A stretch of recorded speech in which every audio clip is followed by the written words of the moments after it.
Ojo ni aṣáájú ẹ̀ abẹ́rẹ́ sọ pé.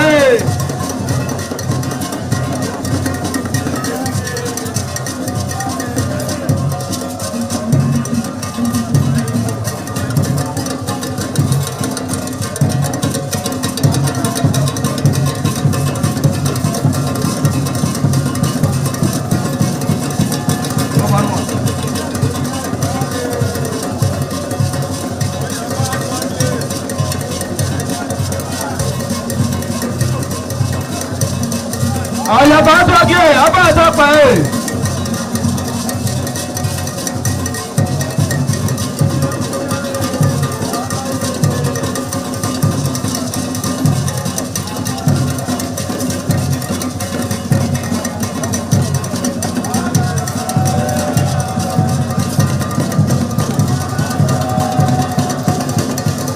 Àlàyé aṣáájú ẹ̀ abẹ́rẹ́ sọ pé.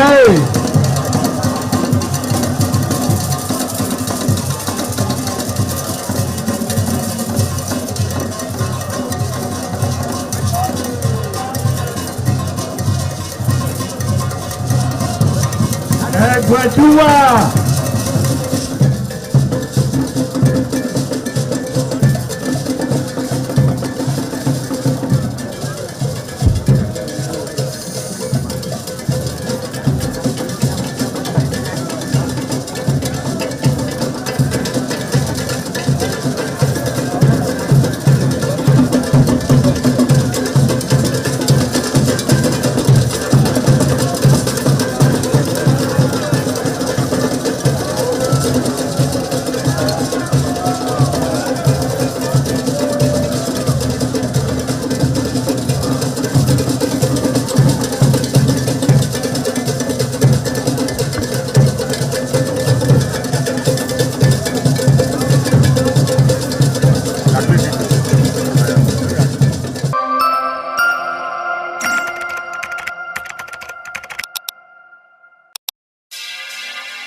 These are the gymnastics.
TV, certainly the best.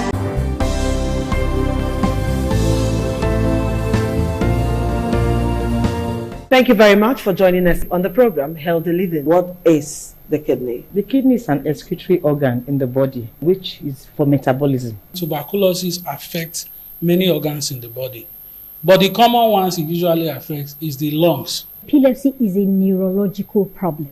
Okay. It is an injury in the brain which causes someone to begin to convulse, to go into fits. It is curable, but the cure is a long-term thing. If you eat well and avoid those risk factors that will make your immunity to be down, then the risk of contracting tuberculosis will be reduced. If you're healthy, then you're wealthy.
Ugeni Madonna, Imazedion, Orero, Obesniagbe, Emanazo, or Ugeni Madonna. You will have to serve the community for 30 years before you come to this stage. They will ordain you ordain title. Then by then you are one of the elder. This year now, we don't read the year, so that's why we can do this year. Historically, joining the Elders' Council, an individual must have reached a certain age and must have made significant contributions to the community through leadership, service, or other meaningful ways. There was jubilation in the community as sons and daughters of Okada, both at home and in the diaspora, trooped out to be part of the ceremony, with various homes of the initiates agog with festivities. Friends and well-wishers of those initiated into the Elders' Council jubilated at the Ogwedion after performing all traditional rites. The elders, known as Edion, in company with their loved ones, danced to their various homes where guests and family members were entertained.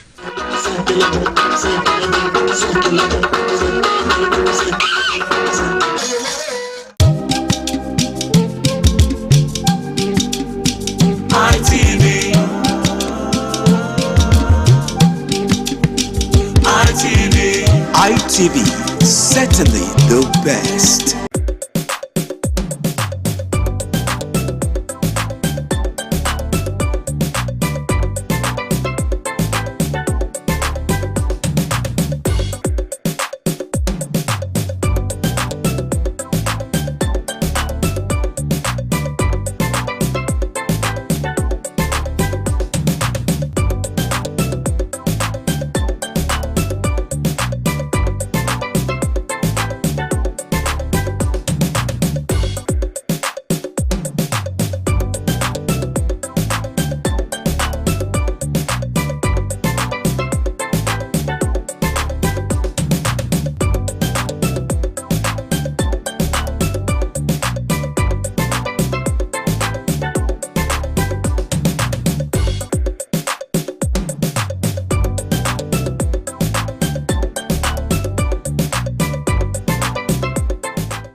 The man went out to bring in thugs to come and beat her. Yeah. In a situation like that, do you think women would have seen that and still want to speak?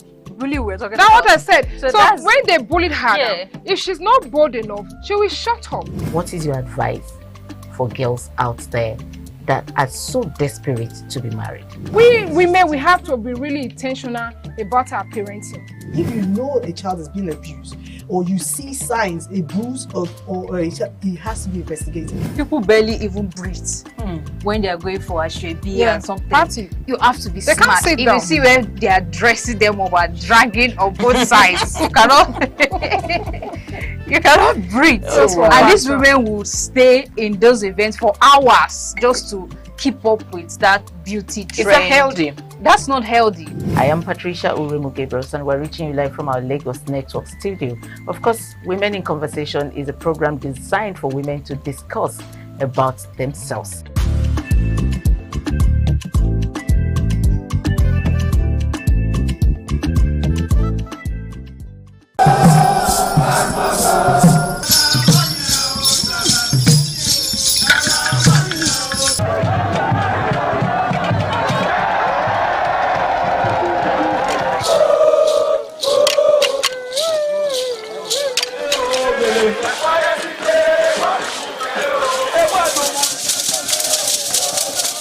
The Ugewe is the final ceremony of the series of festivals.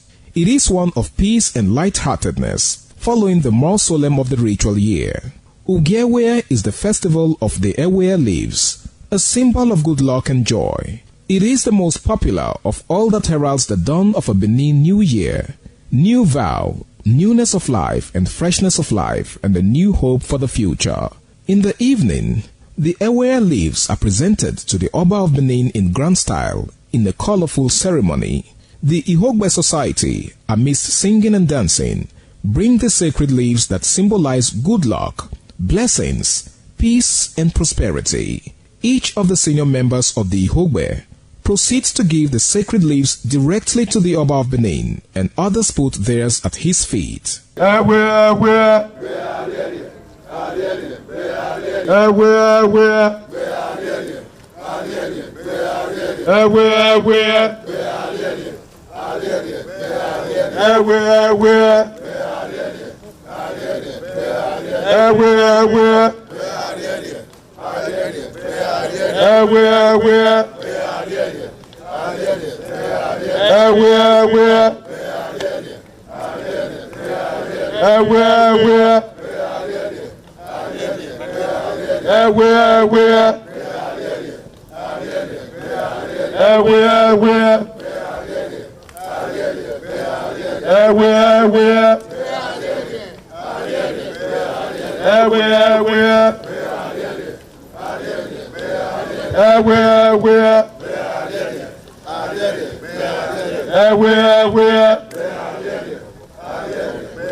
This is ITV.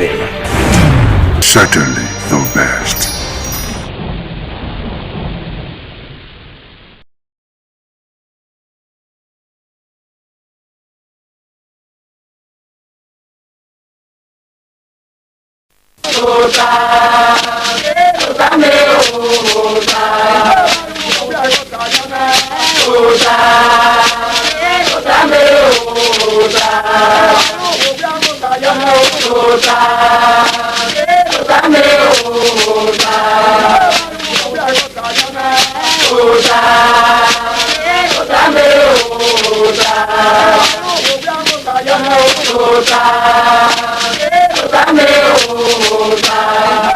Oya bota now.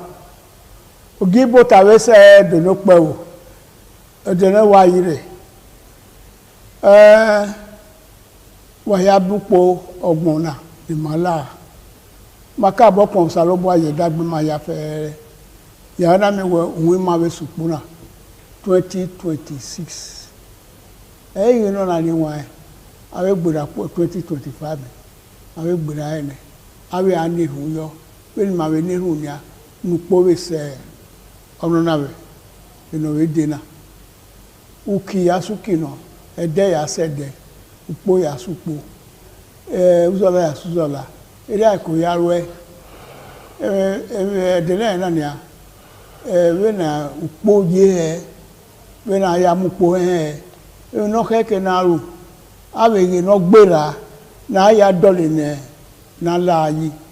Ma yeni wa ona ibota already na ibota kwega gboso we we matawa na mi na ya ka oni o khanata we iba ota eredikete we gedede ana swi balile wuga ni gedegbe na ite palo we na iba na tutayi a ebiagayo iba ota oni ma ite ibota na ni wa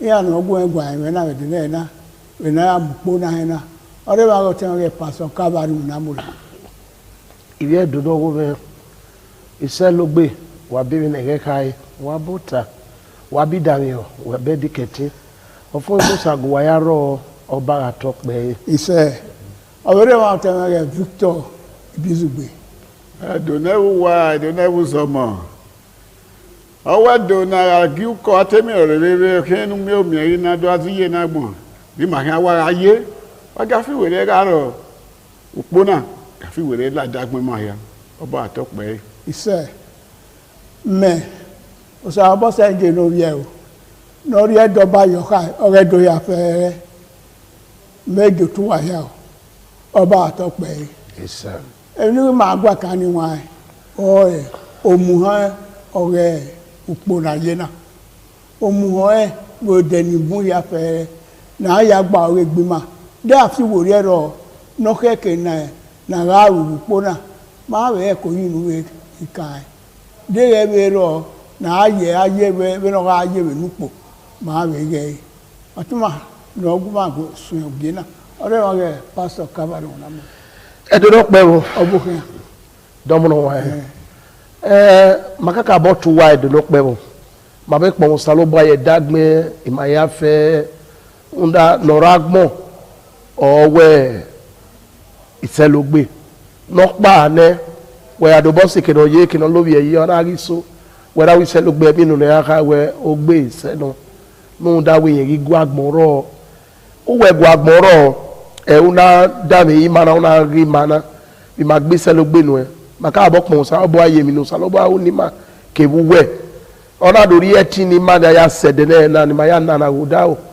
na do mi ewe upogbon na lai na osalogo do akeri eti ni ma ya la o eyin ma je na ma pon mo go do anu we edi ma we pon mo go do an egbima ma we pon ni te ni pe ave ni ko ma we pon ni mo osabo ya we ma se oro mo ge pon mo ge so pa ete apon mo go do awe ara mi fo we ni ave mi mu e oro we le yiye da dia opono gbera ofomo e osene so pa obe eyi magije na obe we eni o ka o ga ki asun e eni o mo na ki asun e obe na ya mo egbe ko ye o ke ye na wo mo no re suku ara imiere ogbedare ara miere e class no ga aye ni re amu esufo be ye ke re mo egbe opo na wo re gbe sun e obe ye class obe eye ri be na ebo deni are la mo egbe ko e obe seni e lagbara nu nda o so e eri no na ko we be no ka o na te primary 1 imu pare primary 2 obe ege mi na ke re viore no be gbegbe seni e lagbara e no o ka ga bo mo egbe do mo ne te tie be no o gbegbe sika o gbegbe woyo be ni ase ti ya le ogogbon na mie na no lagbara so pa mapo wo do ai ma so yi ugbe amu egbe se de ogogbon na ye wa ri ma fi ude fi agbo ma ye kina ni ama ro ke aye wa ma ene de bie boti insurance we ga mo egbese oba ga to pe ise we se obi ye me wa he no tai ama e de ye ima wa gwa pe do so loka pe de nu poge vai ma ya gwa na wana so pa bi ro ri aye o sa lo bo adole yi ni ma ise agwa nehu menu we ya mo egbe enwe no sa lo bo ari enwe enwe ni ka wa ri enwe nu miere no gbera nema o ya dolo bonai e no sunu dame e mo ha me no e me go ni ma mie no e me mi no ma so bo no e me amadolo yese no e me agun egbina no me we me gbe mi no ma keke ni hu e ga ru do zano ga ro eni ya fe ai ya ga ewe ge mama no ro e bona e kina do no wa do ki e de nu miere ki e ke fi bona e ku we no e ke bari na e ke egwe na ke milano nudo de re nu miewo mpo itegba e na ya fe a re ya we mama o ku na dala ya se gbogbo no ma gwa kaya ni wa o te mege bizugbe egun ayo hedonebu wa habitota akaka bo sa ga wa se kepe ti uwe ni wa dan hel ma ha inu kan na no kan po gbon na la na ru da we ewi una ga we ebo we egbon wa ro be ri o dibi afi were to ladian ku gba kere una ga we mi opopa emi no be sunu ye ke opopa kan we ya sunu wo ekeru gunya yunupo we gba ya upo na inyanu we mi ewo be no we ka we se ero kan we ase de ga na me wa fi were na ga ro afi were we ga re no kan we ga mi ewo fu do ni ugbo gbegbe a ekiwe do a de mi nu weru bi mu na nu wina lu ya ri ba be de agbe tu we ki abore a u we re no kan o ku gbode wo bo kan ra tu we ki wa kan pa u we re de mi weru bo de wu me mi nu o ka ke na nu fi gweri e lu ga me mi nu hu da wo wa na me mi no ru e me mi no ta u do ga wo wa na hi o tí yẹn dọ́lọ́ wá èyí ọ̀nà tètè ra yíyó ọ̀ma tètè ra yíyó yóò tẹ́ kẹ̀kàn gbọ́gbọ́n náà wẹ́ lánàá ni à òwe àmọ̀ ìgbé yọ ẹ́ wà kí ẹ lùpọ̀ náà tó kí ẹ wà mùdíánúwé ra ẹ èmi ẹ fẹ́ nùkẹ́ yà ọ wẹ̀ à àbí tó kí ẹ ti bọ́ yẹ mí dáná mẹ́wẹ́ èèyàn ọ̀rọ̀ rẹ̀ ká ládìá dẹ́rù gbọ́wẹ̀ gbé ẹ ayamuha wẹ̀ yọtọ̀ ni à zọ́ọ̀bù kí wọ́n fi ọ̀nà yà àwìn náà bí wọ́n pàṣẹ kó yà á rẹ́ èmi ní ya ọ̀bùn ẹ kí wẹ̀ dọ́ à dé yẹ kí ọ̀wẹ́ ọ̀rẹ́dẹ̀ náà wo yẹ kí gbà fa ẹ kí ọ̀rẹ́dẹ̀ náà wo wẹ̀ tẹ́ dó umi ẹ̀wẹ́ ẹ̀ kí gbó ẹ̀ sí gbà lókè òpó náà wẹ̀ á fi wèrè yàrá àbí wọ́n ayé wẹ̀ gbé sun ẹ̀ káwé yẹ rẹ̀ nínú káàrí wẹ̀ dégè rí ọ̀nà ó fi bọ́ mi wèrè yẹ níwèé ká rọ́ mi ọ̀wẹ́ eva edele ko iso ire egene dena na mi mana eva na adelere na de yiye na tanwi na ake yo wa amayu aye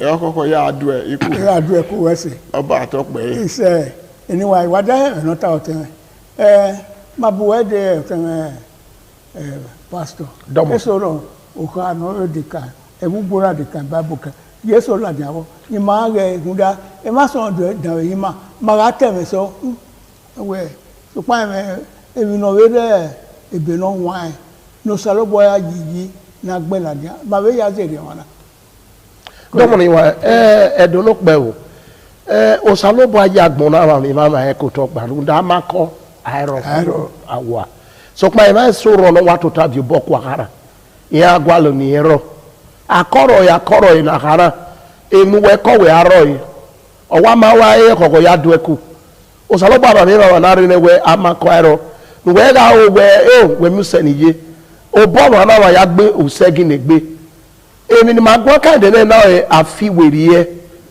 we wi yo total we nu we ogbo wa ya ise we o ga o e kenu na de so bo mu salogba nu ge de e kenu we na de we total wa kparo no so ba mari iko na ya oyiyo na ya he we emini una ima wese nu do de ni la ozen mana ma muso ene soro ne do ne de total no de mudia o ba we bi gba ori eke di ege we emi na ni una ze ne ri ma ya tabage bizugbe we mana ze dia mudia no oyiyo nu de mudia wa nyu nyi me egbenu ka nyi ukpono gbera ewuje be uyo egbe sun e medical test e won we e me soro iye we gbe yulu le we e vekirikiri bu de me da o gba kian e me so ke wa sun le ipe de va bu be mi ukpona that on the second ipe de va e de o ka owo ara wa we mi ukpo ara ri ra e kini bu ma ki so je be ki o e do o ka oni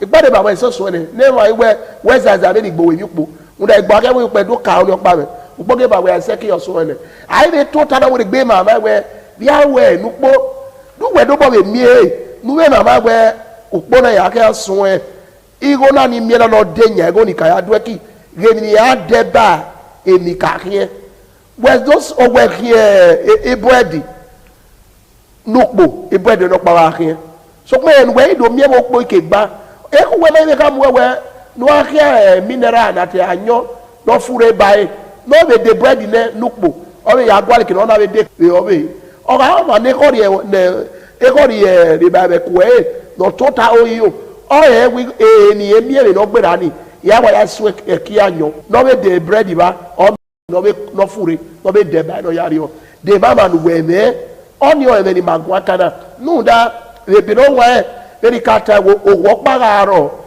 na mi we usesele ke gberi ga aje awa ko ndo sa obodo oba mi da yiko bo kin se le o sena venya o sena venya ni o gba ni ya bori o ba nu ha o ma se ti ya sa emi ame we mi amudu ni na ti apatesi on e ko da so to o gbe ye wu ne e ma ni ya mo mi go boy na e bo ka de ko we le maguwa obuwa ero de rogo wa ya se ti ya go na e me va we bi ya gmo ma do vio ni ya do ni ado gaye igo ni na wa me me awu wo na so ye ya so ni na we ye ga ke na na bo o he o se ke no he ni na we ge me ge ni ye we na we walking e va na do me ga mo igo ke wu ya renia ye bu ya ge ye ti ni ado vio me va ni na e jonathan be e jombu ya do gayi go ni ya ye e da gbe ya gayi go ni ona we ni me una yi me go ona wo ma we ha me wo wa o we me no pa so pe Zagodo go fi bo pa keka ko de ka ko wa ko de ye ona wo wa ma en we yi na de we ya gwa le Zagodo o ga we kuro kine gbo e ya ga le run we ma atu opa ni we me ni ya ye abo ga ni o ga tu e o ga ri fone do ka mi e ona gele we we ri o fi gbona gbera gbona we ya khiyo ya asusa èmi no mari e mo boga wu e o sa ba fi agbe do èmi we lapo gbona u me ma ra pa de ko enu awu ya pa bu sere u se na o ba ma ya gu se gine gbe o ba ma ya ra gbo ma yu sere o ba to pe ise anyway o ba ma ya gu se gine gbe so bo na gu se si ma so bo na gu se su wa o so mo no o si go no no ri akin na tuto sanu dazi enika èmi no ibe ma ne do ya fe no salobo apase yo no nere ibe ma ya se egbe otona mu mami mi mai ya se hotel gelegele ase amanya enia ma hon ya we awa mi mai ma wa viubo ma wa hunwa otono salobo ya yi ma kekpori ade kego giso ade ma evidence eni ye ma na mi mai otondo ma na mi mai na ite data ege mara we mi guess ma na mi mai wo ki edo no pe wo ma go egbe ma kan owu egbe o ga la we gogo ire na mi ma e bi yo we upo na mo na ni wa ne do wa ni we kon ne do wa ni bi eri da yin egbere wa gi ma tota na ka bo gba ko to wo ekeno te ma la e ni boya mama na te map oro de ara do fie wo le kekena abre ge na fie wo le de court magiri ma ri court usoro ni ma ho ne no ti ma we gbe enihi na mu ma me mai eri ono ni wa ze we no taba imu no sa ri akin go ko ni na no do du e ki ofigbon no do ado ado ku po ma jeri aye ri onuwe e ki nu wa do wa do e ina ka inu kan e ki ofigbon nu wa do e ki bari e ki moto e ki no ri akin nana ke na we ya bio bona ke ki ivie ni gbe ni bio runa e we do ma defio bozo ma la defio ave tutto salobo ayo awe gbewe mama erere we igba you know say o mana seti asane emo nu bio ye webe wozo mana mi go ya mo mi go ya ha we temina we temi itewe gba o ma ti we mi go no ave ya ha temi no pa olowo udo olowo ani wo ke dege mi ni afia ya ze sopa ori enwe usaro bari no wa biro ubiere obiro enina o mai oro ipolo apolo no gima o ya ruwe ni wa gbe emita ma wona na ge we upono gbera na ni maye na no gbera na da mo na emi no ye no lowo no hin ara mi no lowo ni ge gbe sunu de mi o do ko ifipo na bene mi ani aya fo sabo no ge mi ani fo gbe we make na ma o da mi na make na dolomo yi o ten bizugbe upogbon na mu he be no ke na ya yin be na ya be lo e magun kan na o be are be no wan o pe ana no wa me ogbomade anobun o na mo egbe wi yen me keni ehin ari o ke pa o na fi obo ye po o na ri e isele o na ri no pa o na ri isleva na ri no pa o na ri slise na ri na awogbomade ai wa ya do e ki o yen de ni ere o tere na ri slise ona yisi sona ya hien ipin isen ya hien ipin gbe na this slave na ya hien ipin ene ya hien ipin ipin na his lo pa na we o pe na yen awo manokin ekonoma ko yo na ya ro ona ya tonu to na riwo ile yuwe ari na mewo ke no yore awa gbo wada nekasi wa ma wa be wa ya dweki he na di pe ipese na na ya bi ipin gbe la den we re ni emi ewo ona we ofun egbegbo ero ogwomade si ehun na di ipin vana or ipin nere na we ofu egbe emi no ma kan aso obo na di se de pa na na we awo manuhi no ro we kono ma ko yi igo we yen to na yi woto ọ̀nà ìyàwó rẹ̀ rẹ̀ lọ́nà wẹ́ ọgọ́wọ̀n àdì àdán ẹ̀wùkì wùsẹ̀ tí yí kọ́bọ̀ yà kì í kọ́bẹ̀ fa déètì yẹn wá sí ìwọ náà yàwó èmi ọ̀bẹ̀rẹ̀ kò ní wà bí ẹ nùgbẹ́ náà yà á tán yà yóò tọ́ ni ọ̀pá náà mẹ́ni ọ̀nà mìíràn ọ̀nà àríyè bá náà mẹ́ nọ̀bùn hùdọ́ ni déwù wẹ́sẹ̀ tí yí kọ́bọ̀ yà kì í kọ́bẹ̀ fa wẹ́ fi wèrè ẹ òpọ́gbọ́n àwẹ̀ lànà wẹ́wẹ́ wẹ́nìyàn wẹ́wẹ́ tẹ̀sí rẹ̀ ayẹ wà ní kọ́bọ̀ yẹ kí gẹ́wẹ́ kí kọ́bẹ̀ fà rẹ̀ dẹ̀ àgbẹ̀ wẹ́rẹ́ àtẹ̀tí àwẹ̀ wọ́n ni wẹ́rí kí àmọ̀mọ́ òbí wa húdà wẹ́ òkú onẹ́gbò ìmáyà lé ọ̀rẹ́ yìí náà ọ̀rẹ́ wọ̀nyí wẹ́rẹ́ híà lùsẹ̀ tí lè rárí náwó mi wẹ́rẹ́ sùnà wẹ́rẹ́ náà ma ẹ̀ nà wà á wúwú wẹ́rẹ́ rárí wẹ́rẹ́ rá kú náà wẹ́rẹ́ rárí wẹ́ dégù wẹ́tẹ́ wẹ́ àmọ̀mọ́ mẹ́tẹ́tẹ́ gbé wẹ́rẹ́ kì náà wẹ́rẹ́ náà ma húdà wẹ́ ní òrìàn wẹ́ káyé tìǹbù yọ orin ẹ̀wọ̀n lò ọkàn yàwó làwọn dà wẹ́sẹ̀ ọba àtọ́pẹ́ yìí. ìṣe èdè ọ̀nà ni wọn ẹ̀mẹ́ wẹ́lùpọ̀ náà yẹ ẹ̀ màgbọ́n kan náà yàtọ̀ ẹ̀mú gbó yàtọ̀ ya gbó nùwẹ̀ mú nùpò bí wọ́n á yẹ ọ̀pọ̀ náà èkó náà mú gbó nyá bíẹ́ wọ̀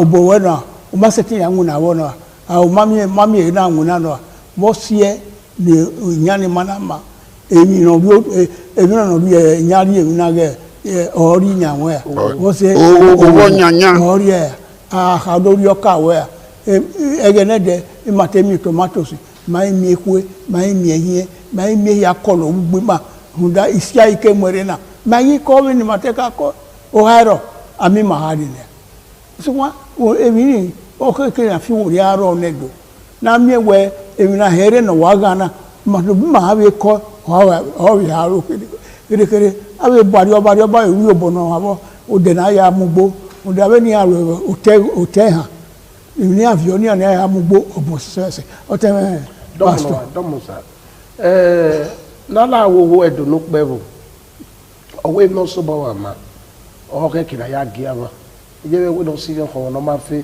ọ̀wọ́ kábíyẹ̀ wọn náà ní ìrìn yà gbọ̀fọ́ ọ̀yọ̀nyọ̀ kò gé báyìí náà yà yóò bọ́ sódò wẹ̀ mọ́sẹ́ ó kọ́ náà gùn nala awowo eme ni magun akana oke yewe na we emi na gba ori yeke na ya remi se na mana mu so be na gwaleji ni na mana mu so be ode no keke nda ken wete on we se opono gbera o ma se ba woto bo ye ku wege ebi ze ni mana wa se ba fu emi ze nda ara no mu egbedo on eke no ri adobo mi o ma iseba o emi ze no mana seba eye ga ki abe do be emi ze no mana seba ni o ka bo mu egbe be no sun no de na we gbe do sun de na o pe emi na gba ogi yeke na ge ki na de na ge mi ze we mo gbe apowo sa oba we eno ya ma su we lupo no gbe ra fun ne so pe ye na ibe ri etin we be go be o oje be ne upoje oje na ge be wa izeti ebe una tie papa ni fo ugwo ni uwo ogbon nu we ni ba nu we he ke we gbe so ebi no ogbon ni tari no tam we nu ya tie o emie enu dege emu mie so pa wa gi ma ga ese o sa no ba la ni ba ge deri eke no ga la go da oni ma so pe nu aya la go da oni awe ma we na be ipede ne no gbera na ni we amu egbe wa kia do afi weri ebu nyime so do afi weri eri ma no rowa ma ne bu wa no rowa goze bo do no rowa we akpomo sa oba we unwe lurupo no gbera supo na de ma me so no afi weri ebi gyo wa we no jo wadi de do ko ni e afi okmanike na ku gbega ro ne mo we mama e yo to ne a e do ya tie mo ya fe bupo na nu ye ne no gwezo no viezo kwa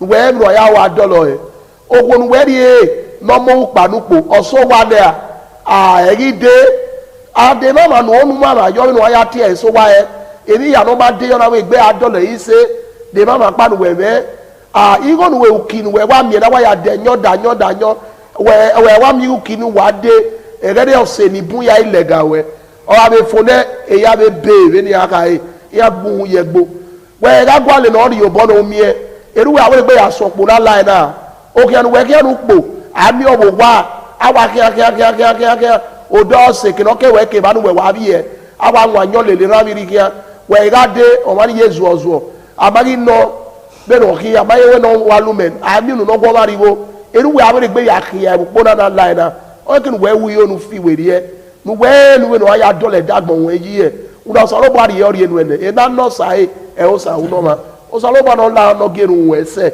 we nu na e we da fi ni we o so ba be fi obo we da we be ni ara manuel oba atope ise anyway ya iwada yi mai bota ma ye na ni wa egewe gba ne iye mo pa yo tin ibude ma yeye owo wa na gbe ude no ya ero emi eyan ri iwuku hu da we na bu wo de na ni we na lele una ga we utila e wa ma ti e mi ropodopa o ma ti e kwaro we kenu ga ye nupo e kan ya ye po na so pa we na lelugbe ibude na de ko na fi werie allow that agu we do temu we we kino ibe rie na ma oba atokpe ise atem pastor no mo say do no pe wo eri ma aya mo like mo won wa ya megen wa ya da mi ma wa gala na fi bo we ni ya do mani ma oba atokpe eri me ye no sa bo se je no we pon wa ya fe aye me nerun no salobo la wo na fi agbera ro ma ya fe oro no wa ya fe oro no ba bedo ya fe oro ni wa no nya wa ke no nya de ya fe oro no gbugbo odo eki ebi ya no wari ato bo mu emoni ye webe e ya fe ni la moto ye yari wa ya so wa ni we kun mi ni hospital wa ga fe wo no ma yo hospital to wa fe mi awe ni ala odo ara ro ne do ya fe oba atope ise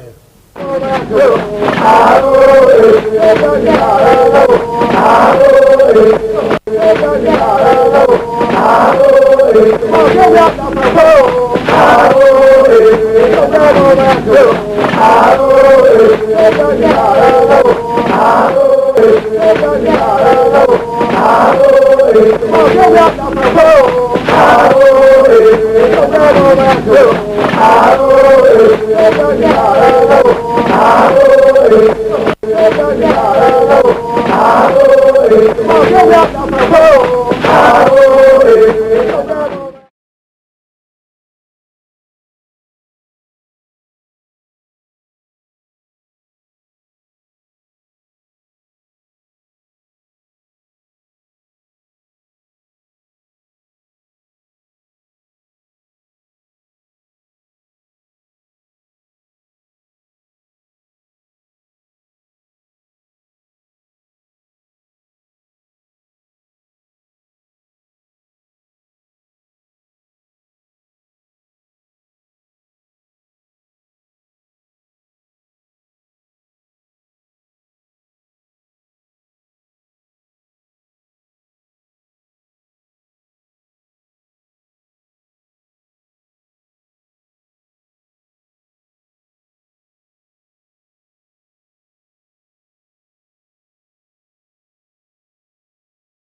This is ITV.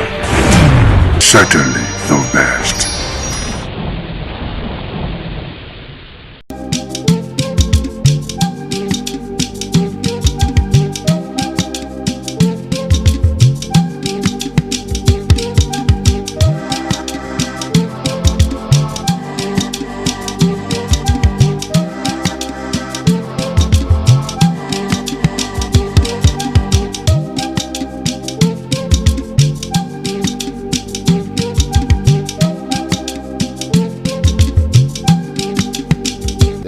This morning on ITV. I want to say big thanks for joining us. Still basking in the euphoria of the new year 2026. Well, expectations are high about what is going to be unfolding, most especially as we take our minds on the aspect concerning the new tax regime, and of course all of the controversy that it comes with. And well, we have it all over record, and of course where even the controversy is so heated up the nation to a point where even the National Association of Nigerian Students are planning to embark on a protest, and of course other groups are also joining majorly as it affects the aspect of the tax regime, where the National Assembly had to clarify with the certified true copies, saying what has happened basically in terms of the circulation of the new tax reforms is quite different from what are in the certified true copies. And of course, this basically will have to go into what it means for the Nigerian people. We'll look at the tax regime, the new tax regime. We'll look at the need for us to basically pay our taxes, and of course, what it comes with in terms of infrastructure development. But this new tax regime, what impact is it having on economic reforms? Is it going to bring a boost to the economy, or is it going to increase inflation? Well, we look at the areas as regards who will be affected: the income earners, of course, the traders, and of course the business owners. And as we always remark, whenever it comes to the point where business owners have to pay taxes or increase in their cost of production, that's part of the burden is passed to the final consumers, as you know. But how will this bring about a change in our economy? Will it be for the positive or the negative? All of this, what we're going to be looking at today. And of course, we also put our spotlight on the 2027 in prospect, most especially as we look at the aspects of the ADC and the third force debate. And will the ADC be a strong third force that will be able to compete with the All Progressives Congress and of course the People's Democratic Party in producing the next president in the year 2027?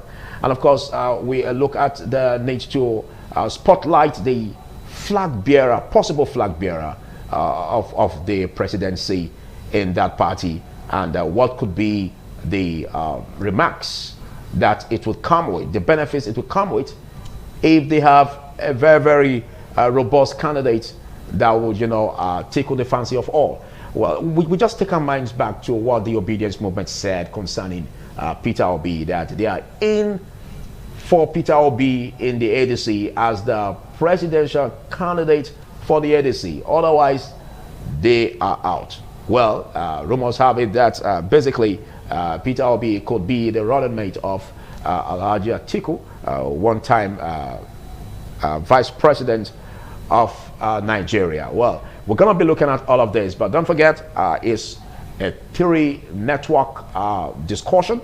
And of course, joining us from Abuja, we've got Dominic AMS. Good morning, Dominic, and of course, good morning, Patricia from Lagos.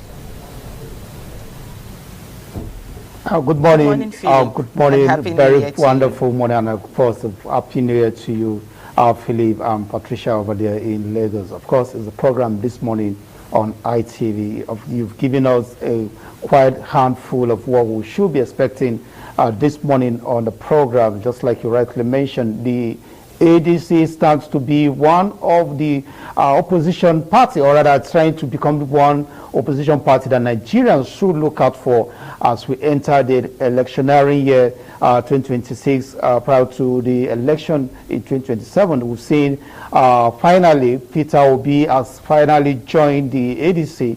Like you mentioned there, we will not want to speculate, but we know we have 3 persons who may really want to vie for the president's ticket for that particular party. We have Peter Obi is there, Amechi is there, and Atiku is also staying in that party. Well, that will be our focus from Abuja, and this month we'll be looking at ADC as an opposition party and what does it mean going forward for the 2027 presidential election. But from Abuja, we're very, very ready to give you the best of broadcasting as far as the current affairs program is concerned this morning on Night TV. Well, thank you, Dominic. That's a reminder that that's the first time we are meeting at the network as regards the New Year 2026. Happy New Year to you once again. And of course, you seem great and turning a new look in the year 2026. That shows that 2026 will be very, very prospective. All right, let's get your thoughts on what you've got on your plate. Patricia from our Lagos Network Center. Good morning. Good morning, Philip, and Happy New Year to you. I mean, it's an amazing thing to see you this morning looking this handsome and dashing. Okay, we'll be continuing on the tax reform, and we started the topic yesterday. So we're going to be continuing on that this morning because a lot of Nigerians I know are very confused concerning this tax reform. We've seen a lot of people complaining that every little thing you do will be taxed. In fact, yesterday I saw a video where a woman said she went to buy something of about 400,000 and she was taxed for it. And, you know, she was also complaining that people are sitting down now taking the tax. So she doesn't understand if that's what the tax really, really stands for. So we're going to continue. We started yesterday. We want to continue this morning to make it clear for every Nigerian to understand what the tax reform is actually. Well, that's actually what is having the reports, you know, a national discourse. Big thanks for that, Patricia. And that shows a whole lot. We've got a big bite from Lagos Network Center also as regards that. We look at the certified copies, the true certified copies by the National Assembly that shows a different version that were circulated, you know, which basically does not mimic that which were certified true copies from the National Assembly. And that again brings a lot of question. Why should there be a different version from what the National Assembly, you know, really brought up? Well, all of this will be a challenge because we have the, you know, 4 acts that includes the Nigeria Tax Act 2025, of course, also the Nigeria Tax Administration Act 2025, alongside the, you know, National Revenue Service Act 2025 and the Joint Board Revenue 2025. All of these put in one as true certified copies by the National Assembly should be exactly what should be circulated and not the otherwise. Again, the impact, like what Patricia said, you know, going by what is happening in terms of the increase in commodities, what will it mean for the Nigerian government? Of course, we're going to be having public affairs analysts to discuss this alongside, and we will be taking a short break, after which we're going to be looking at the pages of the newspaper. Basically, there must be something to look at today on the pages. Do stay. No, you are there as we spotlight the papers right about now. And our first paper will be hitting the screen in a jiffy. Yeah, we've got the Daily Trust, and of course, the Daily Trust comes with this very big headline: Governor Yusuf's defection beyond Kano. Can you imagine that? Beyond the state. So, what is the defection going towards? Global? All right, let's look at this. At the top of the cover page, we have this. Very, very troublesome. Anyways, troublesome because you throw something into the river, it gives you some ripples, and that's what we have here. Wike, APC National Secretary, clash over Fubara. And Wike always topping the headlines when it comes to issues about topsy-turvy politics and intrigues and suspense. And this time around, where is he taking Rivers State politics towards? Big question you may ask, because sometimes you wonder why is it basically just fighting so hard to bring ripples and of course the effects of politics on the sitting governor. Well, like we always say, let the sitting governor breathe. Come on now. Well, let's get back to the screen and let's see what is next on the Daily Trust. As we have this again, it says Boko Haram IED kills 6 soldiers in Borno. Well, this is quite very sad. In spite of the threats given to the terrorists, by international spotlight, looking at the United States and of course Donald Trump, and of course the fighting hard, strength of the soldiers, the Nigerian military, we're still having this. Boko Haram IED kills 6 soldiers in Borno. Well, let's see what this says. Nigeria crush Mozambique to reach AFCON quarterfinal. That's quite a breakthrough, quite good news. I watched the match yesterday and I was really intrigued. But like some would say, it's still very early to predict. But it's not too early to show happiness and strength and positivism, optimism for our super team. And I believe that as we continue to drive them to victory, we will come home with a cup. Well, some will say, well, at the early stage, we're always doing our best. But as we get close to the final, topsy-turvy, of course, comes up. But this time around, it's going to be different because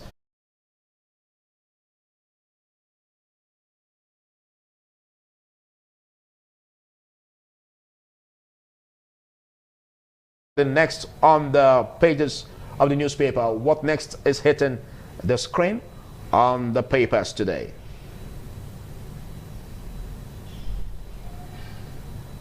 Let's get the next paper. Of course, we've got the Guardian newspaper, and it comes with very colorful sayings here. Tax reform risks sluggish, uncertain execution timelines over tardy NSW. That's basically it. The controversy that the tax reforms is coming with will bring about a very sluggish, execution, because there are already, limitations. There are already frictions being generated by the fact that we are having, a double version.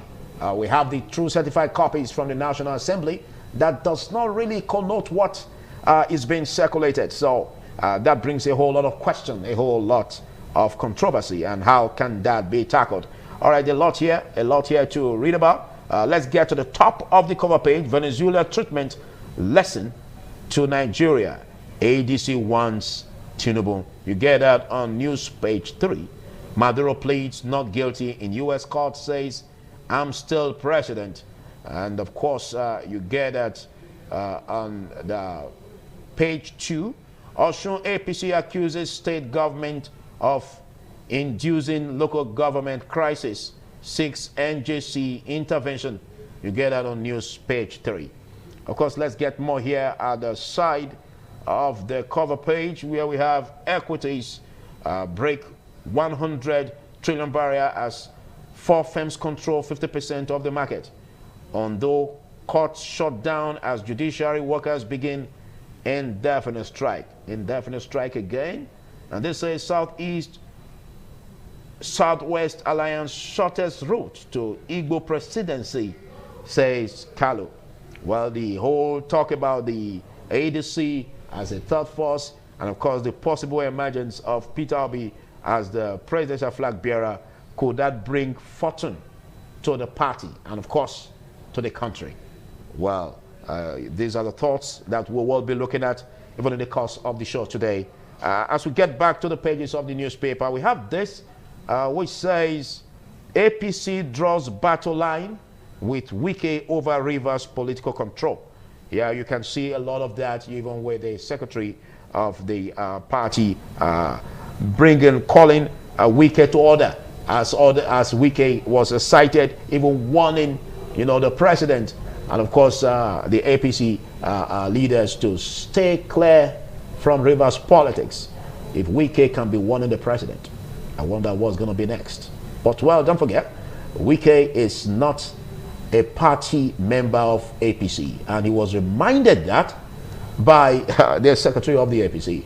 And of course, this tornado, this hurricane, kind of emergence of troublemaking in Rivers, what will it leave for the FCT minister? Just like the APC leader said, if he can maintain status quo, he should resign as the FCT minister. Many troubles, many troubles. Well, let's see what next year on the big stories on the Guardian newspaper. We see have it still on the Guardian newspaper. It says federal government introduces new measures to curb WAEC NECO exam practices. Wow. All right, this says Obi chides federal government on killing spree, over 40 slain in Niger. That's quite a very sad one. Very sad one, as questions have been raised about the leadership under President Bola Ahmed Tinubu. Big questions coming up. Let's see the next on the dailies today. Let's get the next on the screen, which is the... Here we have the Nation's newspaper, and of course the Nation's newspaper comes with this very big story. NROS chair, tax reforms will support sustainable growth. Quite interesting, but where we have different versions being circulated, gives some headache, and we need to take some analgesic as a country to cure that headache, if you may ask me. All right, this says laws not targeted at opposition figures. Laws not targeted at opposition figures.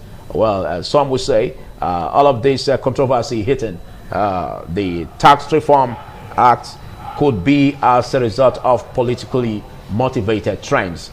Well, that's what some would say. All right, let's quickly look at this. Still on the headline, Wike Basiru clash over Rivers politics, and that is what is still trending. And of course, we have this. It says Kwankwaso, Governor Yusuf part ways. A time to come together and a time to part ways. Does that resemble disunity? Well, we don't need that in our country. We only need to be united so that we can stand as one. This says stock market capitalization hits 101 trillion naira. And of course, a lot there you must read about, as we have this arraigned Maduro and president. It says president, Ondo Justice Ministry and 3 others lead in performance review. You get that on page 6. And on Kalu, time out for Otis government. You get that on page 5. Well, let's see together, last but not the least, on the papers we're looking at today, which is the Vanguard newspaper. And of course, the Vanguard newspaper comes with a whole lot of stories there. We have this big one: terrorists abduct passengers on busy Kwara highway. Just as the terrorists are doing that, they shouldn't forget the fact that every day for the thief, one day for the owner.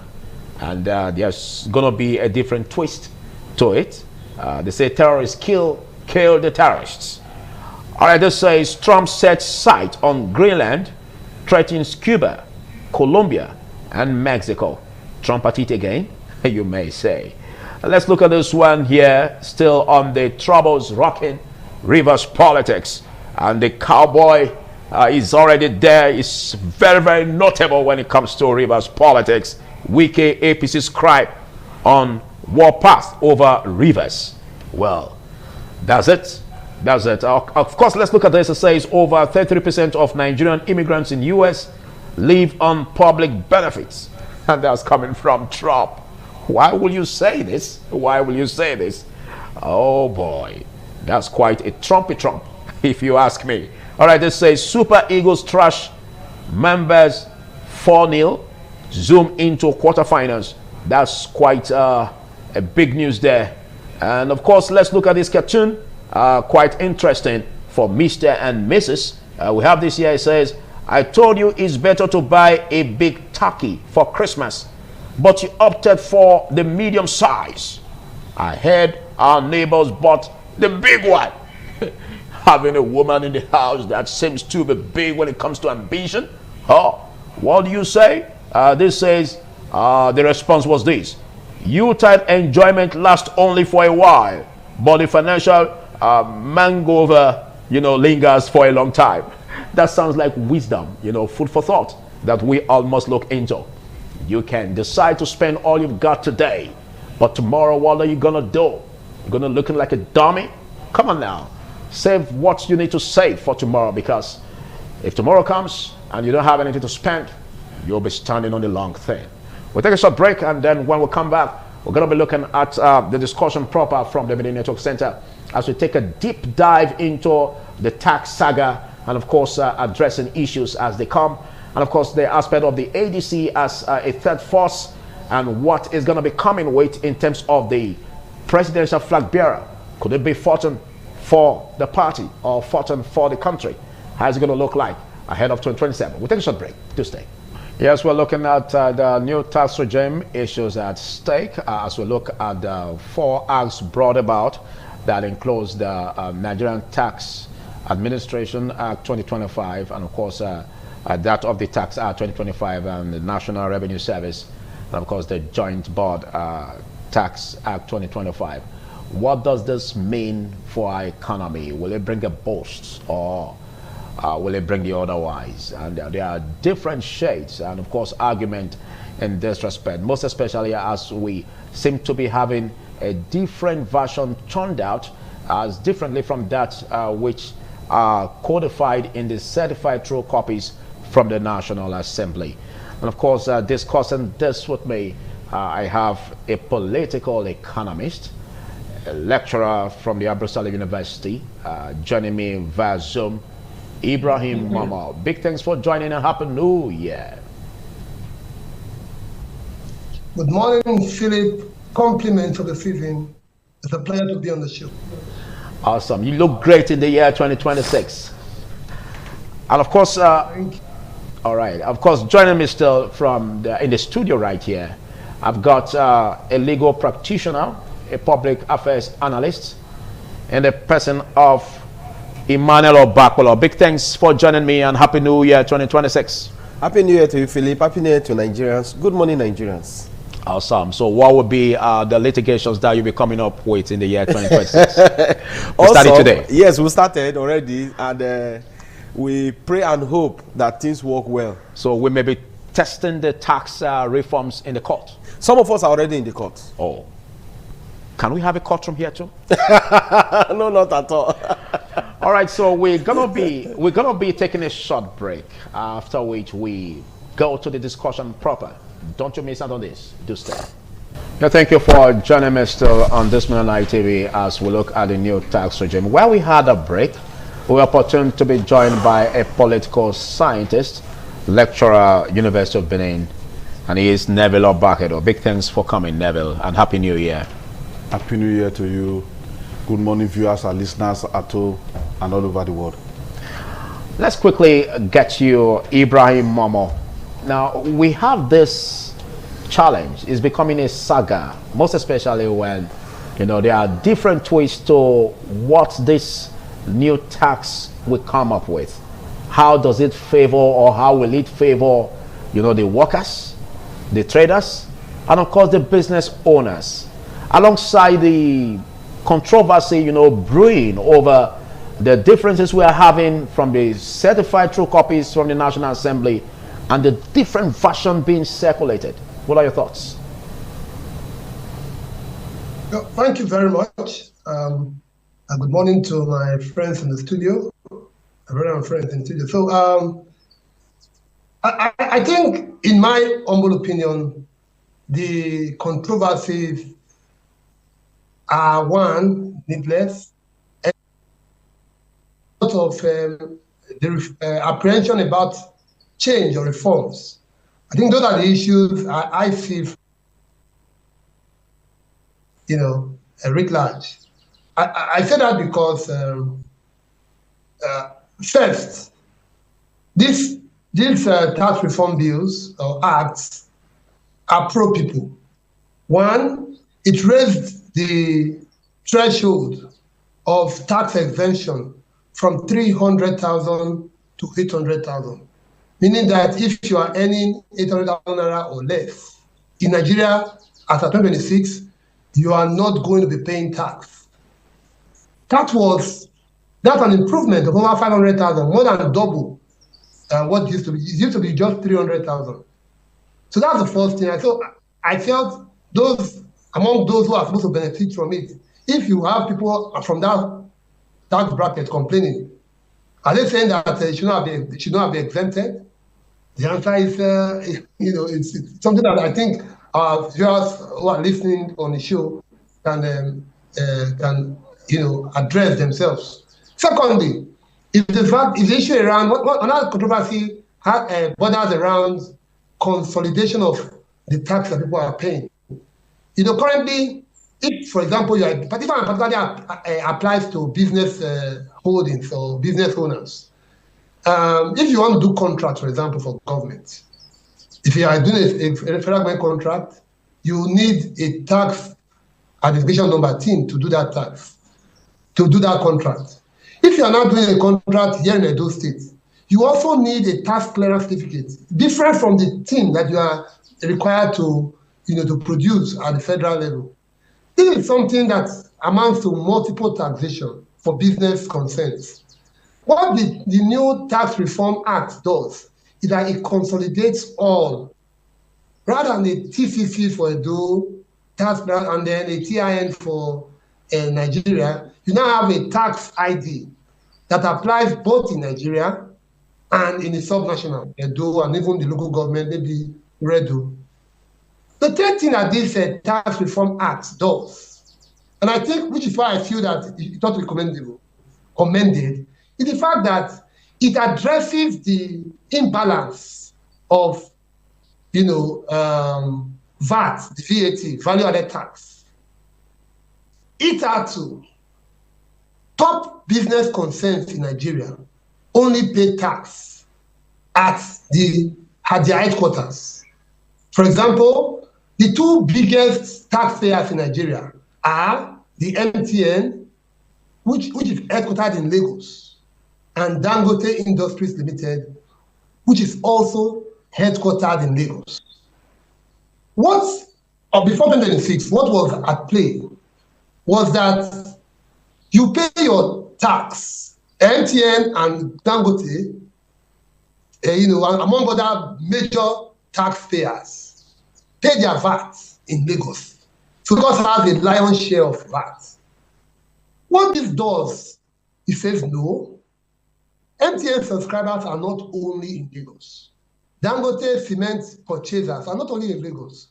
Every state ought to be able to ascertain exactly how much VAT was generated in each of the states.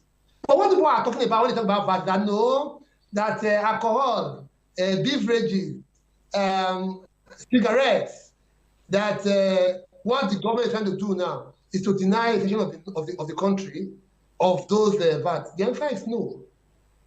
So these are some of the issues. So for me, I think that it is a welcome, from a political economist point of view, it's a welcome development, this new Tax Reform Act.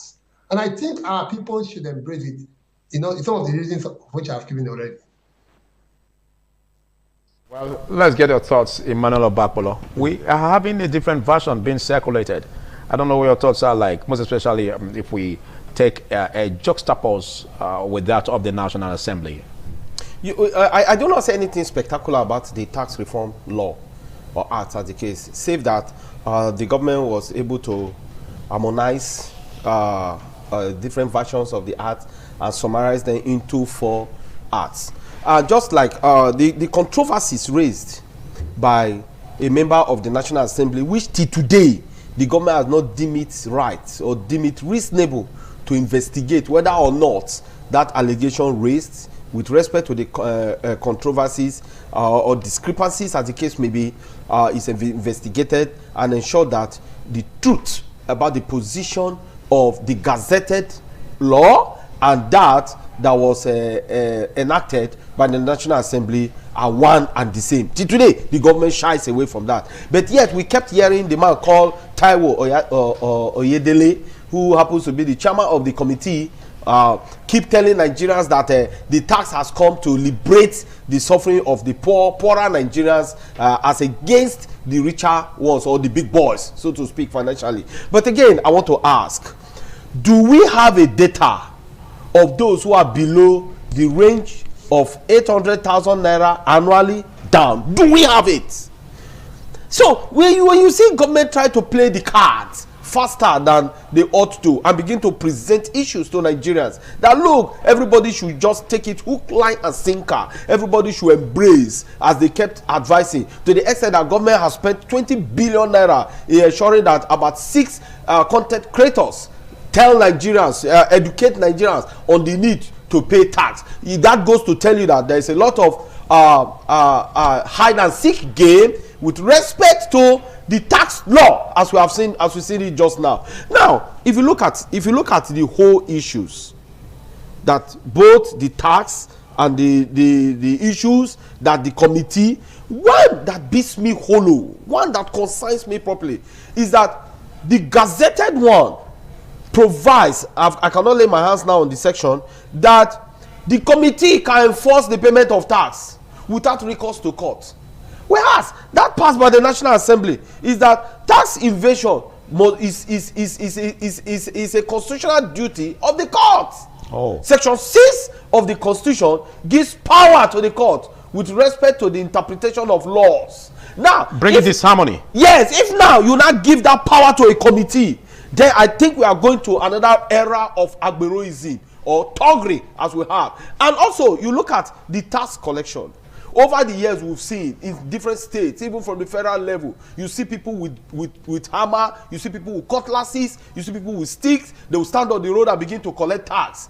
We hope we are not going to see another of that in this tax regime, where Agbero's thugs will not be the one that will be will be vested with the powers with the collection of tax. And at the end of the day, the government will tell, oh, don't mind, after all, we heard in this state, somebody did say, a former governor did say, it takes a madman to take money from mad people. So if every one of us in Nigeria, as they have tagged us to be mad, and they now group dogs who are mad to also ensure that they force us to pay tax, I hope we will not go to that era. Now, when you look at the whole scenario, the whole drama with respect to this tax, I want to tell you with Philip this morning, it is needful, it is expedient, it is proper, it is dutiful, it is constitutional for every Nigerian to pay tax if you are up to the tax age. But what do they do with the money so paid?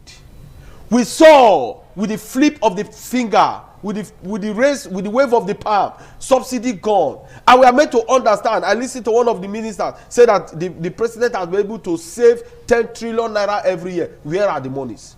Yeah, what do they do with the money? And when you ask, the president will tell you, go to your governors. And I hope we are not going to see another era where they will force Nigerians to pay tax and take the money to share among themselves and live lavish life, live bogus life, travel abroad. While they are in India, they tell us they are in Europe. While they are in Syria, they tell us that they are in Uzbekistan. I hope that is not what we are going to witness again. So if the government is sincere and honest, and the government wants Nigerians to trust them, every money realized should be spent expeditiously to ensure that the project, we should be able to see project, we should be able to see, we should be able to feel, we should be able to touch where our monies are going to, and not the one where they collect from the poor, you give to the rich, and at the close of the day they'll tell us, oh, the tax reform law points to the fact that everybody should pay tax, and tax is not those below the salary, annual salary of 800,000 that are not paying tax. I challenge the government. That's why some of us have chosen to go to court. They should give us data of those who receive less than 800,000 annually. Thank you very much, Emmanuel. Well, let's get your thoughts as a political scientist now. What does this mean for the polity? Because we are having different groups already agitated, and of course in the dailies, Nance already saying that they will be embarking on a protest. We know what protest comes with, if not properly guarded. What do you see about this controversy? Well, thank you for your question. By my own understanding, taxes are sources of revenue for government. And every government that sees that the tax system of its environment is not favorable or need to be broadened to attract investment and to reduce burden on the citizens, they usually carry out what we call tax reform. That the tax reform in Tinubu's administration does not mean that if another government comes tomorrow, can also reverse the estate tax reform and bring in a new agenda. Now, when we talk about tax reform, government need to be careful in carrying out tax reform because of the reverberating effect that it used to have on the people and the society. I remember around 2019, 2020, the government of Emmanuel Macron talked about tax increment on VAT on certain products in France. That led to almost 3 months of violence. That tax reform was to take effect in 2021 because they made that law a year before its effect. And government property were touched by irate people because they felt that the government was not transparent and the government was charging the citizens. The facts are there. We talk about tax reform in countries where controversial issues about tax reform and good governance, transparency, and the impact of the tax reform of the citizen were not laid bare, they were not made public, the people were not carried along with the process. And then crisis followed. An example is the crisis that took place in Kenya, not quite long. Then, as we speak, people are agitated in Venezuela. Yeah. I saw them rejoicing. I saw a lot of people coming out to say, oh, the action of Donald Trump in removing their president, Nicolas Maduro, and so on. I saw recently the young people in Morocco.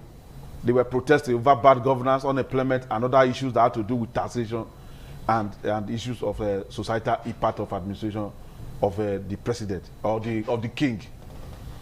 Not quite long, we saw massive protests in Nepal, in Bangladesh, and other places. Now, it goes to show that leadership failed in those places. It carried the people along. And then we have a more populated youth across different countries of the world, including Nigeria.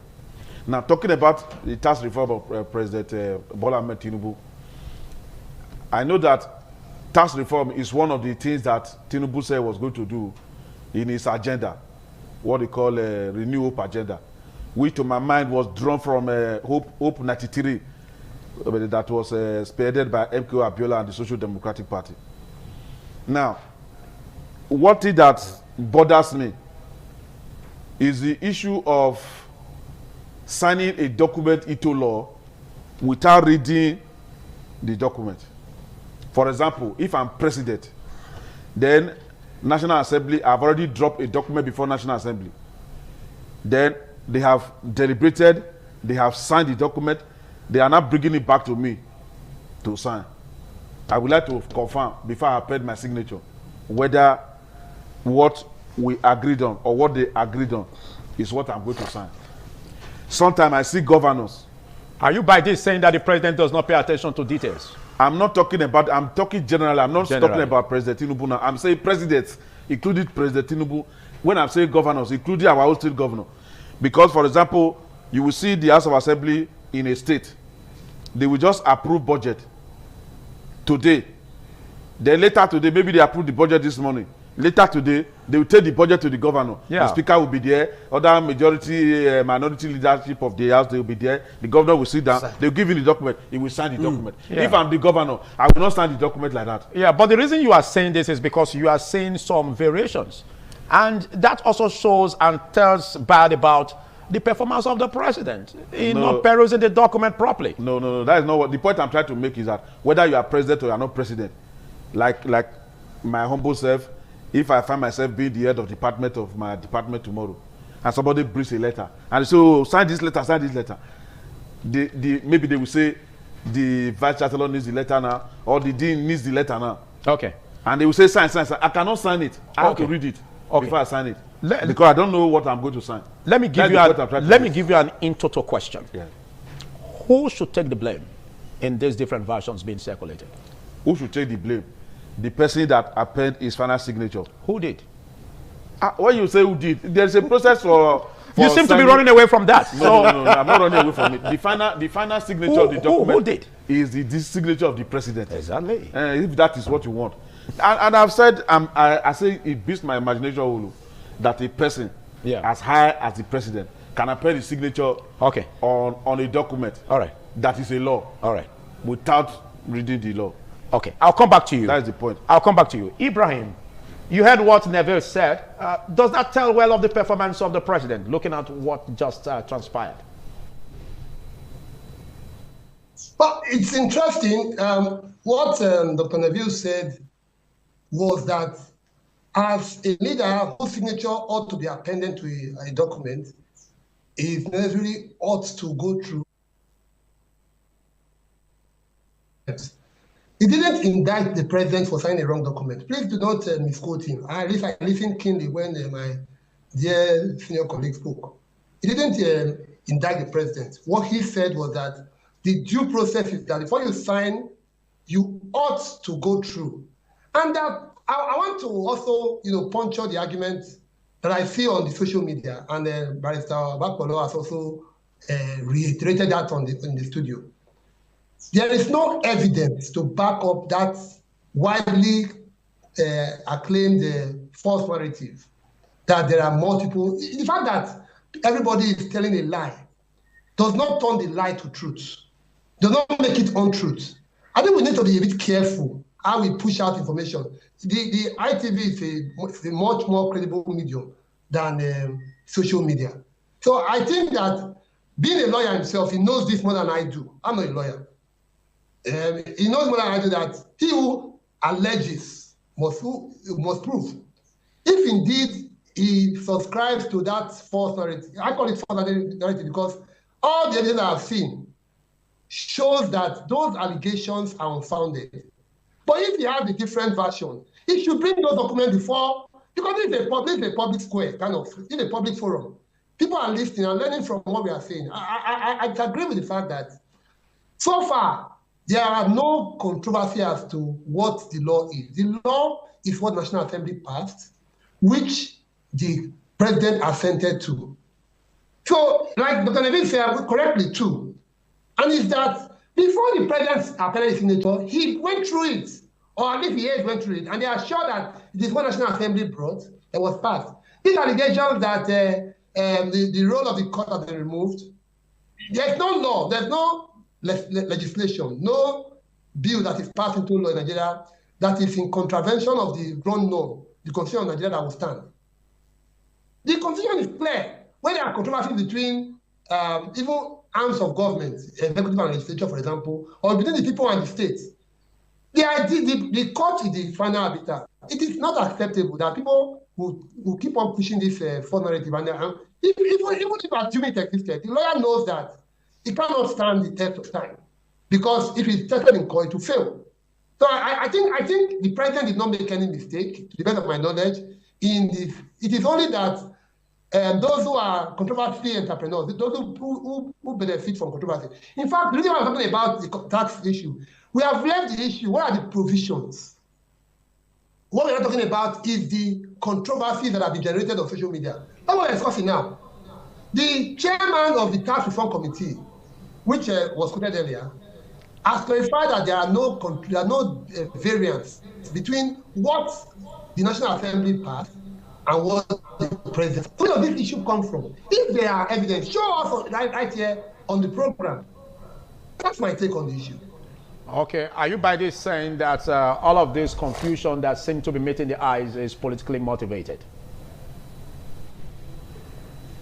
It's beyond politics. It's beyond politics. I think what is at play is the nature of man. Skepticism is natural. When we oftentimes resist change. In fact, people who have been pushing the argument that say the president should suspend implementation of the Tax Reform Act until this controversy has been laid to rest. Exactly. Which other way can we lay those controversies to rest other than those who are alleging should prove. If you are saying that there are various claims, these are things I've heard across social media, across media platforms, and these issues have been repeatedly laid to rest. That this controversy is contrived. It does not exist in real time. I don't think that it's possible. I don't know what we are going to allege, whether it's actually something that we should be taking cognizance of. That National Assembly passed 4 acts on tax reform, and those which is applicable to every part of Nigeria. Okay. And that those acts were manipulated before the president signed. I would have yet allegations that have been made. All right, thank you, Ibrahim.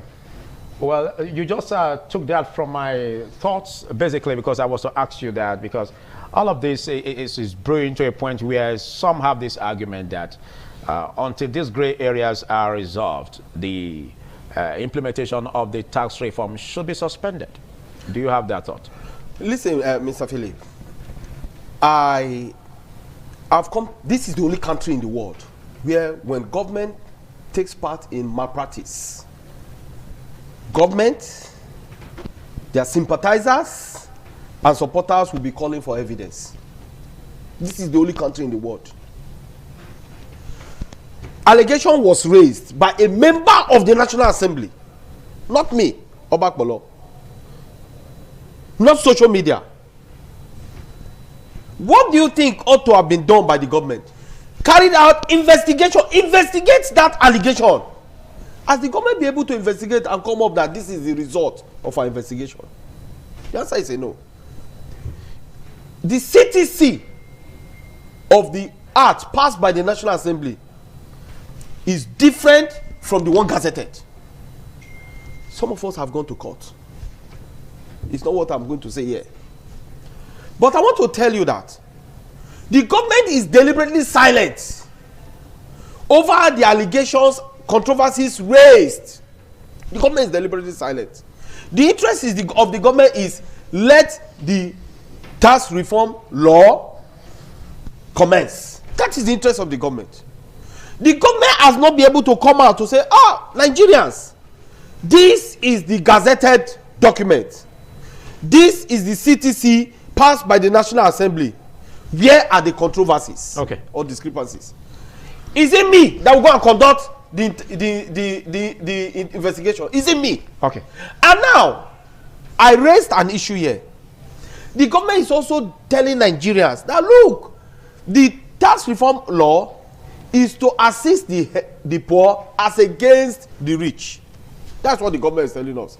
But the government has not been able to come up with a data of who are the poor and who are the rich. I want Neville to look into that, most especially as Emmanuel Obakolo also raised an issue. You know, we look at the subsidy removal, fuel subsidy removal, where it was said that, well, the leadership under President Bola Ahmed Tinubu has increased, revenue, for the states as a result, for the country, and of course goes about for the subnational government. But do the infrastructures we see depict the fact that this increase, in revenue is really affecting the people positively? I want you to look at it most especially as we x-ray what benefits will be coming from this, because there seem to be mistrust for the government from the people.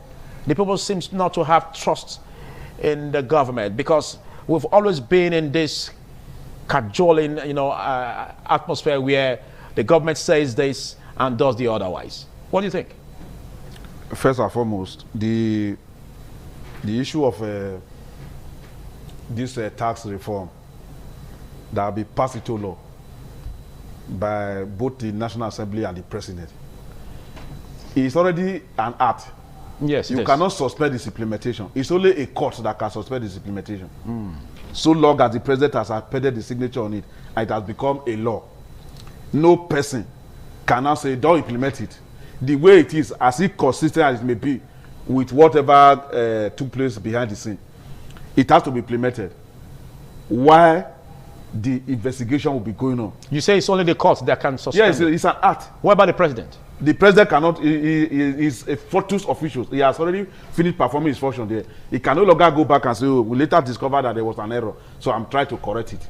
But if the reforms are dysfunctional, it will only be like spanner thrown in the wheel of progress if it continues. I want you to understand what I'm saying. Yes.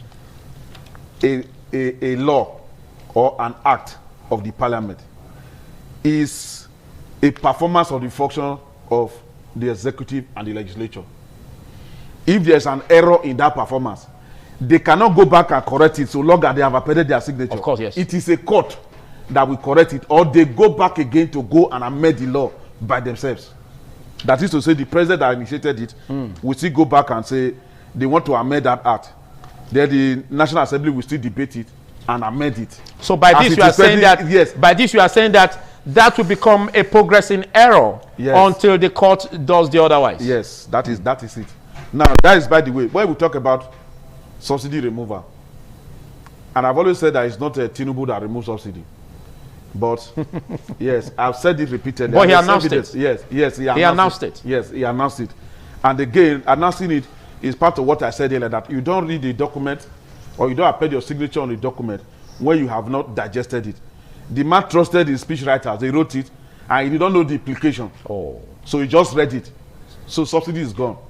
Until this very moment, we have not recovered from the consequences of that statement. Yes. Now, talking about the benefit of subsidy removal, the money that is accruable to the country and the subnational and the local governments in the country. Like tying it to the tax reform. Yes, I will come back to that one. First and foremost, money that the federal government, through Federal Inland Revenue Service, that is now National Revenue Service, collected on behalf of the country.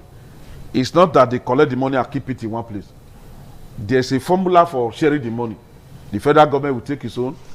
The subnational, which is the state government, will take their own on a monthly basis. And then the local government will also take their own.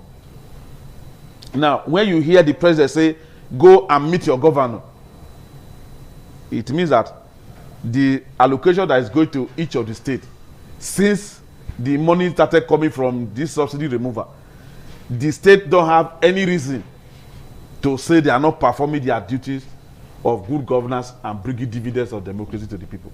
So if you cry to the president will say, oh, why do you cry to me from Ebonyi State? Why do you cry to me from Edo State when I've already done what I'm supposed to do for your state, for your governor to show the example?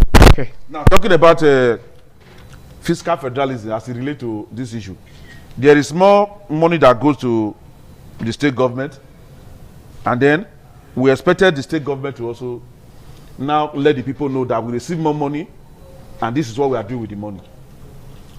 Why I like Kwakwaso, former governor of Kano State, is that every week they used to have what we call weekly executive council meeting. At the end of the meeting, the man will publish the proceedings of that meeting in national dailies throughout the period of his administration. It means the man was transparent.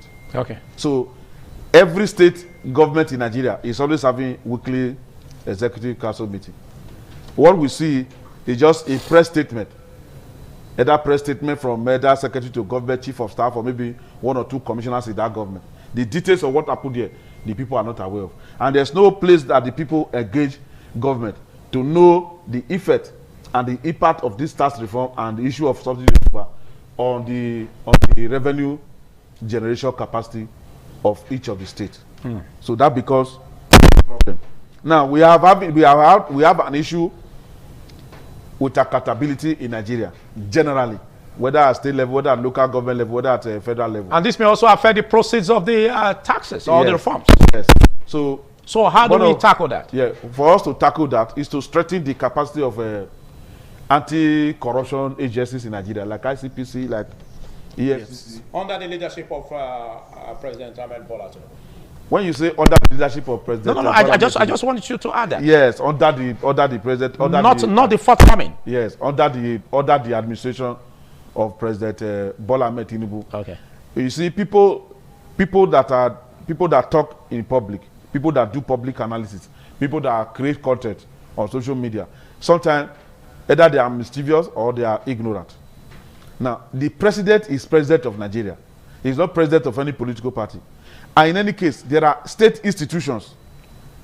The president can only provide policies for running of state institutions. Okay. The issue of accountability. Okay. The president, there are bodies that are responsible for accountability, starting from the National Assembly. All right, let's go on. We have a public account committee in that National Assembly that's supposed to make all government institutions to account for the money that is allocated to them on a yearly basis or quarterly basis. Okay.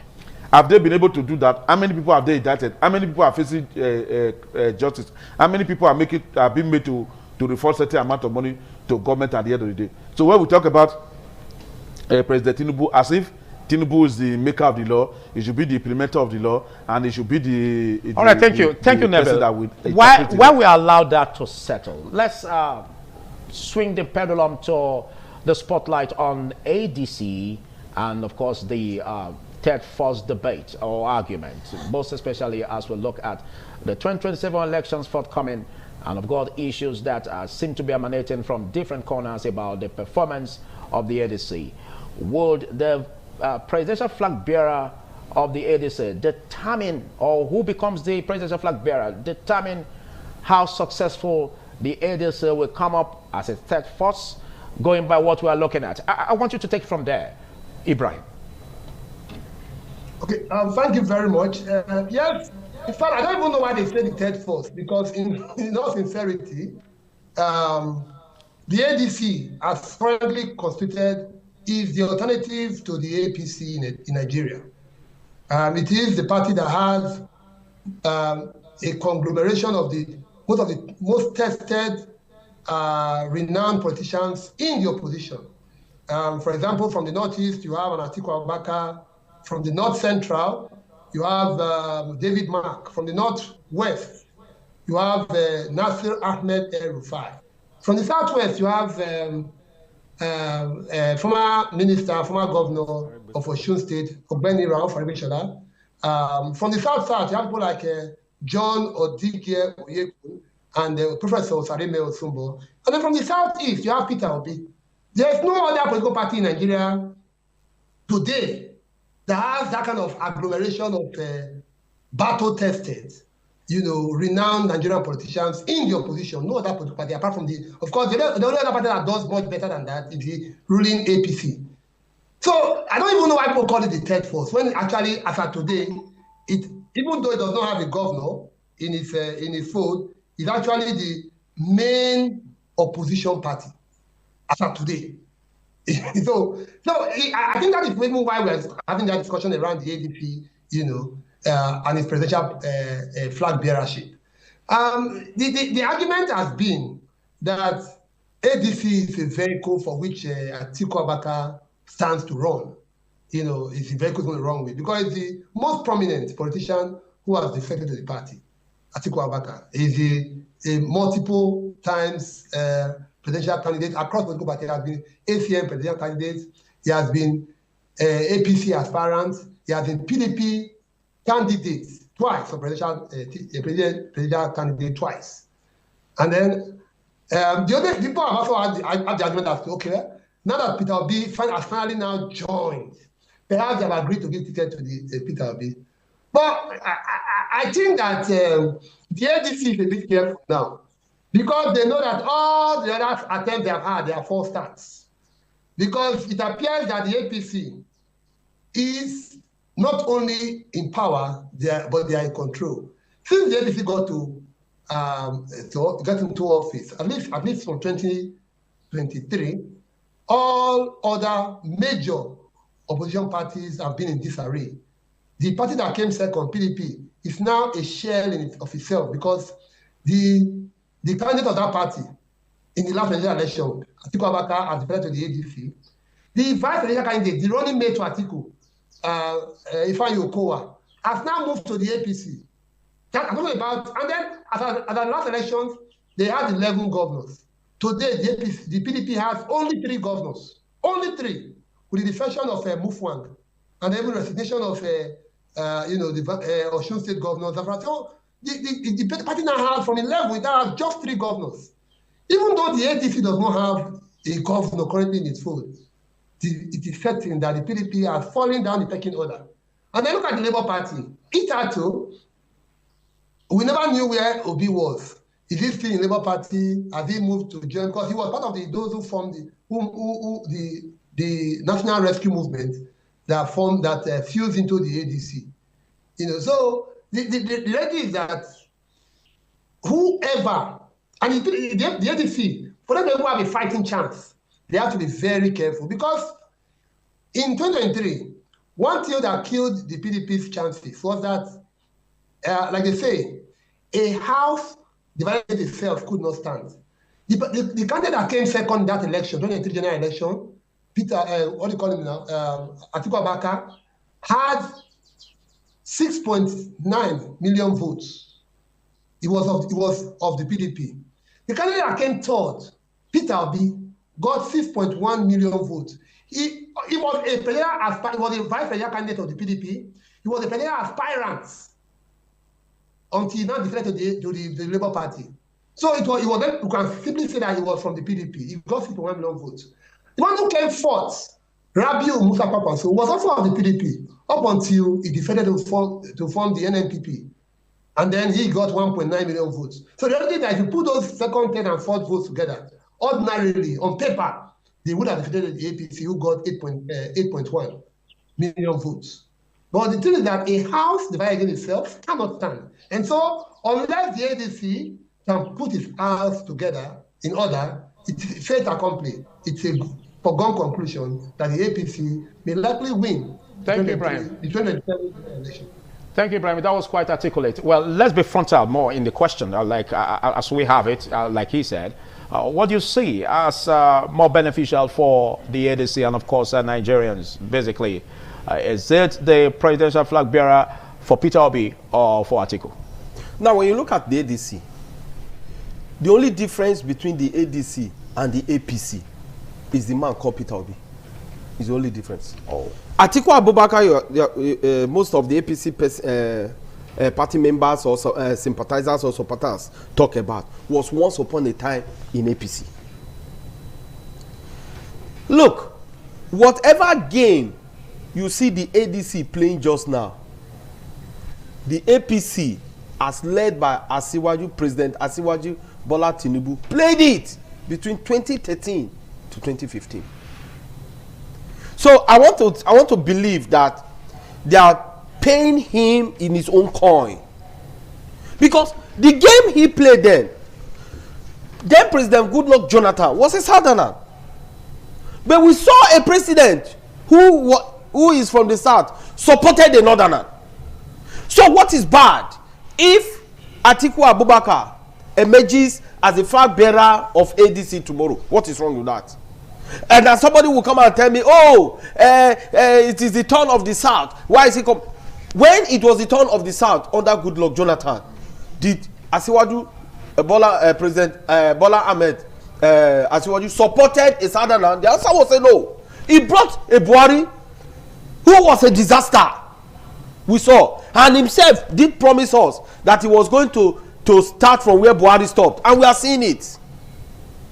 So if ADC wants to be the third force that most bookmakers or as the only alternative for the APC, like what Ibrahim said, are thinking, is for them to bring a viable candidate that will lead that party in that elections. Again, I want to tell you, it is unfortunate that the Nigerian style of politics, as arranged by the political class, is on South-North divide, Muslim-Christian divide. Then the politicians were the one who came up with that formula. So if any other political party emerges and toe that line, I, for one, will not complain, because they were the ones who propagated that. Okay. Hence, that is their style of politics. Then let others follow. But I think I see the ADC to be the third force. Okay. What do you see as the doom or the fortune of the ADC in respect of getting the right presidential flag bearer? You see, when we talk about the presidential flag bearer in Nigeria political dispensations, we have to put a lot of things into consideration. My co-discussor, who is a legal practitioner, talked about Goodluck Ebele Jonathan period just now. I tried to accuse Bola Ahmed Tinubu, now president, then as opposition person, working with Buhari. What happened there? We need to make it clearer for our people. Was that when Yaradua died in the office, with all the controversies that went with it, they now had to make Goodluck to be acting president through the doctrine of necessity. Then he now appointed Namadi Sambo, governor then of Kaduna State, to become his vice. During that period, there was an agreement. One, that Namadi Sambo and Goodluck Ebele Jonathan, they were going to complete the tenure of Yaradua. Then they will contest one more tenure. The power will return back to the north. That was the agreement. I remember our late brother, the owner of AIT, Chief Remodu Kwesi, was one of the people who were there when the agreement was signed. And when it was now 2015, and Goodluck Ebele Jonathan was coming again to contest for presidency, the man came out and brandished the document. That look at the document that was signed and look at how we all agree that power will now return back to the north. By the way, on this studio, former governor of I'm trying to remember that man's name. No, not Kwakwaso, the one that came from Kwakwaso. Okay, Ganduje. No, not Ganduje. Umar Okay, Ganduje. no, Okay, you have 30 seconds to round off. Okay, Go ahead with it. Yes, Ibrahim Shekarau was on this studio, and he came to campaign for Isaiah Muden as governorship candidate of APC, no, of PDP in 2016. And your the outcome man that day, okay, Dr. Kokoso asked him a question. The outcome, Goodluck Ebele Jonathan, with all the support, did not win election. The man broke everything down. That for how many years of a democracy in Nigeria, that did not only rule for 2 years in Yaradua, Obasanjo ruled 8 years, Goodluck Ebele Jonathan ruled for 6 years, and he was going to rule for another 4 years to make it so to be 12 years, and did not want it. So they now had to look for a candidate that was acceptable to both North and South, and they found that one in Buhari based on his performances in previous election that he contested, and because of that one, they did not have to rally that Buhari. That's how Buhari became. So when we are talking of third force, we are talking of ADC, we are talking of power. So there is a political power configuration on the North South. Thank you. We should look at very critically how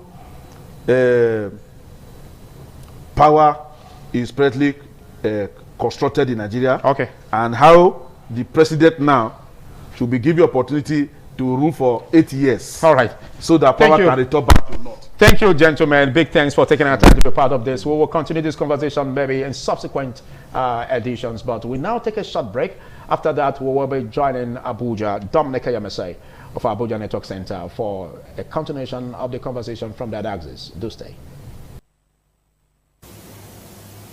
All right, it's still the program this morning on Night TV. We are now back to our Abuja Network studio, where we'll be looking at our opposition party, the strength of the new, should I call the heart of opposition, because most persons are now looking at the African Democratic Congress as one strong party that may give the ruling party a run for their money in 2027. It's already 2026, and it's the electionary year. We already know that from this very moment, attentions, governance will be very, very slow.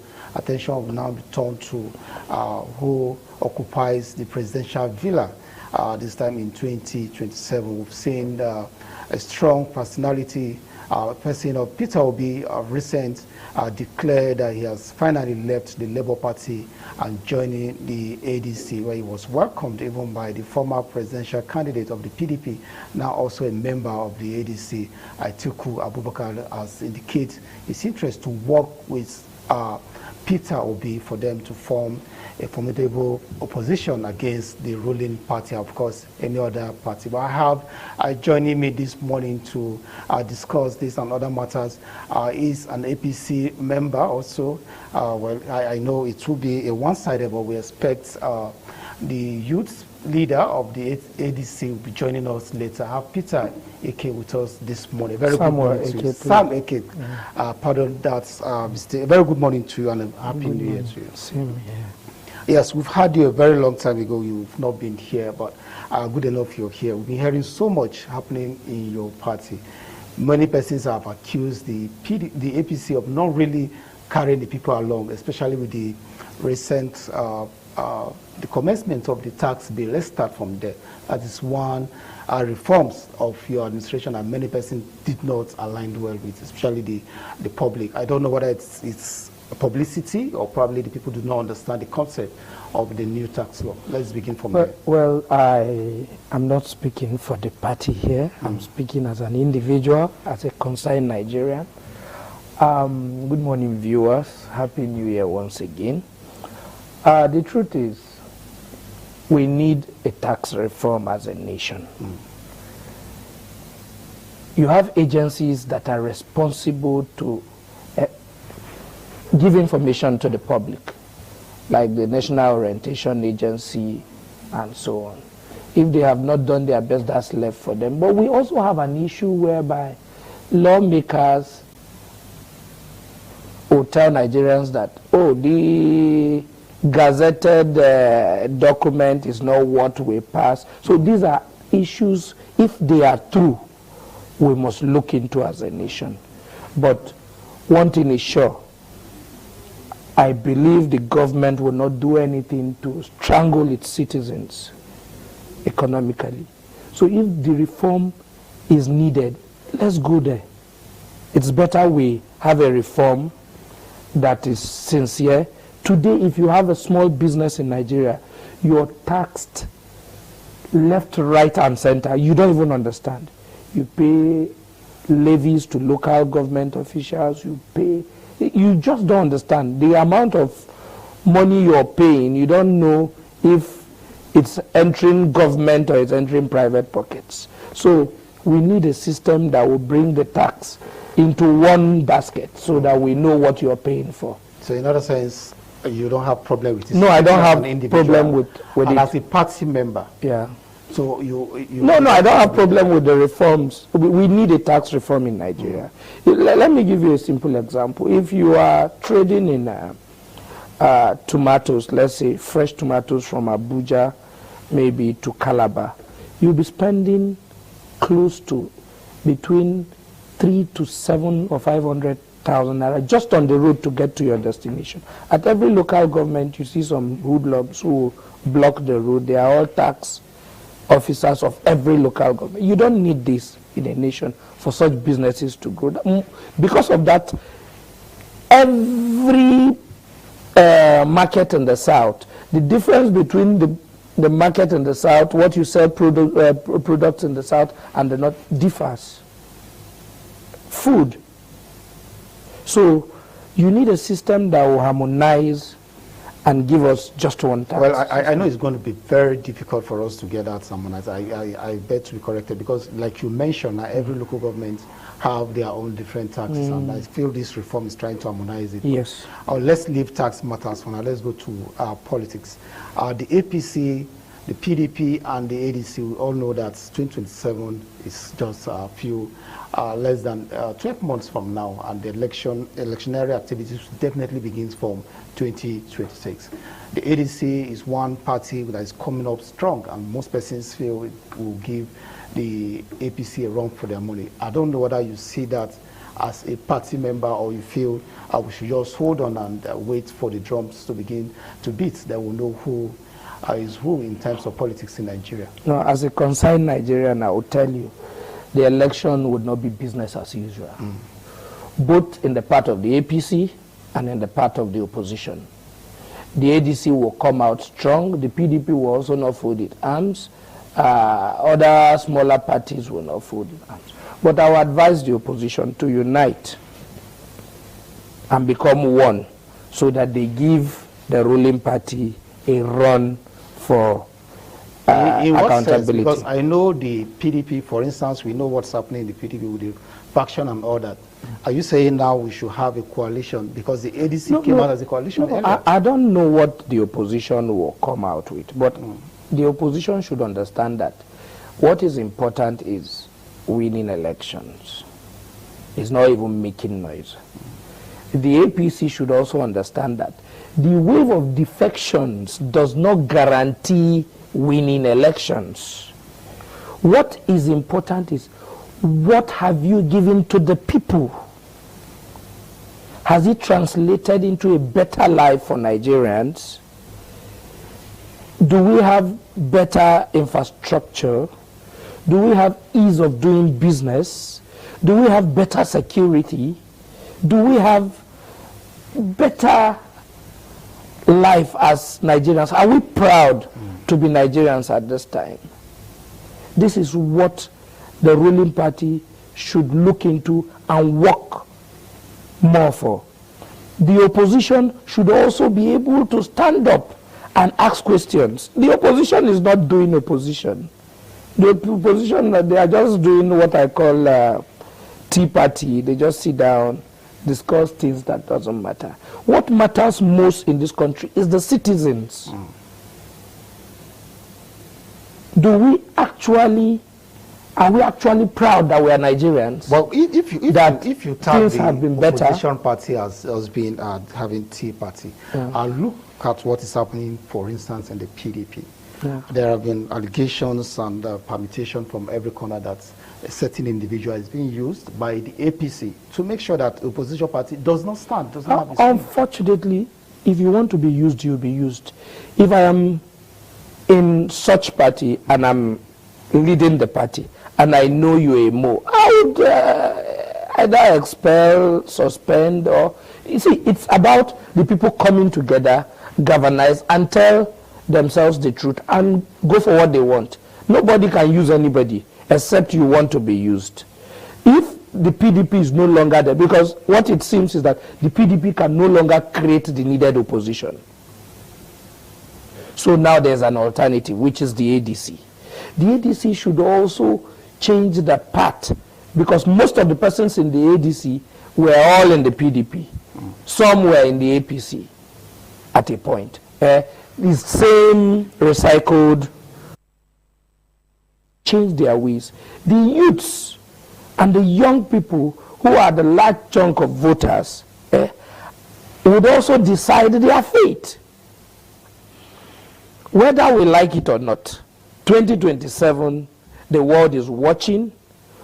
Nigerians are ready to come out to vote. Nobody anywhere can rig election. It should not sound as if it's a warning. Nobody anywhere can rig election. We don't want anybody to rig election.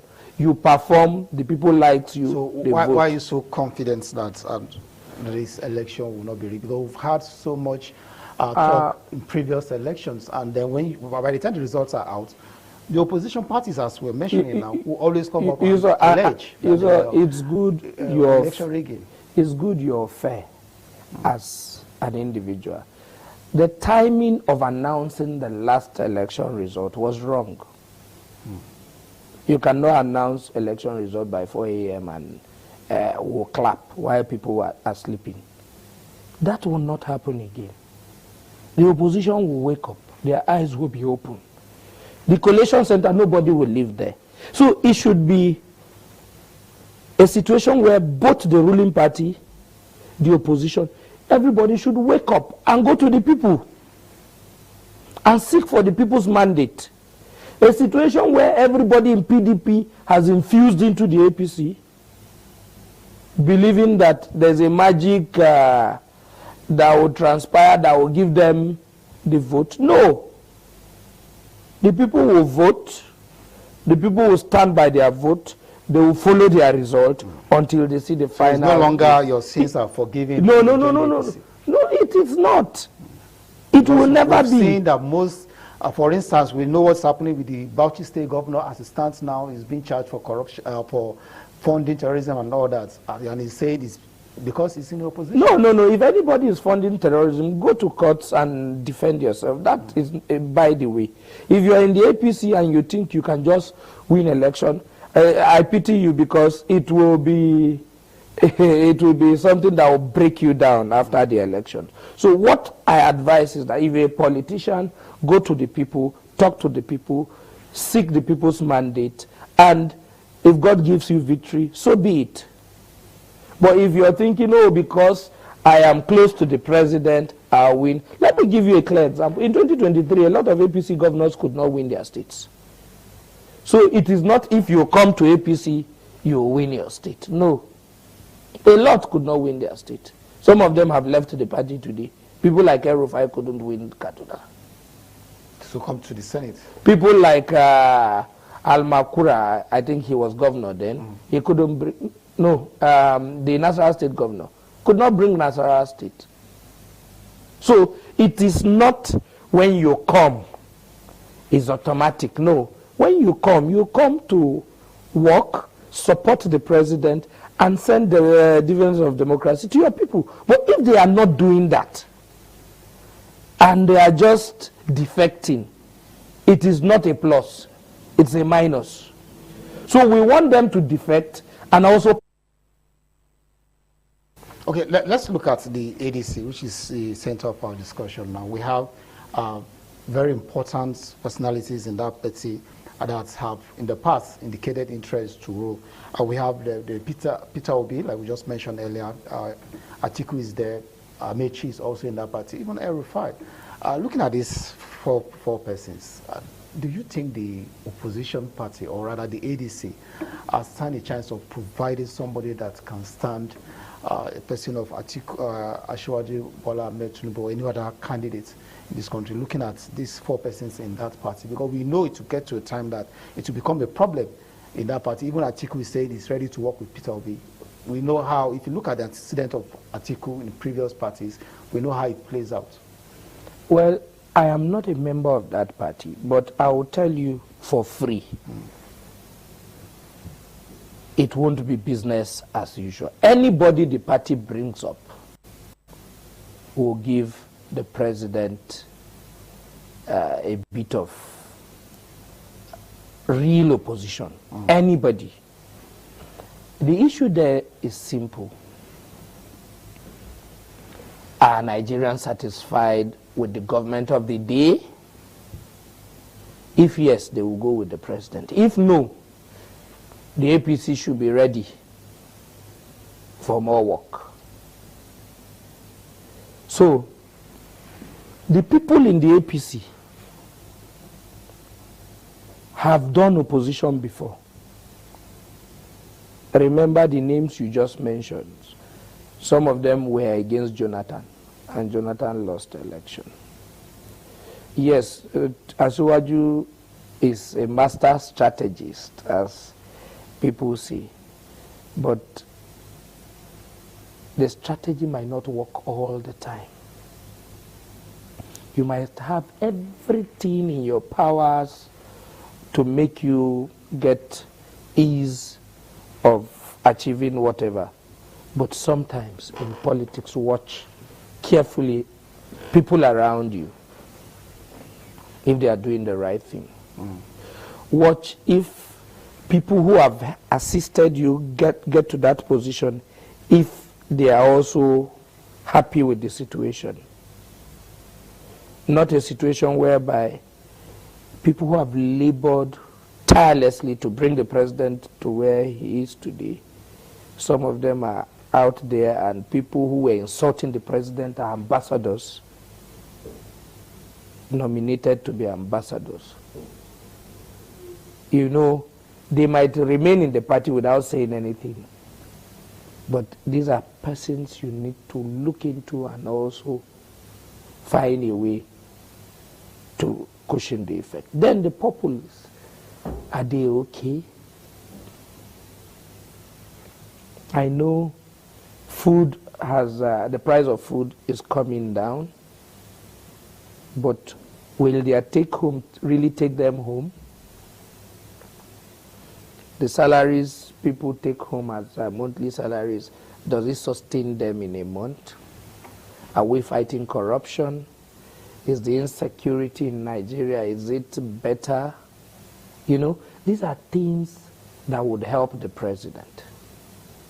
He's not insulting whoever that says anything against a policy of government.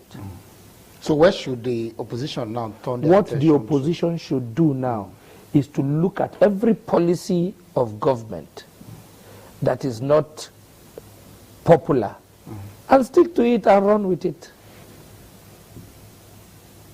Every policy. There's a tax law, there's a controversy, you take it and you speak. But the opposition is not doing that. Oh, there's insecurity here. You talk. That was what the APC did to the PDP, and finally it helped. It helped, or we've not But seen in the opposition, you don't have a party. What you have is individuals. You have one Atiku there, one Peter Obi there, one Amechi there, one Erufai there, everybody doing his thing.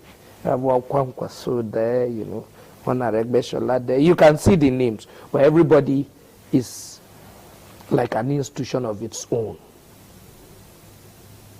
Sometimes it's good, but they have to come together and provide the needed opposition. Today, in the next 1 month or two, 1 month and some weeks, we should be having an election in FCT. And next month? Yeah. Have you seen any form of opposition in FCT? So you tell me, you are a party member. Yeah. Because most Nigerians, sometimes most persons are not even aware that elections, especially in the FCT, are coming up.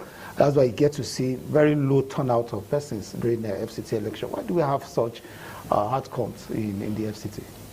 Unlike what we've seen in the states, the terrains are different when it comes to election. The issue there is that both the opposition, mainly every election cycle in the FCT, the elites feel it's a local thing.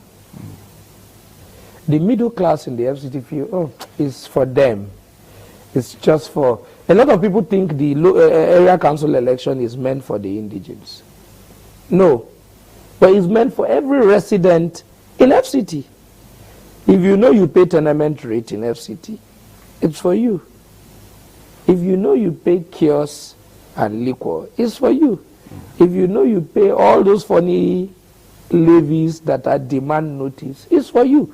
So I call on all residents in the FCT to come out in mass and vote.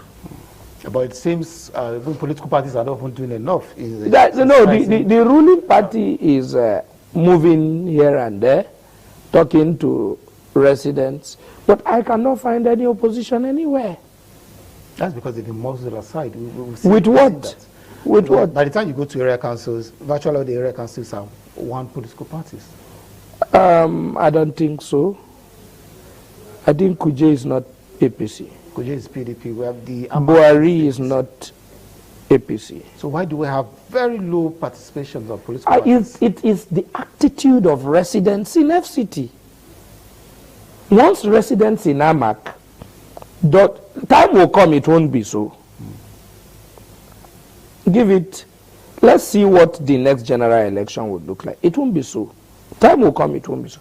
But now, a lot of people are, they feel reluctant to participate in the process of, and the most important election is the local government election, especially that of the area council election, is the most important election for anybody living in Abuja.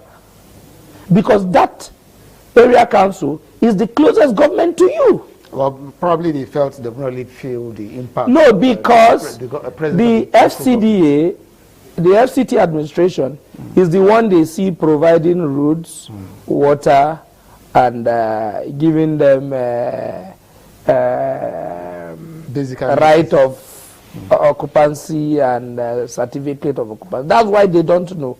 But the closest government to them is the area council. What is the...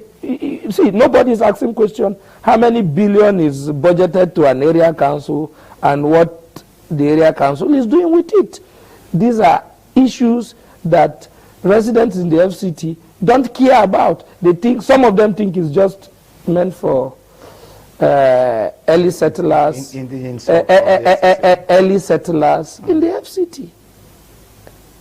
But to me, the advocacy we should be doing is that everybody who have lived in the FCT should participate. If you own a house in the FCT, participate. If you work here, participate. If you do business here, participate. And once that is done, you have a robust process. But today you're not having it. But let's look at the empire itself, the Electoral Commission. I know it has a part to play in this. We're looking at the FCT election, despite the fact that we were talking about opposition parties. Like I mentioned earlier, not much of sensitization is going on. Even as of this morning, you barely see jingles or party doing anything, even on social medias or on contemporary media. It takes me back to sensitization. It means INEC attention is not really focused, but I feel the political parties have a role to play in this. If INEC will provide the logistics for the running of the election, what political party, what are they doing? We keep saying residents don't have interest in it, but the political party are not going even to the grassroots. That's why I said the opposition is not playing its role. So how do we get them to change the narrative? The candidates in the opposition might not have the capacity to also play the role. Even the ruling party is not doing enough.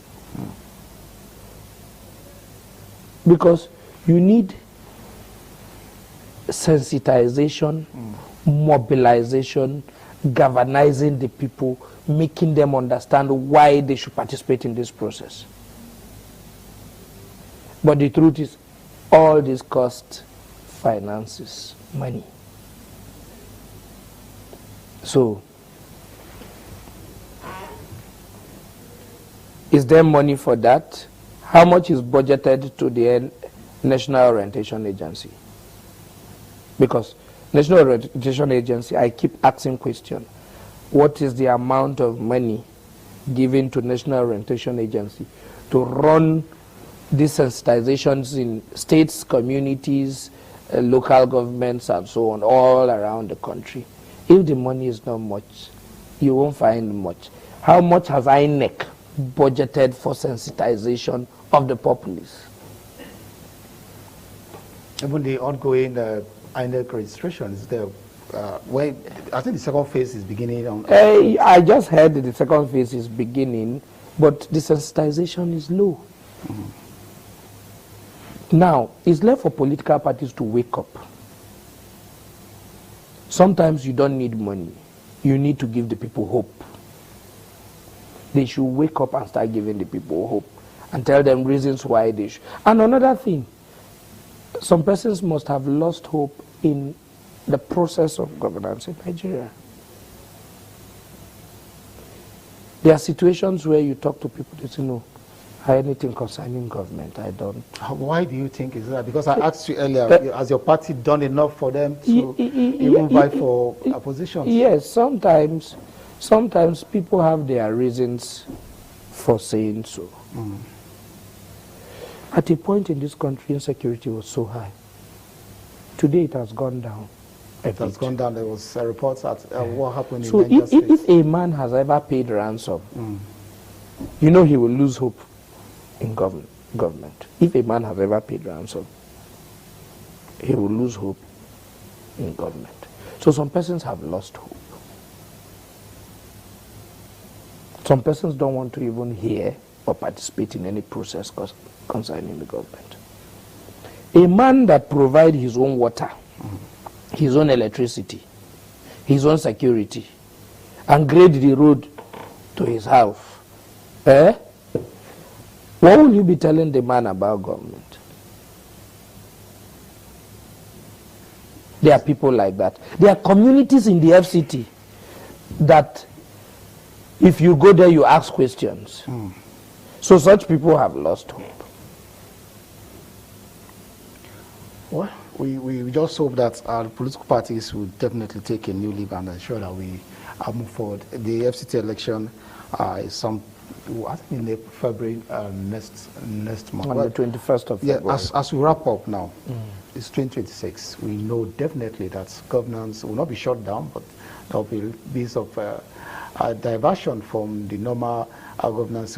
Focus will be on 2027 election. What's your last take as we go into the election? In the last 1 year, governance have slowed down. It's politics, politics, politics, politics. So this is a campaign year. Governance will slow down more. So let's not be deceived. It will slow down more. But hopefully, I advise people in governance, especially the ministers, they should do more.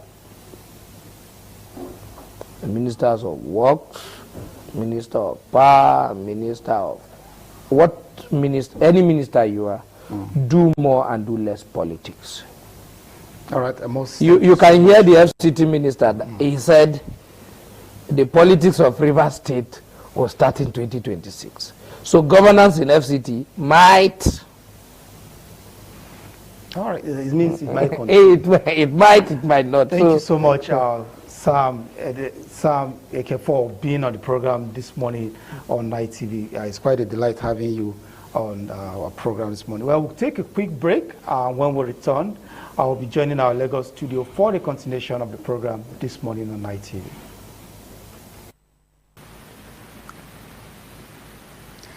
All right, thank you for joining us on the continuation of TMI from our Lagos Network studio. I'm Patricia Uremu Gabriels. And of course, it's a continuation actually, because we're going to continue where we stopped yesterday on the new tax reform.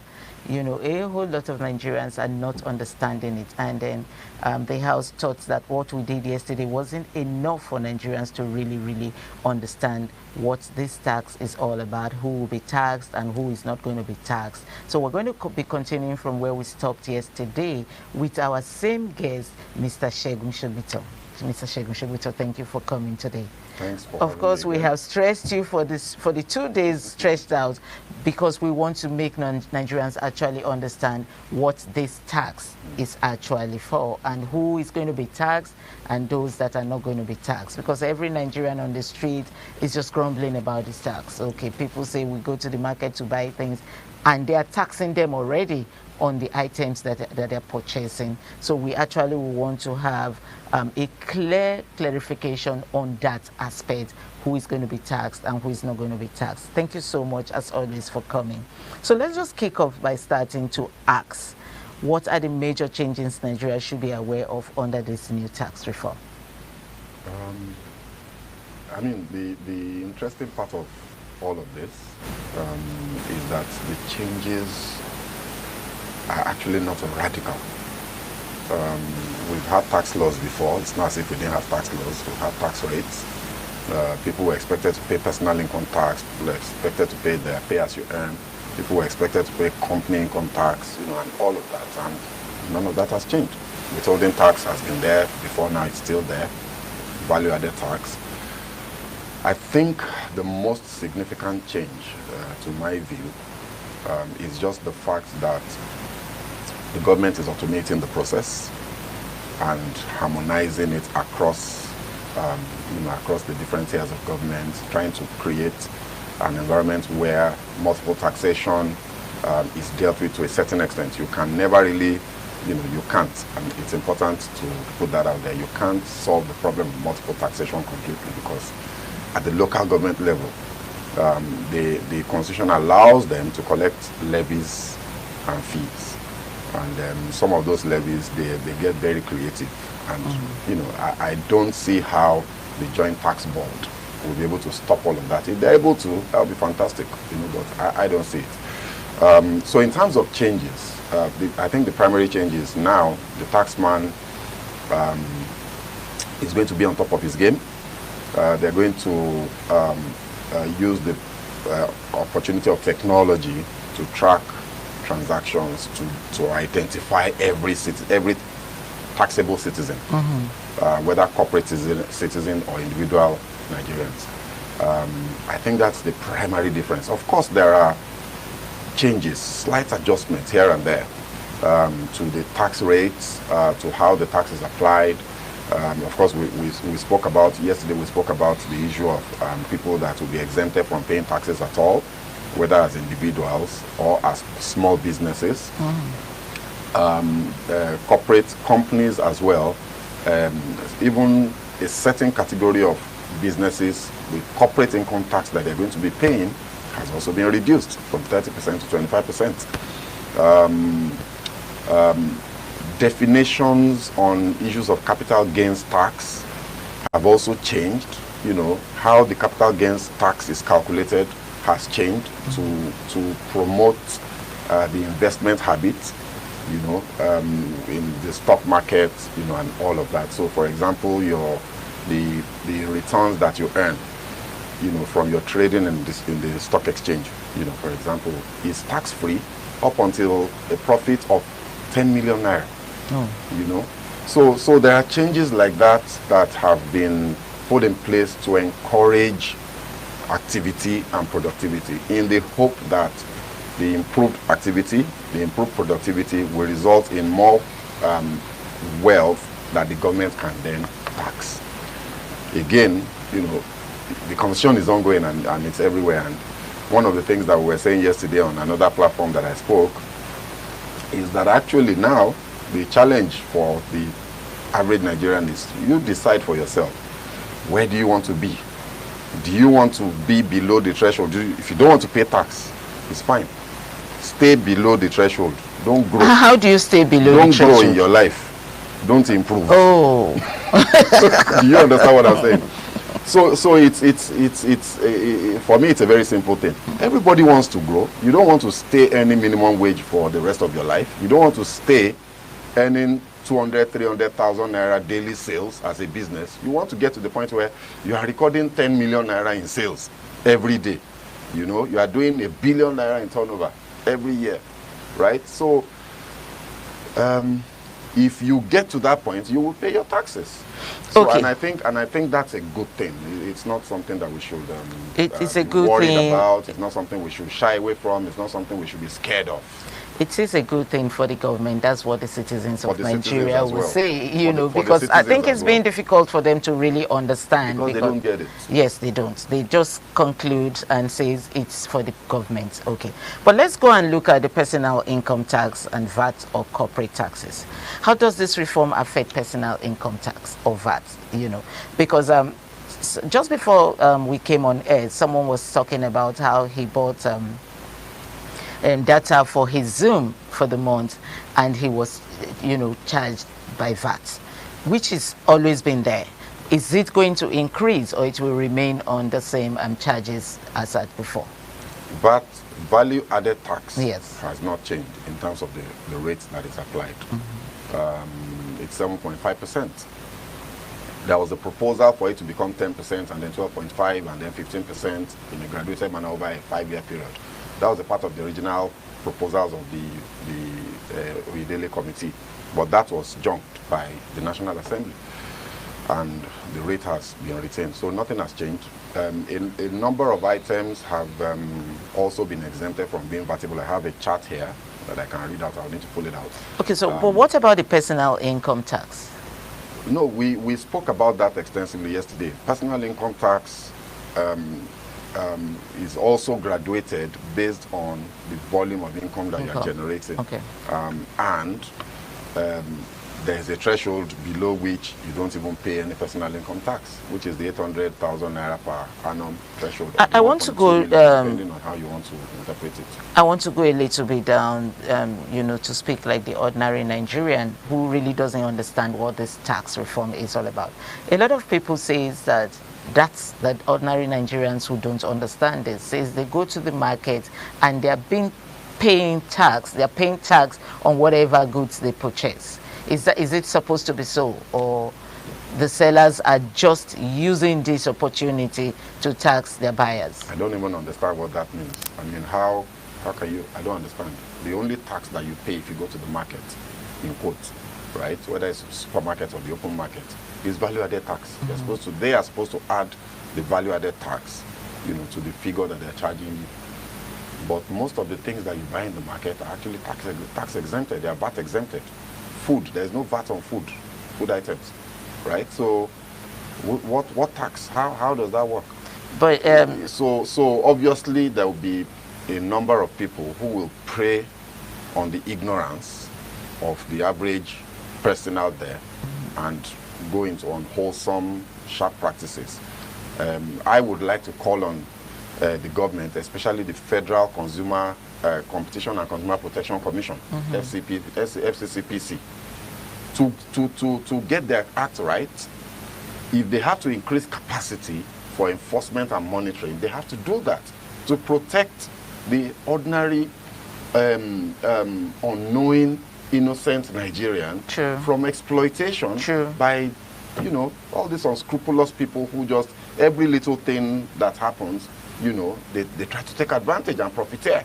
You know, the FCCPC needs to really, because now, over the next 6 months, whilst this is settling in and we're all adjusting, a lot of people are going to be trying to become funny, and they have to be checked. You know, so I would like to call on the FCCPC to do their work. Well, that's actually my concern, because a lot of Nigerians out there have started complaining. But let's go see the impact on the business and the economy of our country. How is this going to affect the businesses, both the small scale, the medium scale, and the large scale business? I think just for the economy as a whole, this is the part that we didn't get to yesterday. And for every gain, typically the way life works, for every gain, there is likely going to be some pain, right? So let me give an example. If you see as a man, you see a guy like you, a man like you, and he's all bulked up, has biceps, bulging biceps, six-pack, you know, everything on point physically, and you're admiring it, and you're like, wow, what a guy! I would like to be like that. Hello, the guy obviously would have spent a lot of time in the gym, you know, punishing his body, sweating, grit, grime, you know, hours every day. Maybe some people, you know, I gym a bit, no muscles yet, but you know, I gym a bit, you know, and I know how painful it is. You go into the gym, and when you're out, you are in pain literally for days, sometimes until your body adjusts, you know. So that, you know, will eventually give birth to the gain of looking good. In this case, there is a transition process that we have to go through, which is that the tax reform will result in more people paying taxes. I've been repeating this, you know, there is less loophole for people to escape the long arm of the tax man, because everything is now technology based, and we're tying everything to either your NIN or your CSC registration number. You know, so people will pay their taxes whether they like it or not. The implication of that is that businesses that have been getting away with doing business, raking in profits and paying no taxes, will start paying their taxes. If they start paying their taxes, the likelihood is that, of course, that takes their profit to take a hit, and they won't want that hit. So they are going to gross up and pass that additional cost, which is the tax they are paying, to the consumer.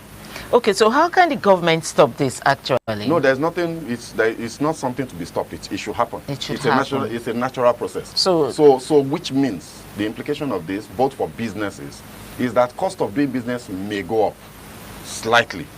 You know, at the end of the day, by the time you look at what the impact of the tax component of the overall costs will make, you know, and you average it out, it will be significant, but I don't think it will be disruptive. So cost of doing business will go up inevitably, which will affect inflation inevitably.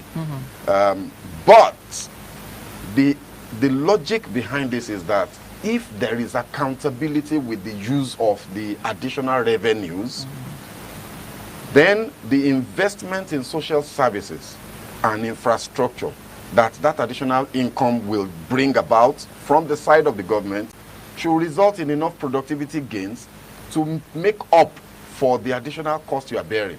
So if you are paying a little more, there is a slight bump up in inflation, but we begin to see that the roads are You know, I'm not just talking of grandiose projects like Coastal Road and all those stuff.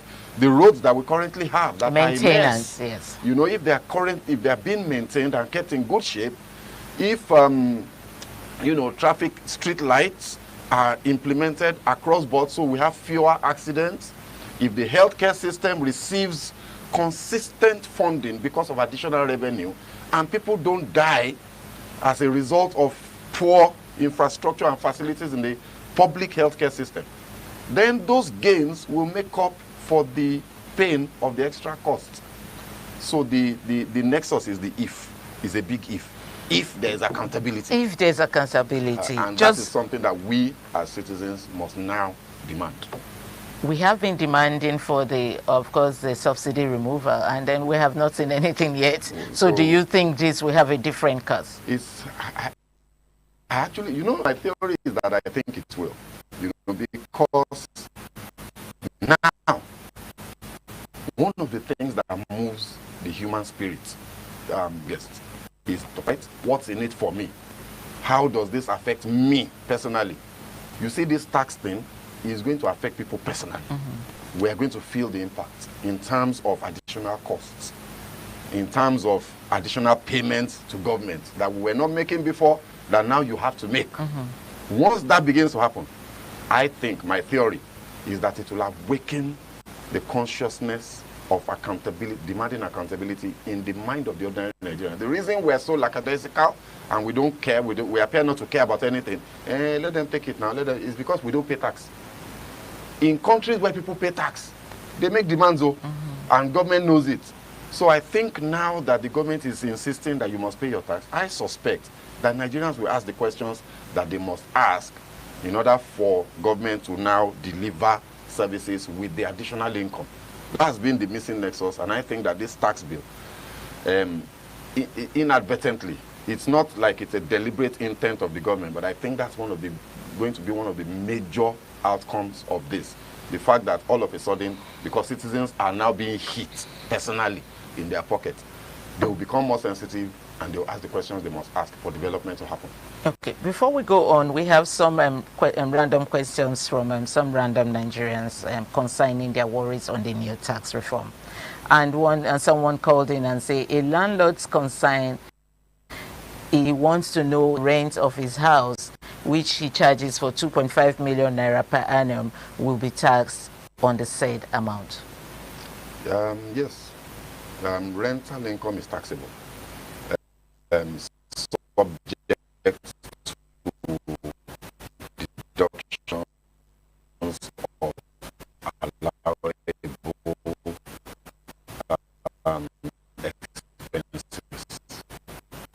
You know, so as a landlord, you collect 2.5 million in rent. Let's assume that you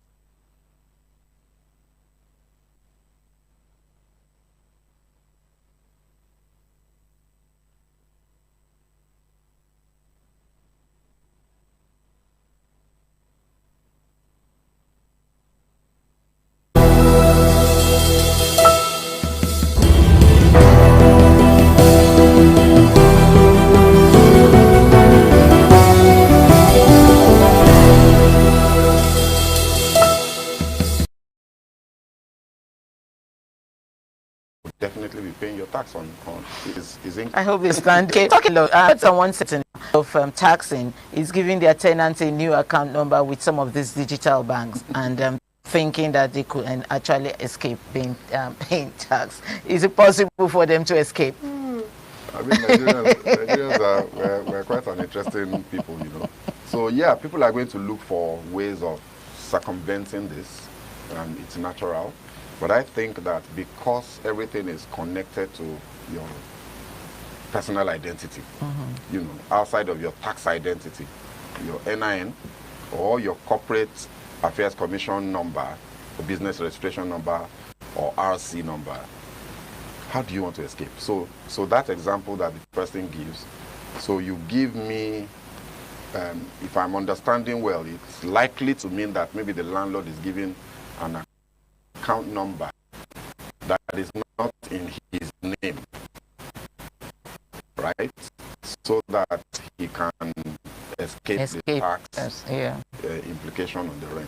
But that account, don't forget, the CBN has successfully implemented a policy where your NIN must be tied to your account, and no account in this country, as far as I know, can operate without having the NIN tied to it. The bank will block it, right? Whether it is I know that some of the fintech digital banks, some are still not complying fully. And you can open an account with relative ease without tying your NIN, but that will be closed up. I'm sure of that. So as long as your NIN is tied to the account, whichever account number the person is giving you has an NIN tied to it now. So that person, whatever the name of that person is, will have to account for what 2.5 million naira is, right? So let us assume that the tenant decides to collude with the landlord, and that could happen, because it's a personal interest again. The landlord says, look, if you don't do it this way, go away. I'll find somebody that will, right? So the tenant now decides to put gifts as the remarks instead of saying rent, yes. Right? The person that is the recipient, eventually what the taxman has is access to your transaction history, right? They can't debit your account, but they can see what's happening there. If there is unusual flows in your account that is not consistent with your transaction history, it will raise a red flag, and the taxman will investigate. So yes, it's going to be possible. People are going to find a way to circumvent this, and some of them will succeed. But I think that I wouldn't encourage that. I think that whoever is doing that, with all due respect to them, is an economic saboteur. Okay, let's quickly go to shipping lines. Okay, the tax reform sparks tension as shipping lines plan hikes. Of course, already clearing of goods in the shipping, or rather shipping goods down and clearing it is already very expensive. And they are also saying now with this tax reform, it's going to go higher. I mean, that's similar to, we were talking about it yesterday, the airline, yeah. And I tell you, unless there's something I don't know, and I seriously doubt that, the only additional implication of the tax reform on any business, in any sector, is one of two things. It's either you were not paying your taxes before, now you can't escape, so you are paying, and you now therefore have an additional 25% or 30% cost percent of your profit as a cost that you are paying to government that you were not doing before. And like I said earlier, adjust your prices accordingly. Pass that to the consumer. There's nothing else you can do about that. Besides that, how else will your cost go up as a shipping company? How else will your cost go up as an airline? You are going to be, in fact, for the airlines, they were paying taxes because they are too visible. They were not escaping the taxman in the first instance. So some of them will even be paying less. So some of the things that the MD of one of the airlines said on a TV interview recently, I found that quite mind-boggling. I cannot relate with it. He needs to come out and explain. The local airlines, their primary costs are in local currency. They don't have parking fees that they're paying in dollars. So how exactly will the tax reform result in, as according to the man, potentially 100% fare hike? I just don't get it. Going to increase 100%. We need to challenge that. Yes. Let them explain to us why and how. Yes. What is it about the tax reform that is going to make it suddenly so much more expensive? Okay, just before we go, Mr. Segun Shogito, if there's one key message Nigerians should take away about this reform, what would it be? Expect change, and change is good. Progress, there is no progress in life without change. You've got to change something if you want to see progress, so expect change. Now, also demand, my own personal message now to Nigerians on this tax reform is demand accountability. Demand accountability. So the person listening will say, how? It's simple. In whatever way you can within your reach. If it's your social media account that you have as within your reach, ask questions just post it, because somebody can see that, retweet or repost, and it can go viral. And anything that goes viral, government listens. If it's a letter you will write to your local government chairman or your state governor or your House of Reps or senator, do so. We need to learn to begin to ask for the things that we want. Nobody is going to give it to you on a platter of gold. So my message is for you to get the benefit of this tax that you will surely pay, because we will surely pay the tax. For you to get the benefit, you can't sit back anymore. You have to ask questions of your leaders. I mean, we're going to leave it there, and I'm very sure that Nigerians have taken home everything that you discussed and said to us between yesterday and today, and that settles all the confusion and all the conflict and all the fear. Hopefully, we hope that has settled it, because Mr. Segun Segbito has done a lot between yesterday and today, trying to make us understand how the tax reform is going to go. And so we hope that you understood, and you can actually send in a message if there's some parts you can't clarify. Send in a message and we'll be able to help you to clarify that properly. Thank you, Mr. Segun Segbito. Thank you so much for coming and making it easy for Nigerians to understand the new tax reform. Anyway, we're going to be ending this here today, and thank you for joining us, our viewers, and hope you understood. And like Mr. Segbito said, we are going to pay the tax. We cannot avoid it. Thank you for joining us on TMI. I'm Patricia Oremu Gabriels.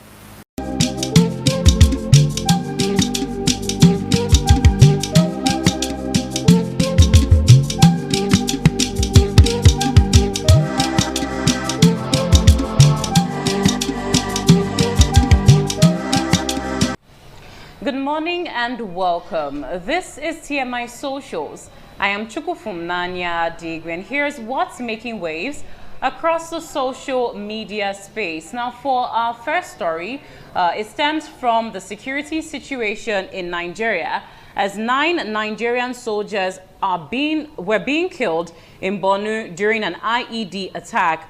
A military convoy from the 145 Battalion struck a powerful improvised explosive device, IED, on Sunday, 5 January 2026, along the Gubio-Damasak Road in Borno State, northeast Nigeria.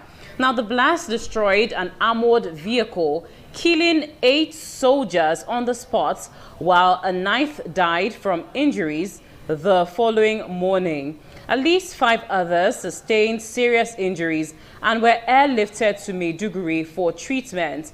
Local sources attribute the attack to insurgents, with initial reports blaming Boko Haram, though security analysts suggest the tactics align more closely with ISWAP operations.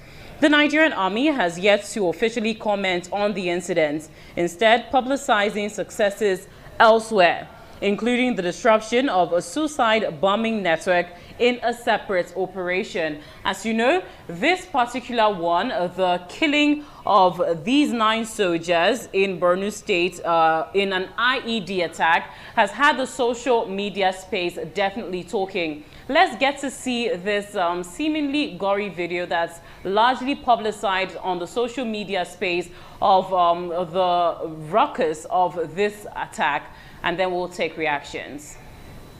Inna lillahi wa inna ilaihi raji'un. Inna lillahi wa inna ilaihi raji'un. Inna lillahi wa inna ilaihi raji'un. Inna lillahi wa inna ilaihi raji'un. Inna lillahi wa inna ilaihi raji'un. Inna lillahi wa inna ilaihi raji'un. Inna lillahi wa inna ilaihi raji'un. Inna lillahi wa inna ilaihi raji'un. Inna lillahi wa inna ilaihi raji'un. Inna lillahi wa inna ilaihi raji'un.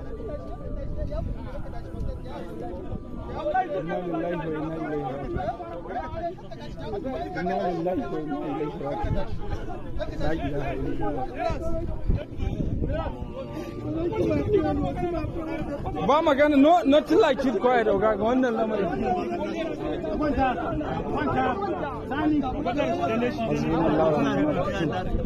no,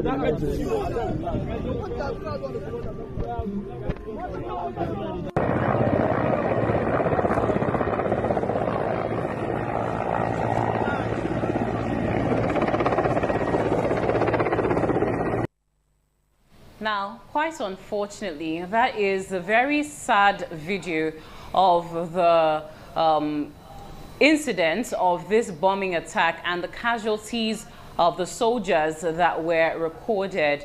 Now let's get to see how, very sadly, the social media space is reacting to this.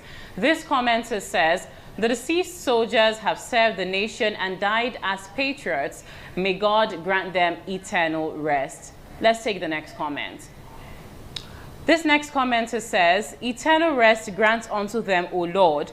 May your perpetual light shine upon them. May they rest in peace. Amen. Thank you for protecting us. May God console your families." Let's take the next comment. This comment says, "This is truly sad. May Allah comfort the families of the deceased and grant speedy recovery to the injured and destroy the terrorists and their supporters. Amen. Condolences to our men in the Nigerian army." Let's see another comment now. This commenter says, "Truly sad. The Christmas Eve bomb attack in a mosque was a pointer that the terrorists have taken to bomb attacks. There is need to track their source to avert future attacks. These are the people someone said federal government should dialogue with. Never." Let's take the final comment before we move on to the next story. This netizen says, "This is heartbreaking news. My condolences to the families of the fallen soldiers and prayers for the injured. As Nigerians, we must continue to support our troops and demand better intelligence, equipment, and care for those risking their lives to keep the country safe." Now, those are the comments on the very sad bombing attack that claimed the lives of 9 soldiers in Borno State. Now, moving on to the next story, as Wike warns traditional rulers and clashes with APC over Rivers politics.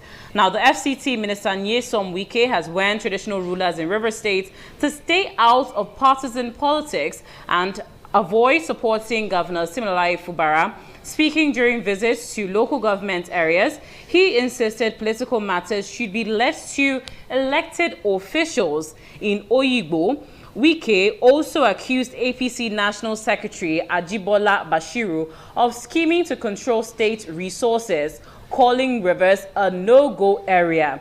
Bashiru, in response, from Osun State, dismissing Wike's remarks as uncouth and urging him to resign as FCT minister if he wishes to actively engage in Rivers politics. Now, the official X page of APC Nigeria, as you can see on the screen, even quoted the National Secretary as saying, "For the avoidance of doubt, our records indicate that Minister Nyesom Wike is not a member of our party, APC. So he lacks the locus to dabble into the party, the affairs of our party." The spate highlights rifts within the APC ahead of the 2027 elections. Just to further buttress this, let's get to see the video of Wike actually asserting that traditional rulers should stay away from partisan politics, and then take reactions. We'll soon start politics. We'll soon start politics. I didn't say you should be involved. Don't be involved. Allow us to play our politics. Stay as a traditional ruler. I don't want anybody to say tomorrow, "Oh, you are putting your hand." Don't put hand. But that does not mean that you don't have anybody to support you. You are buying. But allow us to play our game. If there's any problem, you call us to settle. But I want to tell you that not be business as usual again. All of us have taken decision on what to do.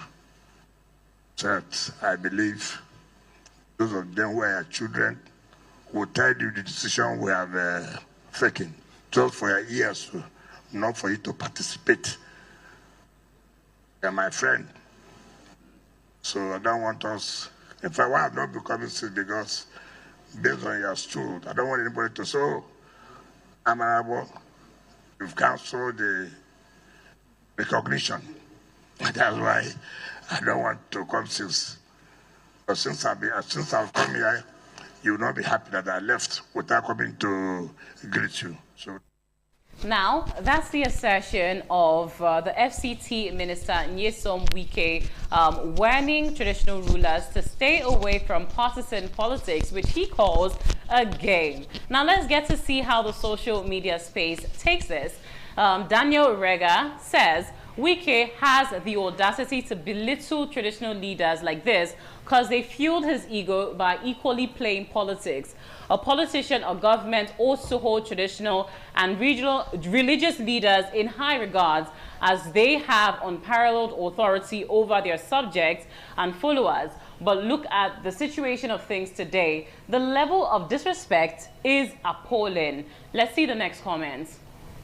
This next commenter says, this game, he speaks of playing with Fubara. How does that affect the people of River State? What kind of heartless politicians do we tolerate in this country? This reign of impunity has to stop. Let's take the final comment before we move now to our final story. This final comment says, their greed and evil will consume them all. This is just the beginning. Anyone who indulges in politics not for the betterment of a society but for power, money, pleasure, and ego will be consumed by the same evil they sowed in our politics. Now, those are the comments as regards the feud, if I should call it that, between Wike, traditional rulers, and even the APC. Now, moving on to the final story. Tension erupted in Ekpoma, Edo State, just yesterday on Monday, 5th January 2026, as a group of youths identifying as students of Ambrose Ali University, AAU, staged a protest against rising kidnappings following the abduction of several students and the killing of one, Abu Momo. The demonstration, which began around the Poultry Road axis, called on authorities to intervene and improve security in Esan West local government area amid growing fears for students' safety. The university management disowned the protest, stating that those involved are not registered students or recognized members of the students' union government, and condemned the action that could disrupt the academic environment in their view. Now, this protest took place yesterday after the very gory killing of one of the members of the student body. Let's get to see, this video, which I would warn you is a bit gory, one of the lineup of videos, and then we'll take reactions on it. See the step for the see the step. Wait, now step where cut a meter when you call for. Now from back they shoot. Oh no, we know. I mean, you need face and no now. Oh, when you face and now, you are not call the doctor. May I hope you say that. Come and help us, Lawo, help us. I beg, we not go with them, beg you, I beg, help us. We are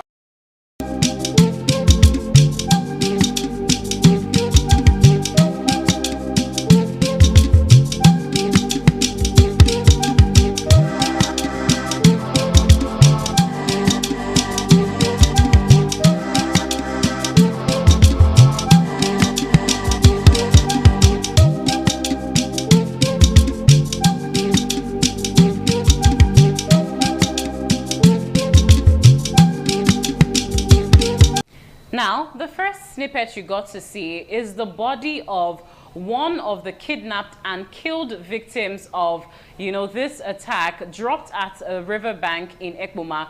And also, you also got to see snippets of the protest that went on by AAU students. Now, let's get to see the comments that follow from the social media space. This comment says, "This is very saddening. Something needs to be done. Human lives are just being reduced to nothing." Let's take another comment now.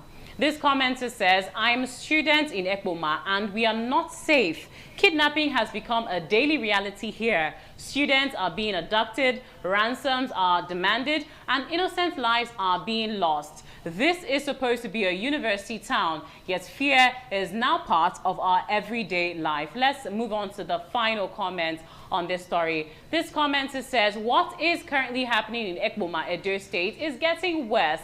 A community that is dominated by university students has become a center of kidnapping. Students are being kidnapped daily with huge ransoms being demanded for their releases. The government of Akpakumiza, that is the sitting governor, has not shown any concern or put in action to safeguard the lives of students and the community at large. Ekpoma needs help. Now, those are the comments as regards that story. And here's where I draw the curtain on TMI socials today. And I'll hand you over now to Philip Omo-Gukpong for the finalization of the program TMI. Thank you so much for watching.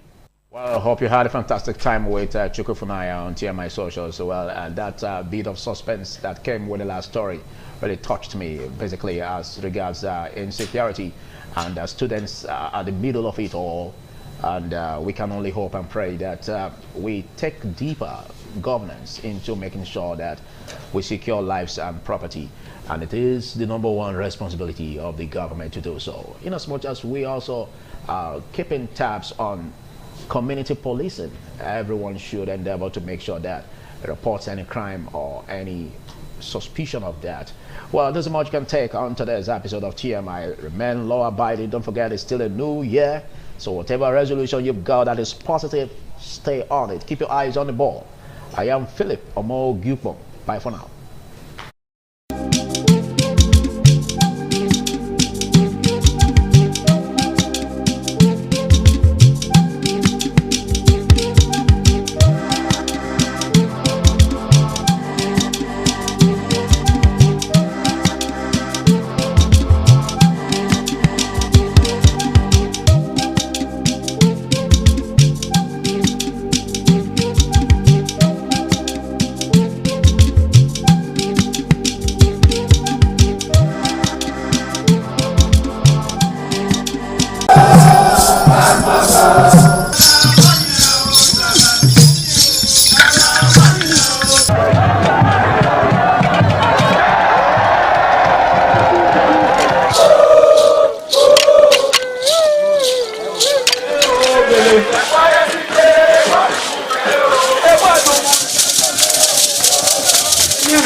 Omonomba Nedo Ukwakwalokpolo Ewai II, Oba of Benin, performing during the 2025 Ododua Festival.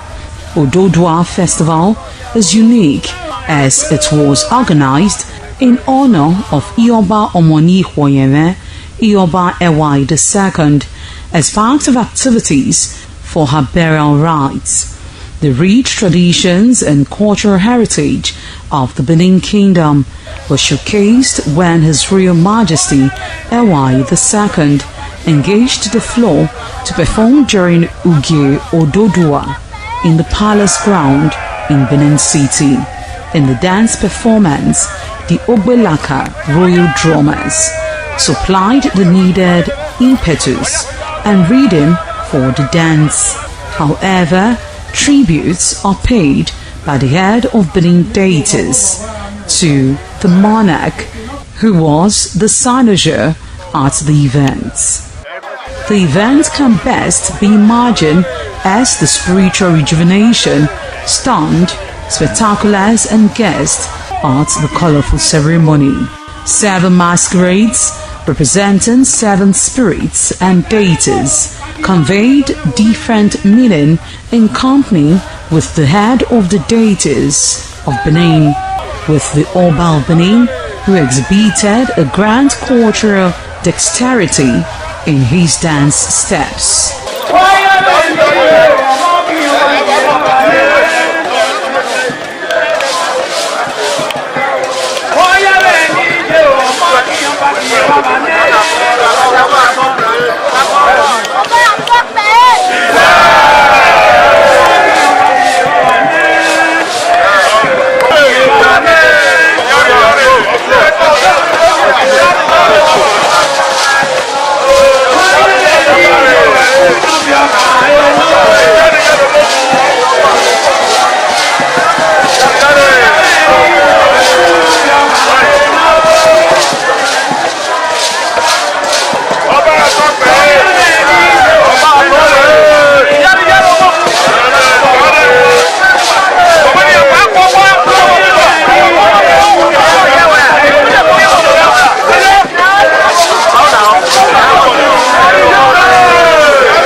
Ojúde aṣáájú ẹ̀ abẹ́rẹ́ pẹ́.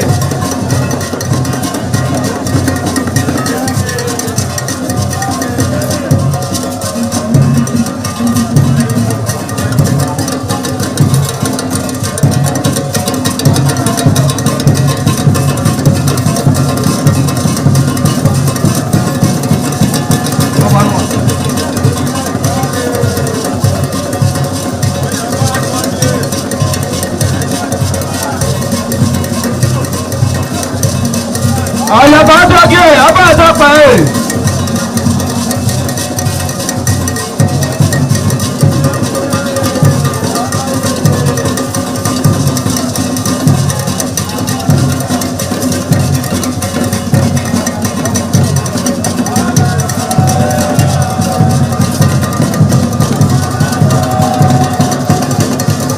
Àdáyé àtọ́jú ọba àtọ́pẹ́.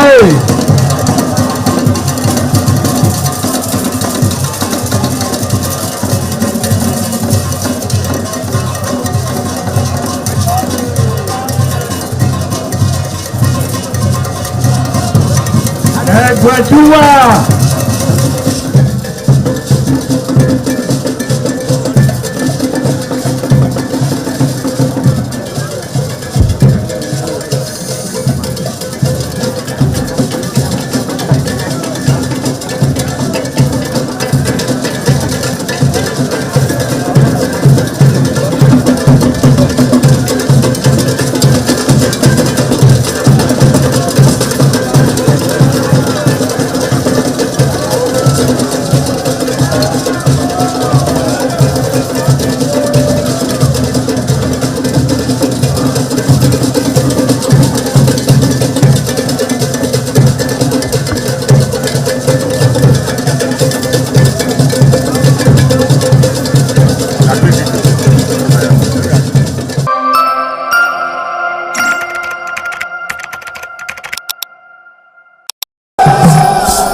This is ITV. Certainly the best.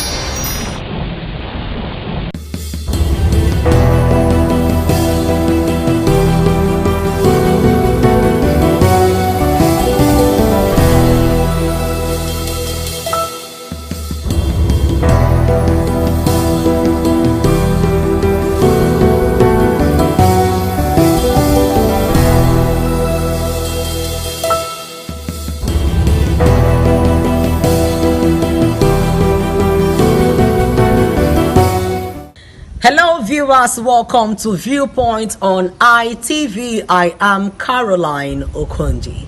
A lot is currently happening in Nigeria, especially in the area of insecurity. So we're going to be looking at the life sentence that was actually given to the IPOB leader, Nnamdi Kanu, and the possible socio-political implications that it's going to be having in the country. I am Caroline Okonji on Viewpoint. So let's go talk to some of our resource persons and residents of Edo State to hear what their reactions going to be about this particular topic.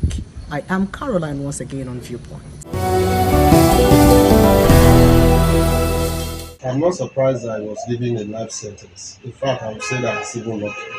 Because you know, at a point during the trial, he disposed of his team of lawyers. He said he wanted to defend himself. You are not a lawyer, you are standing trial, a trial that the punishment is either life imprisonment or death. So I would say that it's even lucky. At the end of the day, the judge opted to give him life imprisonment in spite of all the provocations, insulting the judges, insulting the lawyers and all that. I think the punishment was even fair on him. You understand?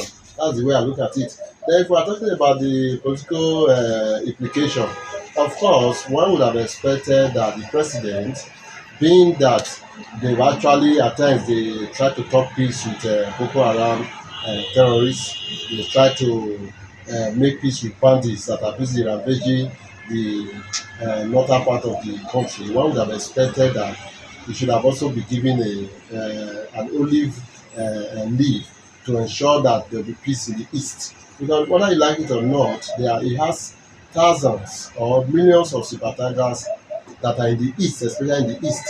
Even around the world, you also have some people that are actually very sympathetic to whatever is agitating for, whether rightly or wrongly. So I would have expected the president to leverage on that issue by granting him that amnesty, just like the way they did to Igboho and co. Because of course, at a point, those ones were also agitating in the western part of the country. He was able to give them, he was able to settle with them, just as we also had with men in the southern side of the south of the country. We also, Yar'Adua then, when he was alive, was able to grant them amnesty to ensure that there was peace there. Nobody was disturbing the pipelines and everything was going very fine. So I would have expected that this administration would have tried to leverage on that in order to create that enough peace in the east. Because as we are still talking, the sit-at-home order that they are giving is still very relevant, is still being enforced in some states in the east, like especially in Owerri, Imo State. They still observe it. In some other states, they also observe it. So people, even when you want to travel to the east now, you become very apprehensive because you know that you don't know what will happen because of that sit-at-home order and all that. So I felt that the federal government should have leveraged on that. But for him to have said he wanted to defend himself, we as lawyers immediately made that decision. We knew that there was nothing that was going to save him. Because no matter how you feel that you know the law, you cannot know the law like a lawyer.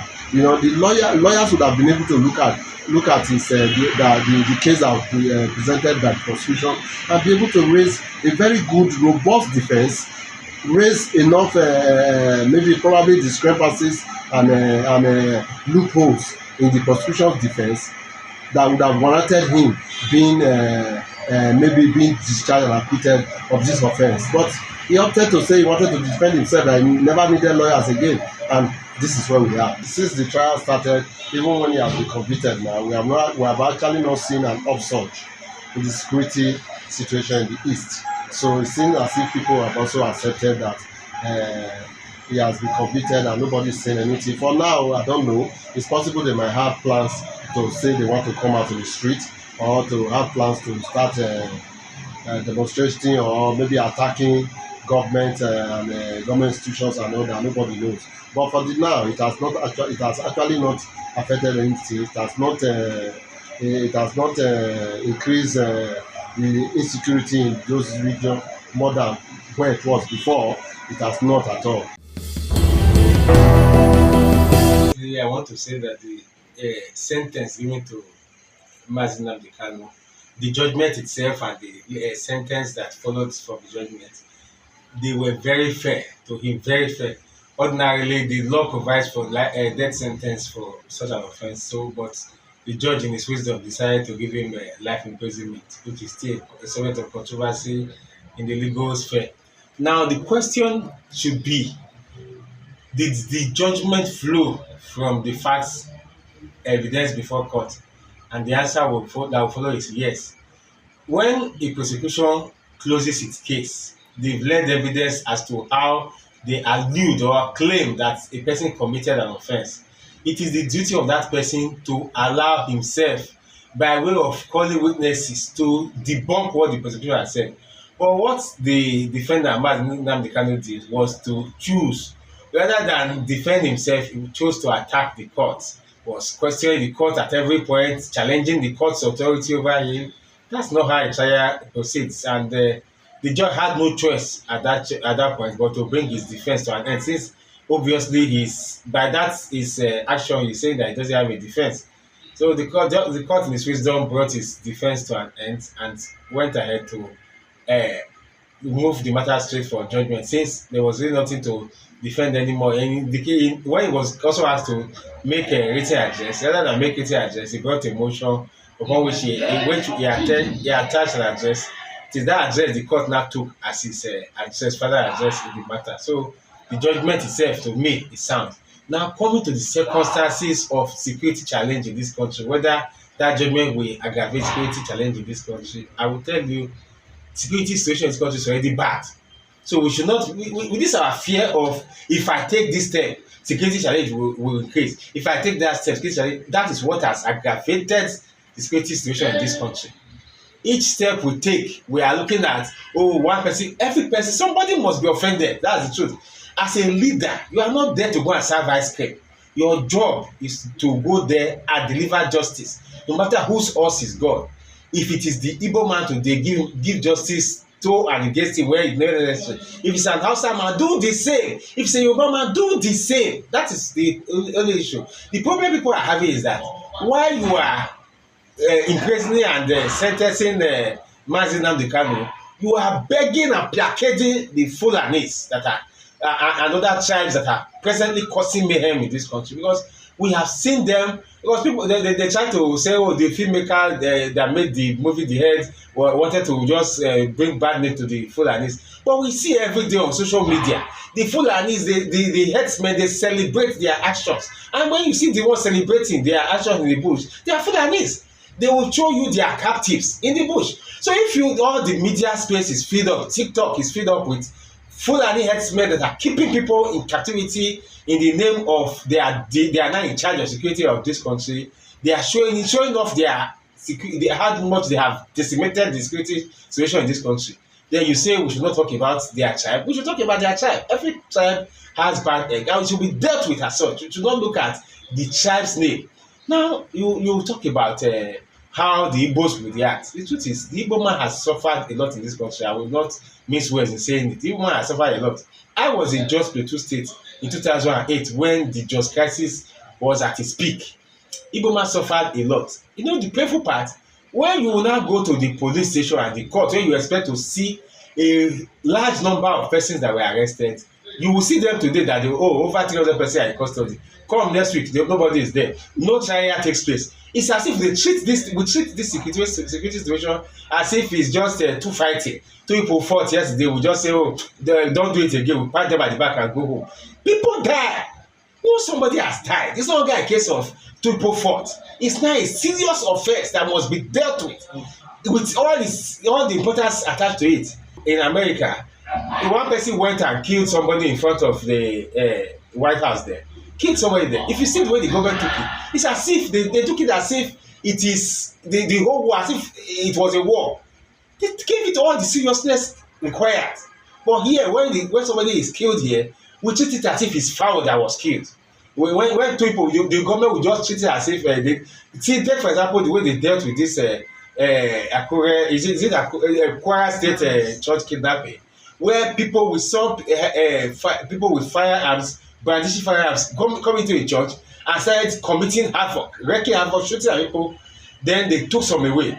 Then the next day, the government came out proudly, without shame, to say they are happy to announce that they have rescued these people. Then why, after rescuing, what did you now do to those who came to commit the offense? In my opinion, it's very, very unfortunate that the Nigerian society has degenerated to this extent that we find ourselves judicially and politically.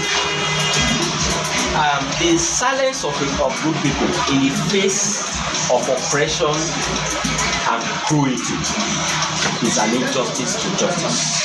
I will not fail to lend my voice against the political conviction, because the offense or the crime committed by Mazi Nnamdi Kanu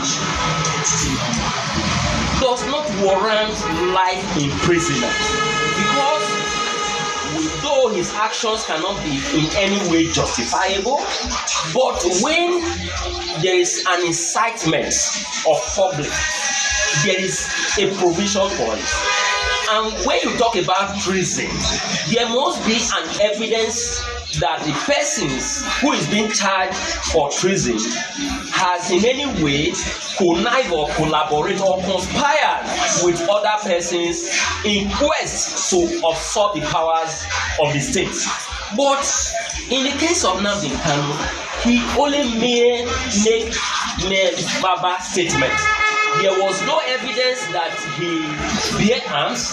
There was no evidence that he waged war against the Nigerian state, and there was no evidence that he killed anybody. So why should he be sentenced to life imprisonment when we have seen recently that the so-called repentant Boko Haram who have killed, who have raped, who have kidnapped, who have waged war, who have committed genocide, we are being forgiven, so to say, by the Nigerian state and be infused into the Nigeria military formation. That's to say, they were granted presidential pardon. These are the persons who have openly killed, who have steal, and who have destroyed. We have equally seen another terrorist who were arrested, charged to court, and was given just 20 years imprisonment.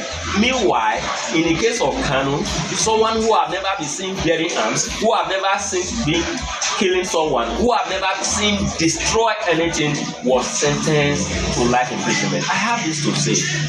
This is a political convention, not a lawful or a judicial convention. If it were to be in accordance with the law, he would have been given 5, 6, 10 years, as the case may be, imprisonment, not to be sentenced to life imprisonment, because his offense warrant life imprisonment. In its entirety, he doesn't warrant life imprisonment. Like I have said, I condemn his actions for inciting violence, but that offense does not warrant life imprisonment. So the Nigeria actors, the political actors, should look into the conviction and the processes so that it doesn't lead to or compound the socio-political unrest in the eastern part of the country and other part of the nation. So the Nigerian state should be very careful, because we have series of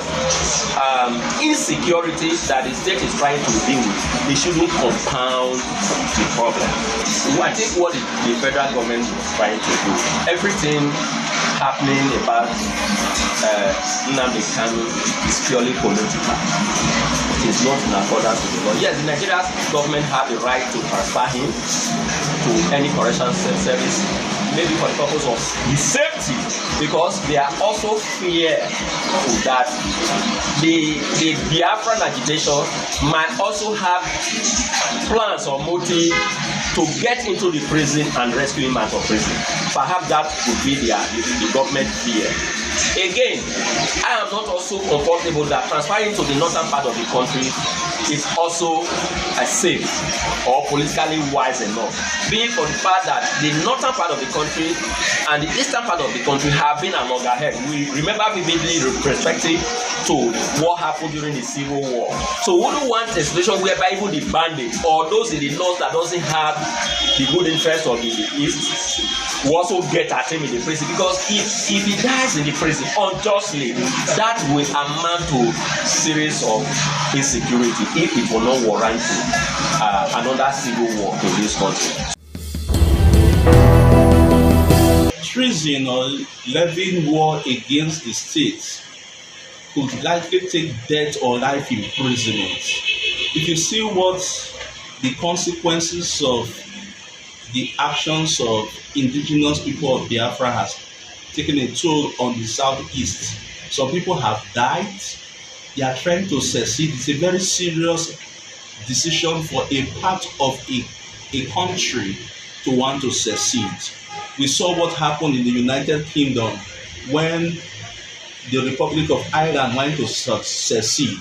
The United Kingdom fought tooth and nail to ensure that they stop it, although eventually part of Ireland seceded.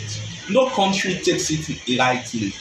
And so, taking into cognizance the socio-economic, socio-political dynamics of his sentence, it will dampen the morale of every Southeasterner, because generally people are saying that it seems that the Southeast is caved. But I think if Nnamdi Kanu and his group are going to pipe low, then a political situation can be found so that peace can be restored to the Southeast. There's a political aspect to it. The thing is that, is Nnamdi Kanu ready to back down from his agitation? Like I said, no nation takes it lightly when you want to break up the nation. Because if you look at all our constitutional conference, one aspect that has always been non-negotiable is the territorial integrity and the unity of this country. We don't negotiate it. And so we have fought a war before, and nobody wants a war. Even the Nnamdi Kanu that he's talking about, was he part of those who fought that war? Most of the people who are talking about the levying war against the state were not part of the war fought in the 60s. And I think that the East should reconsider warming up to the Federation and other regions, stretch their hands across the Niger and shake the Southeasterners and restore them back into the nation as friends, brothers, and co-partners in the building of Nigeria. Though, if we really want to follow the laws of the land, what the federal government has done was done in the right direction. But we can also say that sometimes the hand the father used to beat the child is the also same hand to bring that child back to the body. What Nnamdi Kanu did, truly we can say it's wrong, because you cannot shout war in a country and don't also expect the consequence. People like related Kwabiola also suffer same fate when they declare themselves as president, because we are in a sovereign nation, we are in a nation where laws abide. So I think what the federal government did was done in the right direction. But can we say, is it not going to also affect politically? Definitely yes, you can't say no about that. The reason is because Nnamdi Kanu is a voice as we speak. After the demise of Odumegwu Ojukwu, Nnamdi Kanu became the voice that the Igbo people believed in. 60% of them believe in the cause of Nnamdi Kanu. So it's also going to disturb the political calculation from that angle. And taking him to the area where to me, it's not also safe for the very just now. It was also something done in the bad faith. But what I would excuse is that if they put him in Kuje prisons, it's going to be a sort of mecca where people come to visit him. That goes to tell you the type of person that has been arrested. For you to know that if you keep him here, that place is going to be a beehive of activities. It goes to show that person. So I think we will also come to the table of the president to beg, to have leniency, to beg, to say what he has done before can be seen, can be forgiven.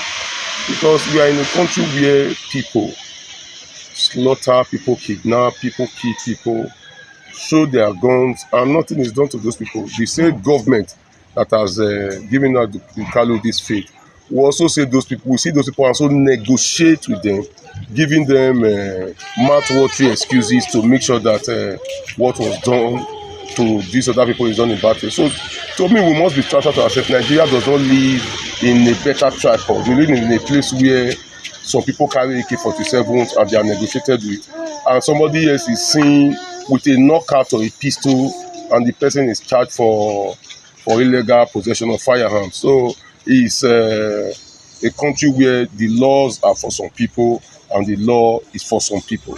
So to me, the federal government should see how best Nnamdi Kanu issue should be nip on the bud, not to cause another worse-off crisis in that eastern region. First and foremost, commend the judge for taking such a stand in such a very, very sensitive case. We all know that the case of Mazi Nnamdi Kanu have lingered for this long. I think he was first arrested in 2015, and on and on and on, and the judgment came just a week or so ago. Be it as it may, I think I wouldn't want to belabor myself with the issue of cessationist agitation for states their own right of self-determination, which of course is a rule of customary international law, and it is also enshrined in the International Covenant for Civil and Political Rights of 1966. I think Article 1, Sub 3, that they have a right of self-determination, but there are laid down rules and procedure for that. I think the major charge against him was that related to terrorism on a 7-count charge, and we are looking at the Terrorism Prevention and Prohibition Act of 2022. Somehow there are laid down penalties for the offense of terrorism, which of course I would say the judge was fair enough to follow such provisions of that law, even though Nnamdi Kanu was not actually charged under that Terrorism Act of 2022. But however, that would be another case for the appellate court to look into. Then, looking at the socio-political aspect, for now, it seems to be calm, but I am sure that by the time they go on appeal and the case begins to go otherwise, there's going to be a kind of uprising, especially in the southeastern part of Nigeria. And that may not augur well so much for the security aspect of our nation, especially now that we are grappling with the issue of Nigeria being a country of a particular concern by stating from the American president point of view. Of course, and we say here and now that there are so many windows still open for Mazi Nnamdi Kanu and for peace to also reign in the southeast. For example, I think there's a rumor making around that leaders, political thoughts, leaders from the southeastern part are trying to lobby the presidency if it can be granted pardon. I think if anybody is trying to question the position of the judge, why will he take such a stern position of life imprisonment? I will say that according to a very good jurisprudential school of thought, he said law can be defined as what the court says it is. So I believe the judge also follow that line of wanting to look at the law of terrorism and see that Nnamdi Kanu is given just what he deserves. I want to say here, as one who is abreast with the law to some extent by the grace of God, from the day he decided to defend himself, that he doesn't need the services of his lawyers, I think that was a very great error on his part, because the lawyers, they have the law at their breast, and they have a way of also using persuasive arguments to sway the courts. And I hope that he will learn from this, so that during appeal, he will allow his lawyer to take over the case.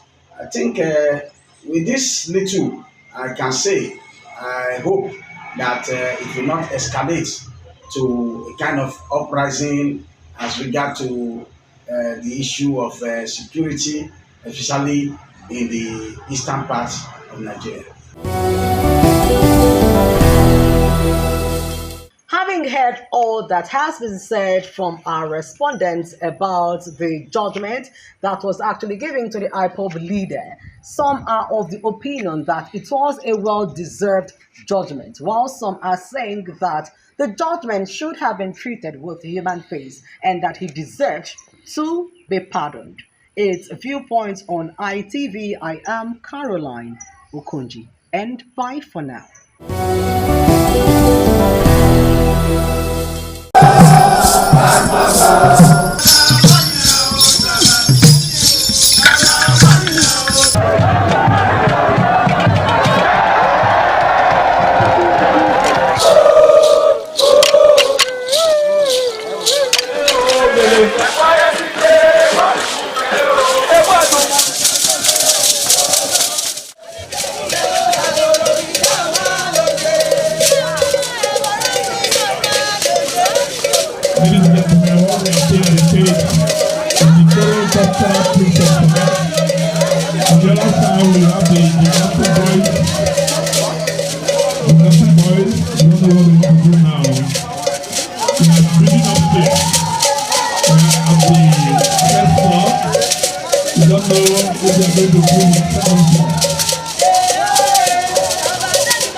ITV, certainly the best.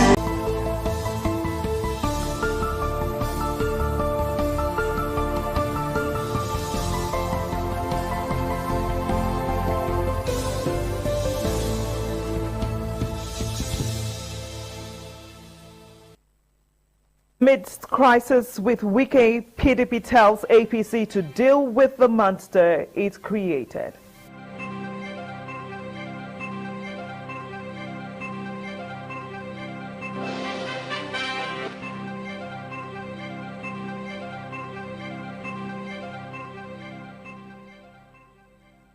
Five children killed as fence collapses in Maiduguri.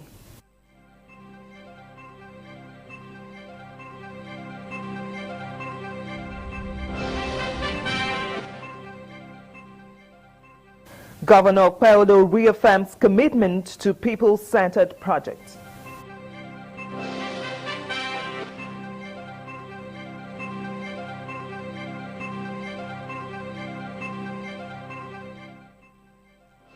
Some Benin City residents demand strict enforcement of color code policy.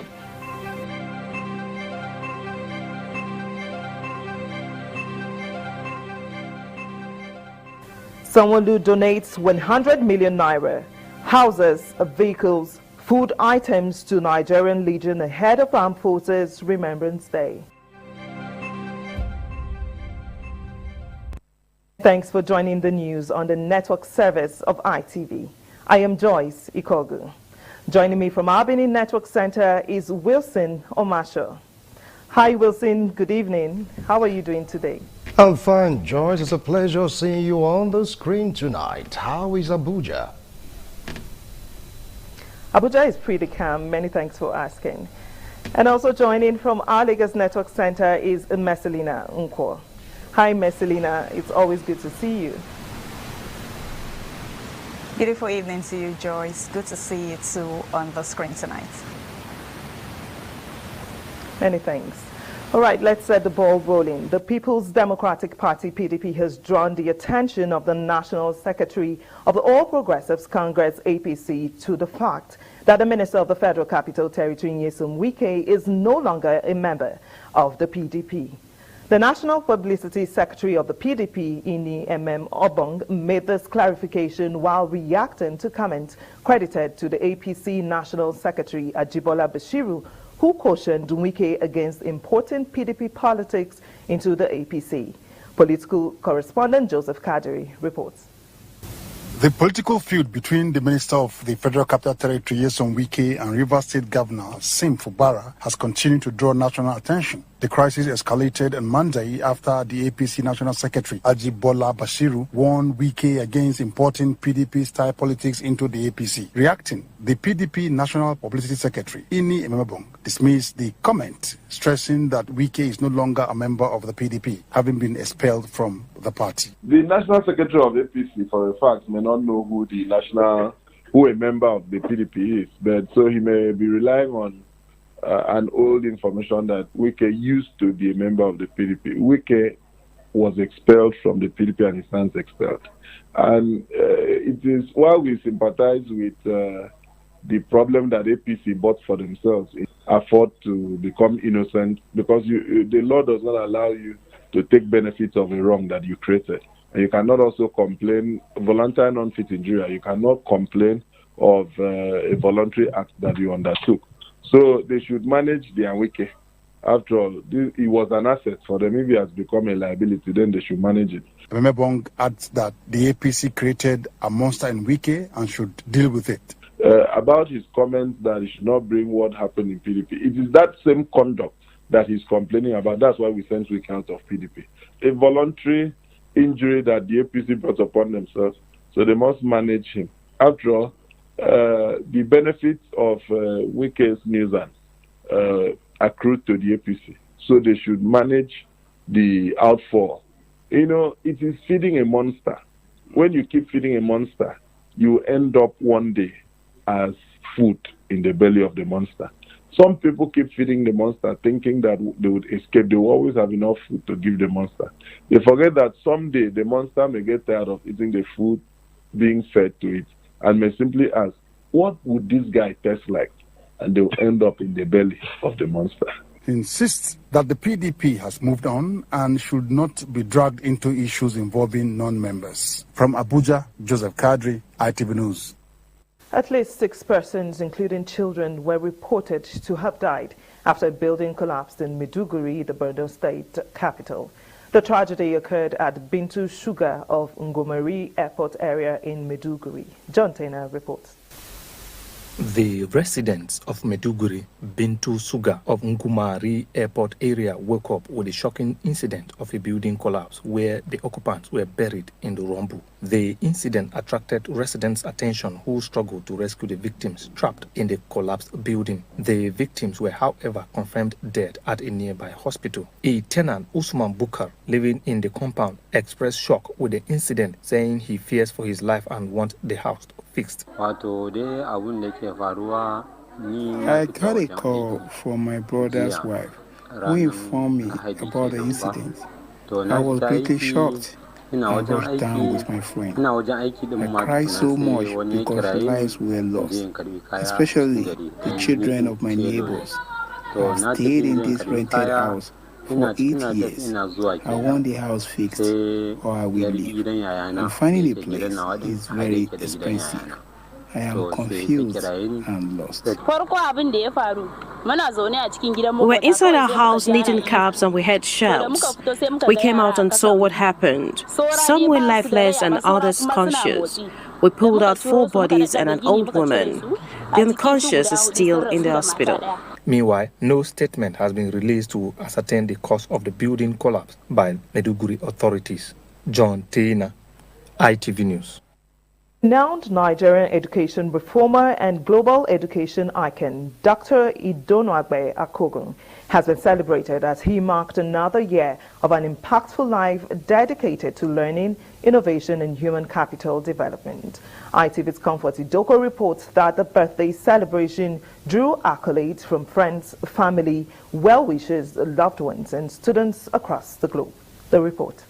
Birthday celebration of Dr. Idonwagbe Akogun was marked with gratitude, music, dance, and moments of reflection as friends, colleagues, students, and well-wishers from different walks of life gathered to honor a man widely described as a transformational force in global education. Popularly known as Dr. Idon, the Nigerian global education innovator is recognized for pioneering inclusive learning models, promoting digital education, and mentoring young people across institutions, both locally and internationally. Chairman and Chief Executive Officer of Nigerian Diaspora Commission, NIDCOM, Abike Dabiri, used the occasion to applaud Dr. Akogun's consistency, humility, and unwavering commitment to educational excellence. He's a man full of ideas. I'm a very brilliant young chap.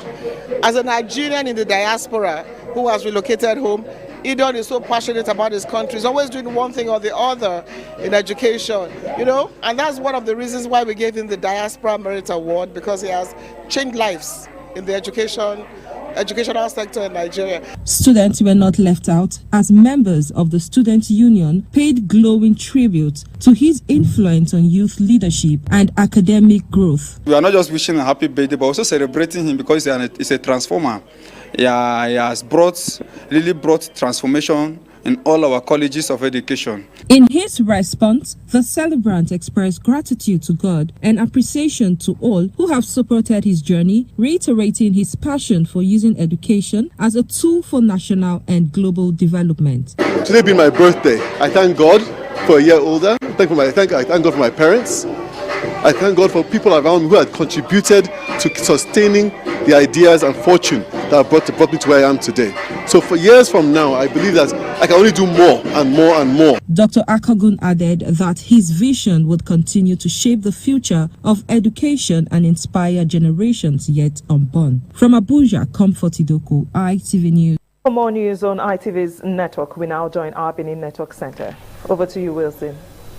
Thanks a lot, Joyce, and welcome to our Benin Network Center. Remember, you can watch ITV live online at www.itvradioNG.com/live. You can follow us on all our social media platforms on Facebook, X, Instagram, YouTube, and TikTok at ITV Radio NG.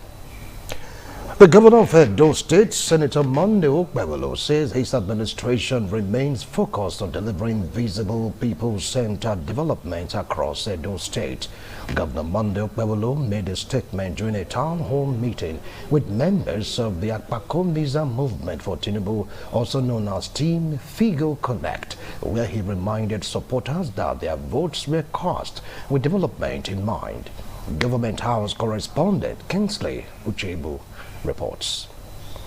Governor Okpebholo at the town hall meeting commended members of the defunct Obedient movement for declaring their support for President Bola Tinubu, assuring them that the mandate given to him by Edo people was clear and non-negotiable. He promised that nothing would distract his administration from transforming the state, explaining that some ongoing projects across the state, which include reconstruction of Sapele Road, erosion control and roadworks in Owerri, Temboga, Ute and environs, as well as interventions in long-neglected public schools, are proof of his administration's commitment to sustainable development.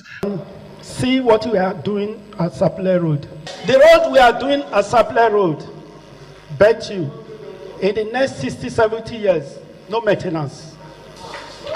Very soon you will hear a good news. That somebody is going to Lagos. You will pay 500,000 naira to fly to Lagos. Somebody is going to Abuja, you fly 500,000 naira to go to Abuja. Very soon it will stop. Edo Air will surface.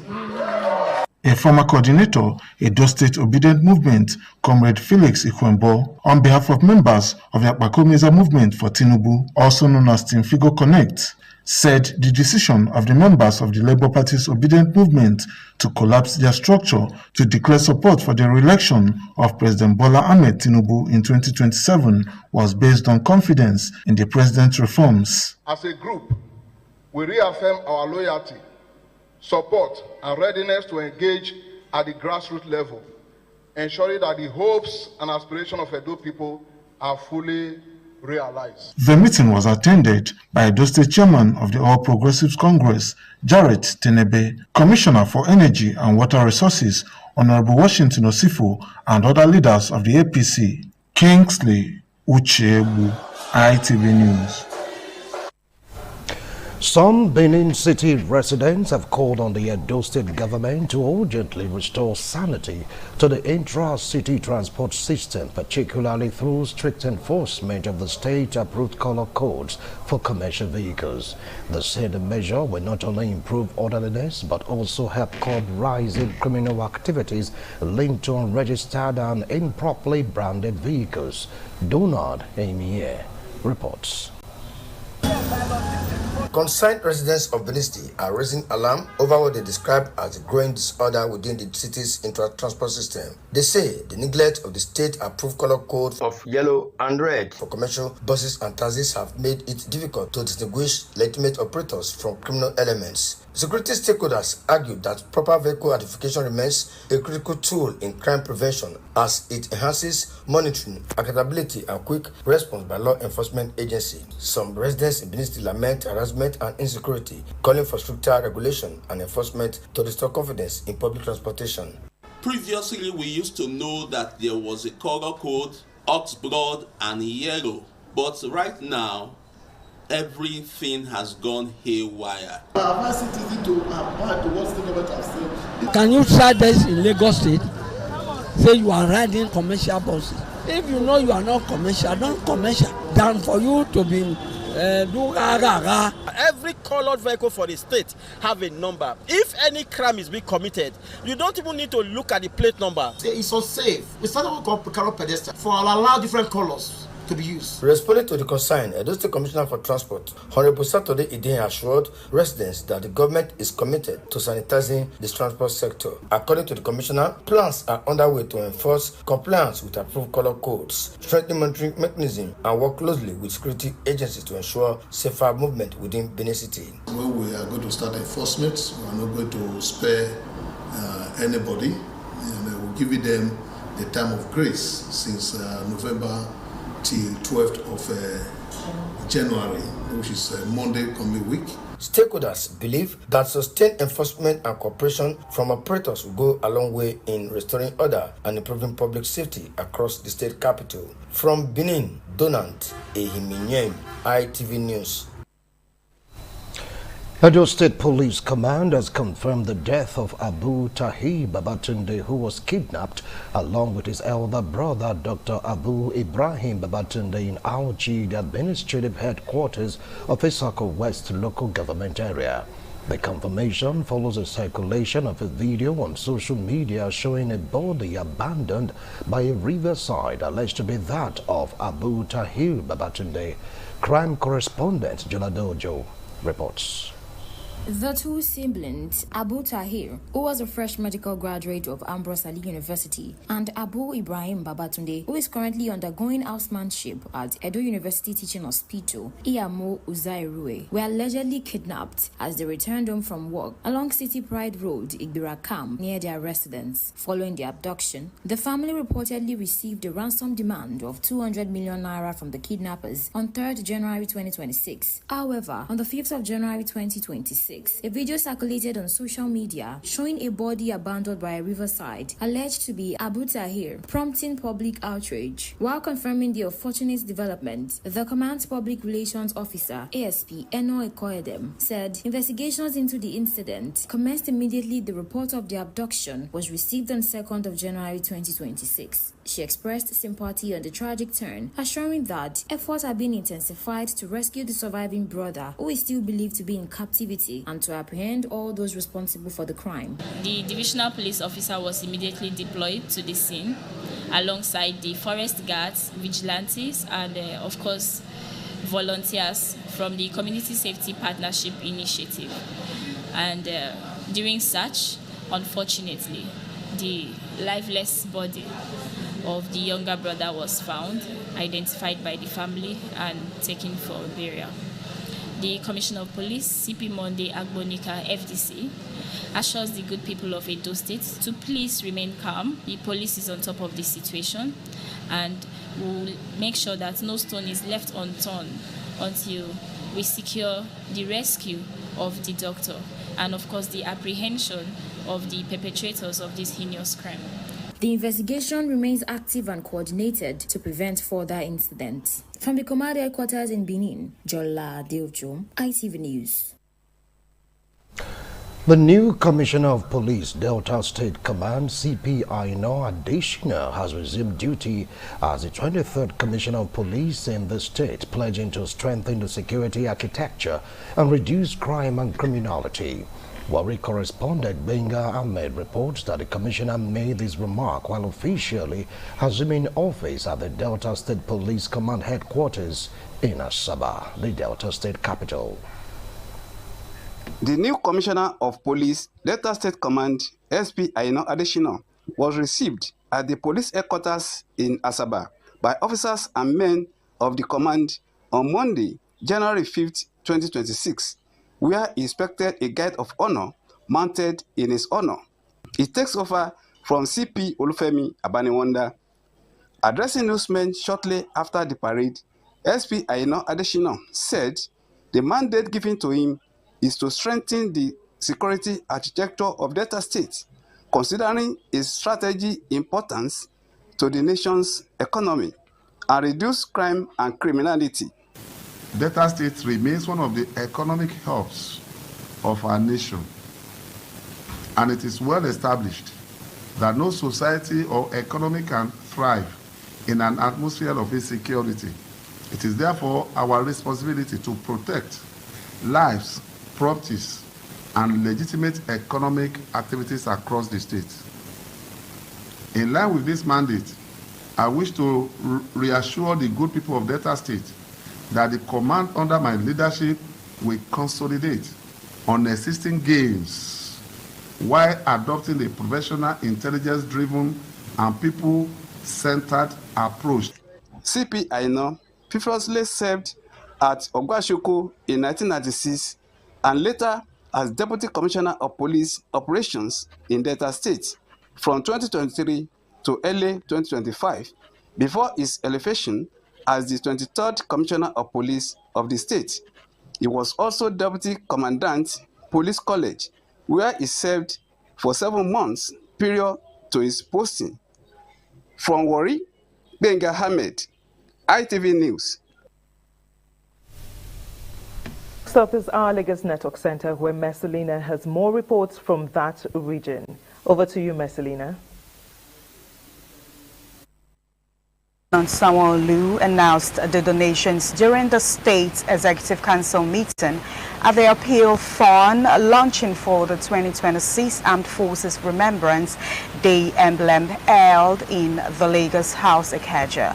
Igboje Aquaria reports. The governor said the launching of the emblem appeal ahead of the January 15, 2026 commemoration of Armed Forces Remembrance Day has become a tradition that has come to stay in Nigeria. He noted that it remains a constitutional and moral duty to remember fallen heroes who served the nation, including those who sustained life-altering injuries in the line of duty.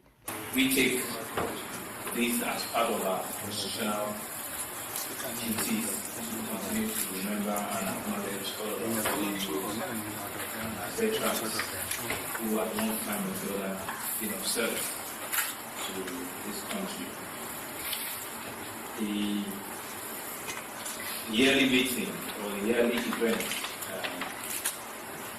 has been customary for me, and I know that every time the legionnaires always have requests. And we'll attempt to continue to meet those requests and to your support them every year. So we'll make available 4 to 2-bedroom for them.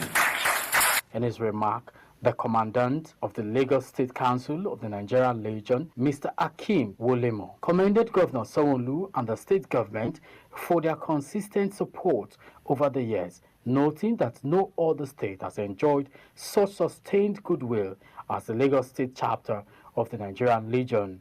The governor also donated 4 cows, 500 bags of rice and other food items to members of the Nigerian Legion as part of his administration's commitment to the welfare of legionnaires, the families of fallen heroes. From Lagos, Igboje Aquaria, ITV News. You're still onto the news on the network service of ITV. Let's take a breather. More reports when we return. Do stay. Thanks a lot for staying tuned. Youths of Ajayi Street and environs of Upper Mission Road, New Benin City have condemned the act of humiliation, embarrassment and public assault melted on one of their own, Dr. Osaro Pedro Agboinfo Baseki, popularly called Don Pedro, by some armed youths in Benin City.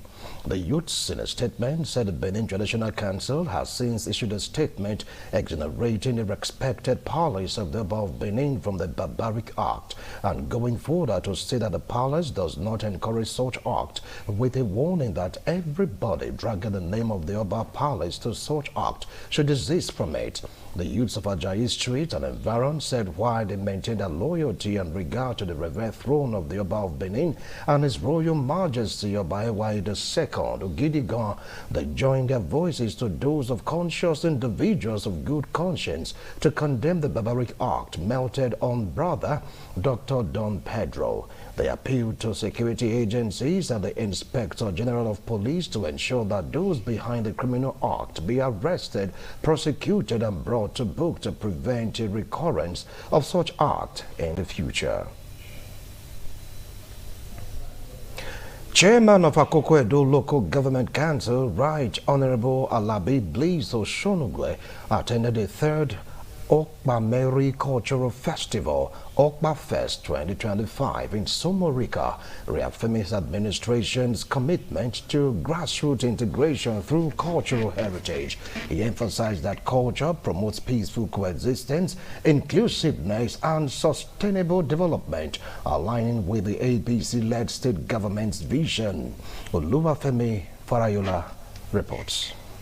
Speaking at the event, Right Honorable Yekini Ideaye said the APC-led administration under Senator Monday Okpebholo prioritizes inclusiveness, peace, and sustainable development, noting that culture remains vital to community unity. He reaffirmed his commitment to infrastructural development in Somorika and assured residents of continued grassroots development across the local government. Oshonogwe praised His Royal Highness Oba Sule Idaye for maintaining peace in the area and urged youths to uphold positive values and support traditional leadership. He also called on stakeholders to support policies aligned with Edo State's Shine agenda, focusing on infrastructure, youth empowerment, security, health, education, and food security. On his part, the Imam IV of Somorika Kingdom, His Royal Highness Obasule Daye, said the gathering was imperative to encourage unity and collective efforts towards the advancement of the Okpameri people in the Committee of Nations. The revered monarch also prayed for joining mercies for all attendees. Dignitaries who attended the event include the Vice Chairman of Akoko Edo Local Government Area, Honorable Fatimbi Ayodele Azamata, Oba PCM Abudu, Oba S.A. Obaro, His Royal Highness Oba Momodu, among others. Oluwafemi Farayola, ITV News. Residents of Ukbogo community in Ogwa, Eastern West local government area of Edo State on Saturday celebrated the 2026 edition of the annual cultural festival to mark the new year. Edo Central correspondent Chris Amije reports that the yearly festival attracted sons and daughters of the community both at home and in the diaspora.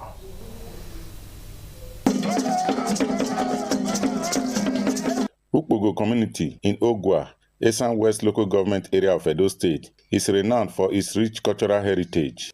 The age-long Iganade cultural dance, observed every new year, brings together sons and daughters of the community. Participants dance through the streets of Ukbogo to usher in the planting season and celebrate their cultural identity.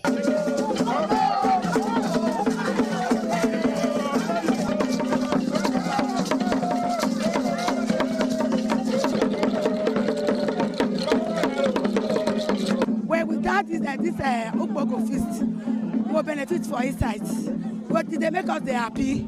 They make us know each other. It's about the culture of Ukbogo. That's how we met it from our parents, and we have to take it over from there.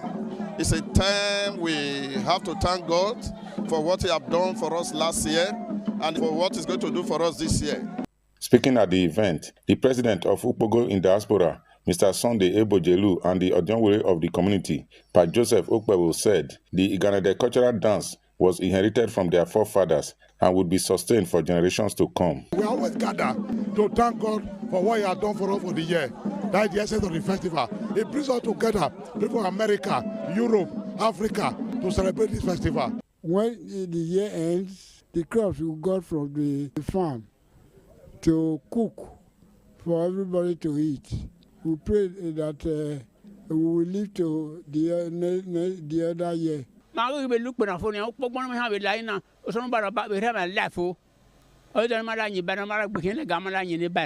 Ukbogo Iganade cultural dance is observed annually on the 3rd of January as the community prays and prepares for a prosperous new year.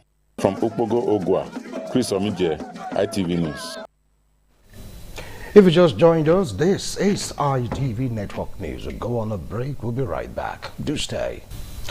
Every round catering and events management entrepreneur Dame Joy Ozigbo Ide, founder and CEO of 70s Grill Catering Services and Events Management, held a New Year Thanksgiving service and staff party in Benin City to thank God for His sustenance, protection, and grace over her family and the brand. Ofure Aneto reports.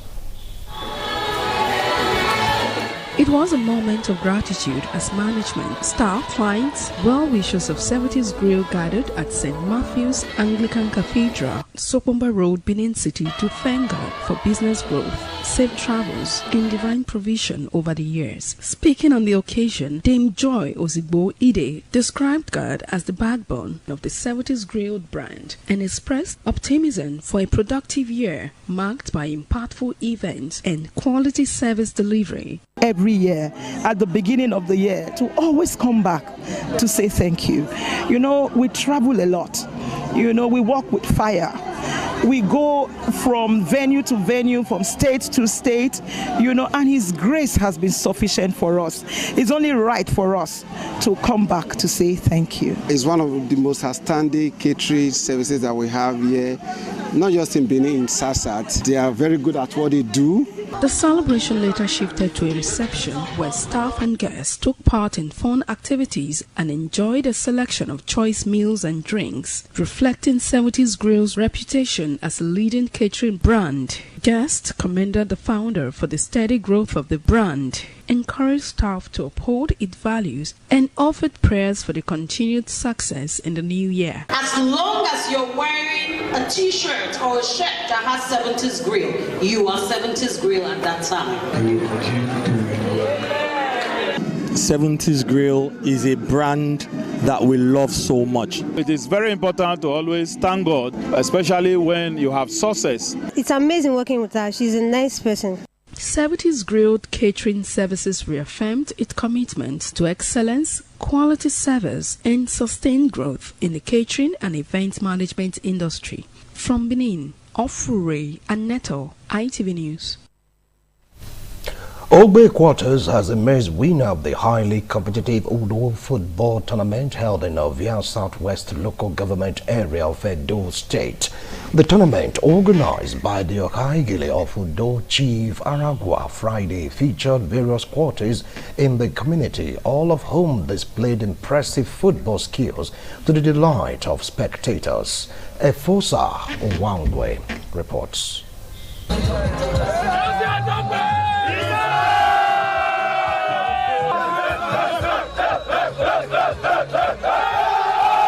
Udo Football Tournament, organized to discover new talents and promote unity among the people, saw different quarters compete for the prestigious Unity Cup. The finalists, Ogbe and Ido quarters, thrilled the audience with an entertaining display of football skills during the keenly contested final match. Speaking at the event, the organizer and Okagele of Udo, Chief Aragua Friday, said the tournament, planned as an annual event, was aimed at bringing members of the various quarters together and fostering unity within the community. According to him, the tournament lived up to expectations as new football talents were discovered and the desired unity among the quarters was achieved. When I was coming up, I was one of the best players in Ovia Southwest. There was no any support from anybody. But when I found out that these children are still doing better, that is why I decided to sponsor this competition. Other dignitaries who graced the event commended the Okagele for organizing the tournament, describing it as a laudable initiative that successfully united natives of the Udo community. A very good opportunity for the indigenes of Udo, at least to promote them. We are happy, and it's a continuous exercise for the community as well. Domo, my chairman, organizer of this tournament. I want to congratulate all the teams that participated, and above all, I want to congratulate the winners of this tournament. Some of the participants, including the captain of the winning Ogbe Quarter team, said the competition had fulfilled its purpose of promoting unity and sportsmanship. I so much appreciate him for what he just did for us. The competition, some people are thinking that competition is not going to grow up to this stage. I'm very grateful for the sponsor. We are grateful. We are hoping for more.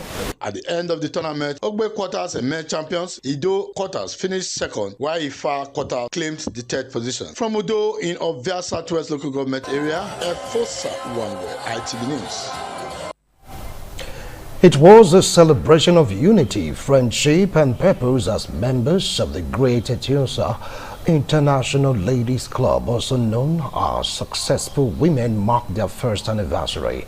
The event brought together women from different walks of life to celebrate growth shared values and empowerment. The colorful celebration attracted members of the club, friends from other women's group, and invited guests including the Chief Executive Officer of Wesley Hotel, Ambassador Wesley Asoro, amongst others. Ofure Aneto reports. It was a moment of joy and fulfillment as members of the Great Etiosa International Ladies Club gathered to celebrate 1 year of impactful existence and engagement, led by the president and founder of the club, Mrs. Mercy Osamede, popularly known as Netete the Dawn. Guests were warmly welcomed as the celebration officially commenced with music, dance, and other side attractions.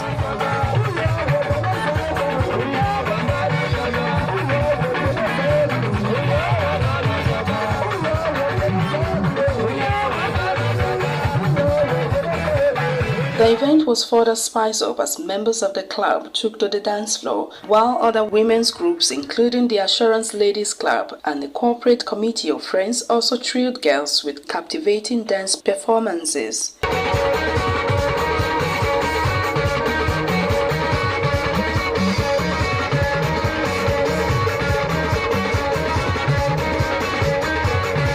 Members and invited guests expressed gratitude for the club's successful 1 year, pledging continued unity, commitment, and purposeful participation in its activities. It's 1 year anniversary since the club began. It's a thing of joy. So we are all gathered here today to celebrate with them. I really give kudos to the president. Etiosa Ladies Club, they are beautiful, they are wonderful, and they are representable. I love them. We are here to celebrate with our EOA of Etiosa Ladies Club International. Mommy, we love you and we are happy to celebrate your 1 year anniversary. Etiosa International Ladies Club has been one of the best clubs so far when it comes to unity, peace and freedom. Everybody is so cooperating. The 1 year anniversary celebration reaffirmed the club's commitment to fostering support, friendship, and meaningful engagement among women. From Benin, Ofure Aneto, ITV News. We will go for another break. Don't go away. Ikpoba-Awka Local Government Council in Idogbo, Edo State has commenced enforcement of the open grazing ban policy effective January 3, 2026. The acting chairman of the council, Honorable Eric Sino Sawao, confirmed this during an inspection of the council-approved and officially designated cattle rearing site at Ikpe community on Monday, January 5, 2026. Joy Obaisiabo reports. At the ranching site in Ikpe community located along the Benin-Abraka Express Road in Ikpoba-Awka local government area, which boasts an existing abattoir, a clean water source and a vast expanse of land for cattle grazing, Honorable Sawao commended cattle rearers who have already complied with the council's directive. He emphasized that the enforcement process remains people-centered and development-driven. Some have complied, as you can see. Some are already here. Yeah. And like I said, I say it's a conducive place for them to live. So the water and other vegetations make it conducive for them to feed and also have whatever they need for the cow to go healthy. The council chairman further reaffirmed his commitment to building a cleaner, safer, and more orderly Ikpoba-Awka as he appealed to cattle rearers and all stakeholders to cooperate fully with enforcement agencies in the interest of lasting peace and prosperity. The works are ongoing to make sure the place is conducive enough for them to rear their cow. And also there's a private abattoir here for them to also do their business. So we are here to make sure we have first-hand information on where we are bringing them to. And as I can see, it's very, very conducive for them to do their business. From Benin, Joy Obaisiagbon, ITV News. We now join Osemudeme Osaige for Sports Update.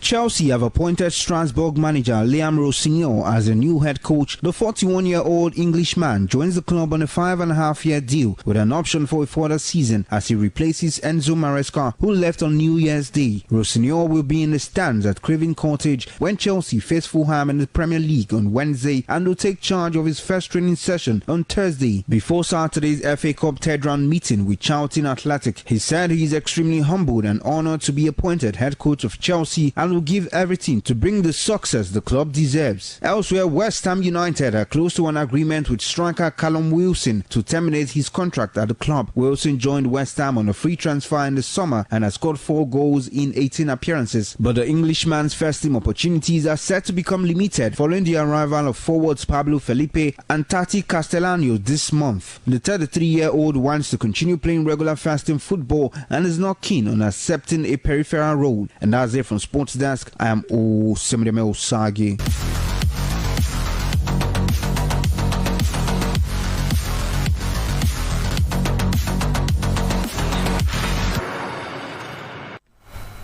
And still talking sport, Algeria has qualified for the quarterfinals about defeating DR Congo as they went into extra time by a lone goal. So likely Nigeria and Algeria will be trading tackles, yes, in the quarterfinals. And with that, we come to the end of ITV Network News tonight. Thanks a lot for watching. Good night. Bye.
Àjúwà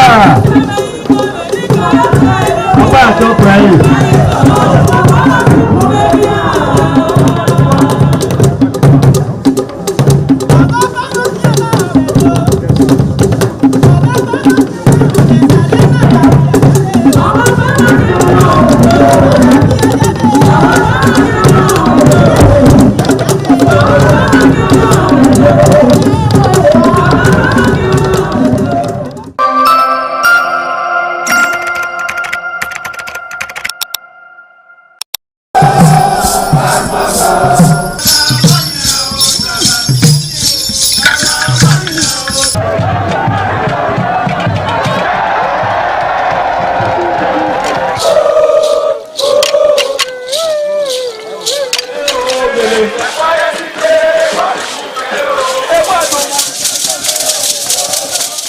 The Ugewe is the final ceremony of the series of festivals. It is one of peace and lightheartedness, following the more solemn of the ritual year. Ugewe is the festival of the Ewe leaves, a symbol of good luck and joy. It is the most popular of all that heralds the dawn of a Benin New Year, new vow, newness of life and freshness of life, and a new hope for the future. In the evening, the Ewe leaves are presented to the Oba of Benin in grand style in a colorful ceremony. The Ihogbe society, amidst singing and dancing, bring the sacred leaves that symbolize good luck, blessings, peace and prosperity. Each of the senior members of the Ihogbe proceeds to give the sacred leaves directly to the Oba of Benin, and others put theirs at his feet.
Sirioke o. Abuki Sirioke ko. Anyara na yaki. Ebi na ya yoku wasa ya yewe. Ete no kuriye na to okumaka. Aba yano. Bahu manjo.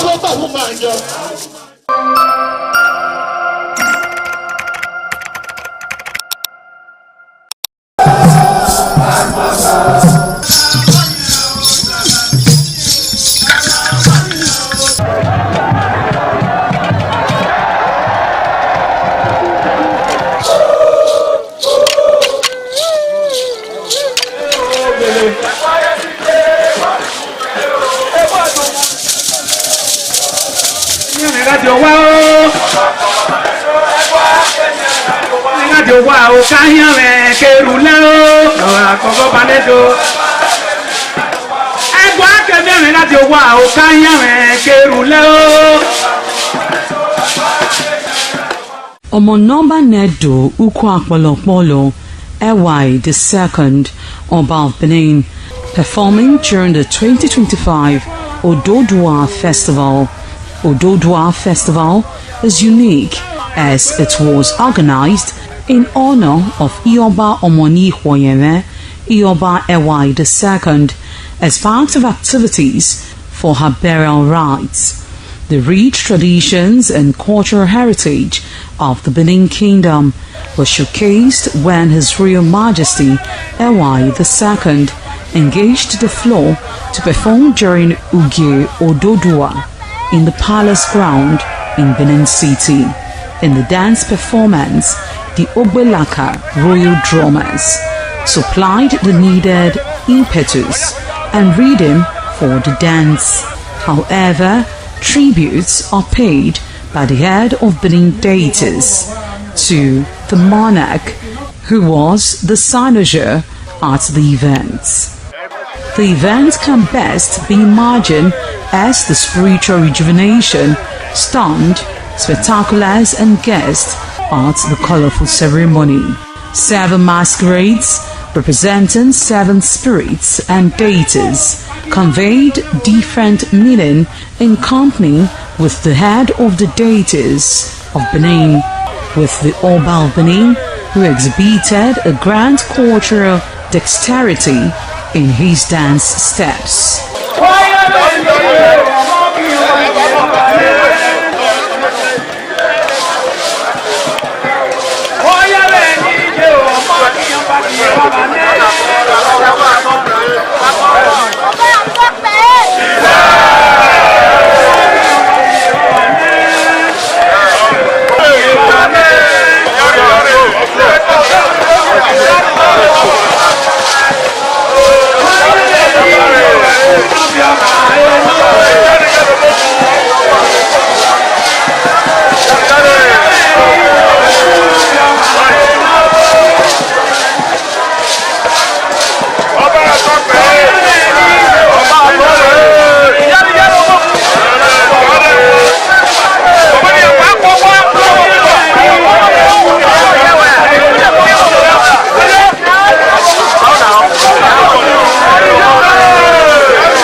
ọ̀pá oyè oyè náà rẹ̀ ṣe pé.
The new Edion expressed excitement as they danced and rejoiced before the Esama of Benin, Sir Chief Dr. Gabriel Osawari Benedion, who also joined in the dance.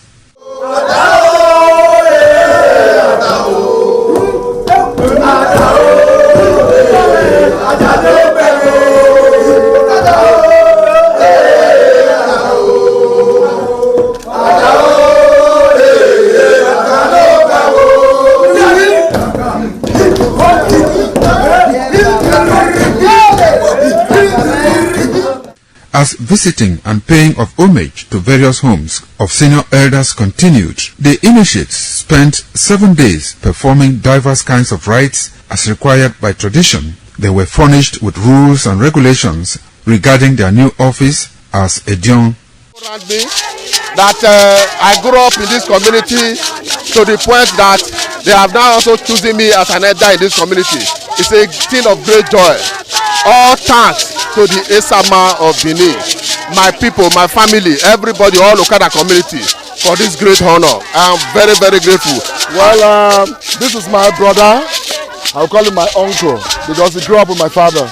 I'm so proud of him because we are doing the same rituals as the Idions of the Okada. It is our duty for us to make this place a greater place, for outsiders to come and see the goodness of God in Okada. And I'm proud of every one of us here. So shall it be to each and every one of us in Jesus' name.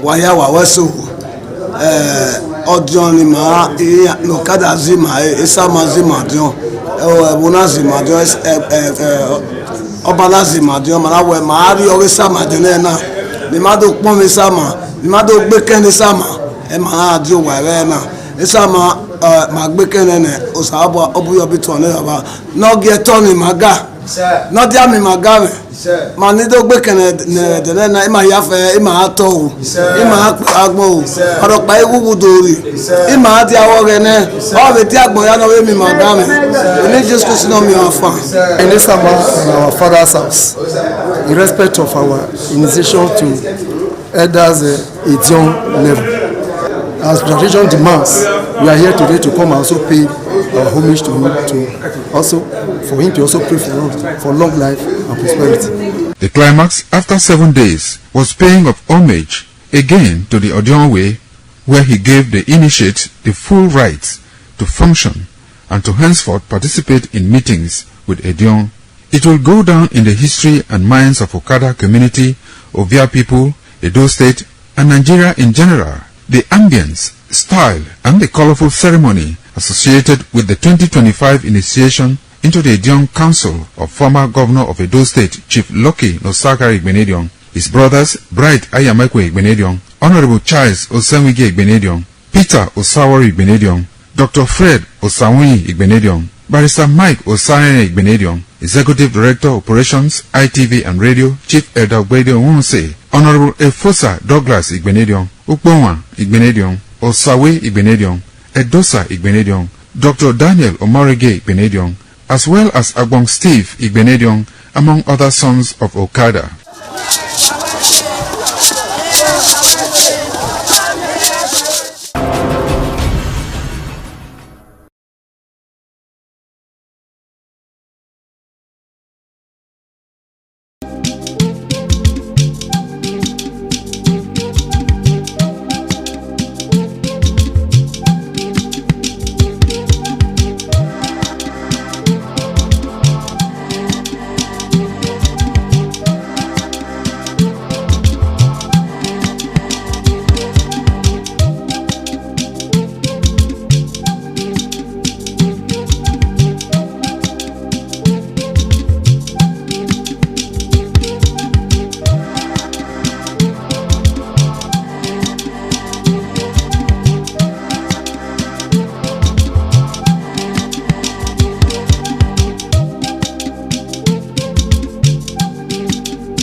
Thank you so much for staying tuned. If you just joined us, this is International Forum reaching you live from Benin City, Edo State, Nigeria. This is the first edition for the year 2026. We're supposed to go through what the world went through past year, 2025. All of a sudden, talk about 2026 and view, but it's like, internationally speaking, events are just unfolding.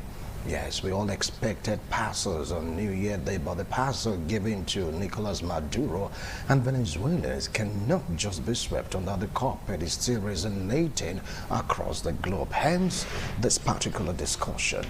Yeah, I'm Wilson Marshall. Today's edition is about the abduction. You can call it removal, but some say this pure case of abduction of a president, the Venezuelan president Nicolas Maduro, to the U.S. to face charges bordering on drugs offenses, human rights abuses, and of course truncating democracy in Venezuela. But the man is saying he's not guilty and he remains the president of Venezuela. Some are accusing U.S. of targeting the oil of Venezuela. Others are saying that U.S. is like plotting a coup, so to speak. Yeah, that they want to influence or infuse regime change. Lots and lots of accusation and counter-accusation. But what does this really portray internationally? Does it mean that a stronger nation can just go to a similarly weaker nation, take away the president and replace him or her with someone else? No matter the excuse, questions upon questions. What about to salvage democracy? That democracy must be salvaged with a true hook or crook. That what Donald Trump did, he made the right call. Questions, lots and lots of it. With me here in the studio to talk about this, he is a political analyst, political affairs commentator. He's an entrepreneur, one time also a councillor, yes, in the local government. And he said I should just leave it at that. I wouldn't want to say his recent or current office politics, and has promised to bring in a Western kind of politics into Nigerian politics. Is he doing it right now? Gradually, it's beginning to, unfold, and people are beginning to see the impact of Western politics in our local politics. He's a heavyweight also in the APC. Join me to welcome Honorable Etiosa Igebo. Honorable, welcome to International Forum. Good afternoon. All right. Good afternoon, because I wouldn't necessarily say you quoted me wrong. Oh, really? Bringing international politics to Africa with a different logic. When an event, I will take the good part of them. Fine. Foreign aspects. So I'm right. Yeah. AKA Sonny. I won't forget that. All right. When the time comes, definitely going to see Aigbe Omori join us virtually and Benin City to really throw more light. Yeah, okay, fine. Join us to welcome Aigbe Omori, political analyst, political affairs commentator. It's a pleasure to have you join us this afternoon. A great delight. Thank you very much. All right. Now let's put the show on the road. Let me start off with Honorable Derek Ohuwago. What do you feel about this? On the 4th of January, that was when it happened. It was a go. When Maduro was sleeping, trying to rest about the day's job, press conference and all that. Bam! He was taken out of the equation to the U.S. to answer some serious questions. Take it up from there. It's a serious setback from the current international norm. The action of the United States of America and President Trump has further set, the progresses that have been made over the years, over the decades and centuries, with regards to respecting the sovereignty of every nation. He violated several United Nations Charter and international law by that singular act. Article 2, Chapter 4 of the United Nations Charter clearly states that on no account should any country threaten or use force, against the territorial integrity of any other nation state. The United States government did it, a few days ago. It just appears that every other U.S. president wants to outdo, his predecessor with regards to very pragmatic international engagements. You will recall that in the year 2022, the former U.S. President Joe Biden also, facilitated the abduction or repatriation of the former president of Honduras. He also answered to drug charges too. He was tried on American soil for drug trafficking, and although President Trump, gave him amnesty, he was pardoned recently. So you will recall that in the past, countries like the United Kingdom were all over the place, violating the sovereignty of other nations hundreds of years ago, tens of years ago, and colonizing it for the purpose of extracting their natural resources. And you and I know that indirectly, this is also what is attainable, with the adoption of Maduro.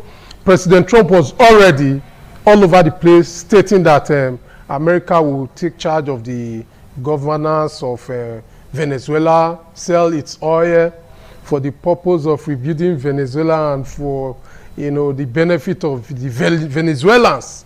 And strategically, America have been wanting to do this for so many years. But where Maduro got it wrong was not trying to be in the good books of his people. He would have tried to enjoy goodwill among his countrymen, because this is about the 5th country that America has entered in this kind of commando style and taking their presidents. They did it in Iraq, they did it in Panama, Honduras, Haiti, and now Venezuela. And in all of these situations, you will recall that all these presidents no longer had or enjoyed the goodwill of their people. They were not loved by their people. Some of them were seriously hated by because their policies, like the policies of the president of Venezuela, it was so harsh that it affected his countrymen very negatively. Right. They struggle to eat, they struggle to meet their basic needs of shelter and what have you. And his cabinet members were so corrupt, elections were rigged. So all the negative indices were and was against President Maduro. So it was easy for America to come in. Before America come into any nation, they make sure that the nation is polarized, so that when it happens, they will enjoy the support of the countrymen of the people. So this is a very hard lesson that other presidents need to look into. The hard lessons for other presidents to learn. Now let me get to hear from you, Honorable Jose Gebo. Cuba president reacted. Colombia, begging your pardon.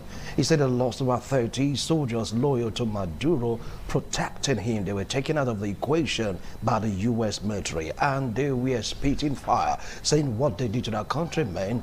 This is against United Nations Charter, as opined by Honorable Derek Umuago, saying that, look, them killing those faithful, loyal soldiers in place to protect Maduro, that it would not just sweep it under the carpet. The action of the U.S. on the 4th of January.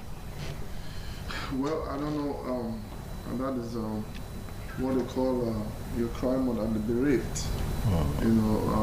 It says there's a way to always tell the mother of the child not to cry, only because you don't want them to continue to feel bad about what has happened to them. I think my brother Derek has spoken extensively on what led to Maduro's abduction and the aspect that many sovereign nations and the UN Charter would not have agreed with. But at the same time, on the UN Charter, there have been several UN aspects that has failed from the time of the war in Iraq and the attacks in Libya under the then President Barack Obama, and likewise what he said with the Panama and other countries. However, what I would personally say is the fact that, when your people are not for you because there's hunger in the land, remember, we are citizens of the world are only passing by this earth. We don't remain here forever. We're not immortal. And by the time people start to live from hand to mouth and the situation becomes so bad, you would expect these sort of things to happen. For me, there were certain things that I observed, particularly, that have to do with the fact that there's an entry strategy into Maduro's situation with Donald Trump. Before the attack on Maduro's sovereignty, if you want to call it that, President Trump was constantly warned about the inflow of drugs from Venezuela into the United States.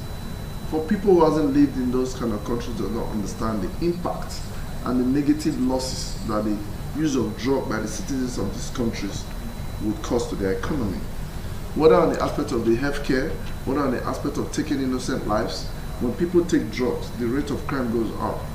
If the drug is truly coming from Venezuela and likewise other South American countries, I would have thought that by the time the US surveillance system with drones and whatnot has bombed about 21 vessels or mini ships traveling towards that direction, I would have expected some reactions from Maduro to condemn and say, well, maybe those people that were killed were not actually transporting drugs.